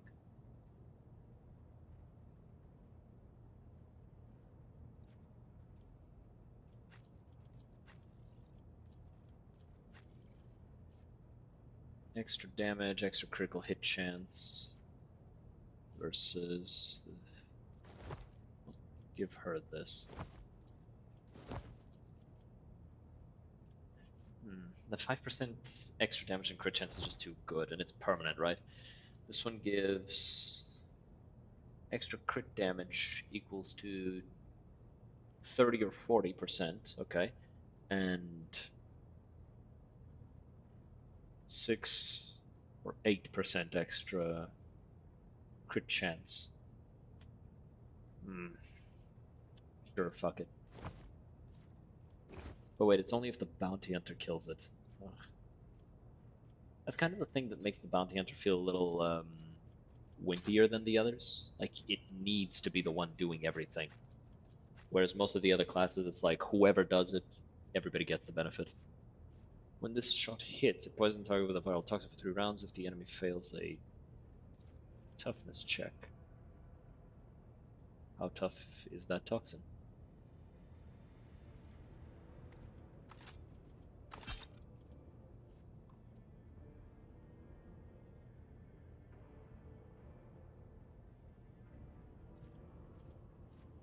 Because, like, this one tells me how much it is, this one doesn't.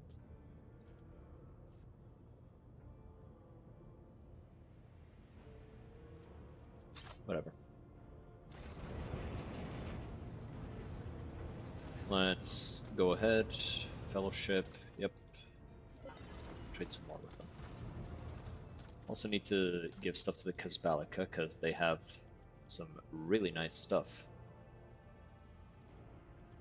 Like this Stormbolter, which just has 6 rate of fire. That's actually less than the other one.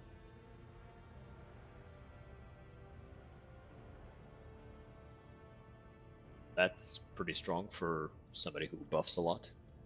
Especially a Psyker who buffs a lot.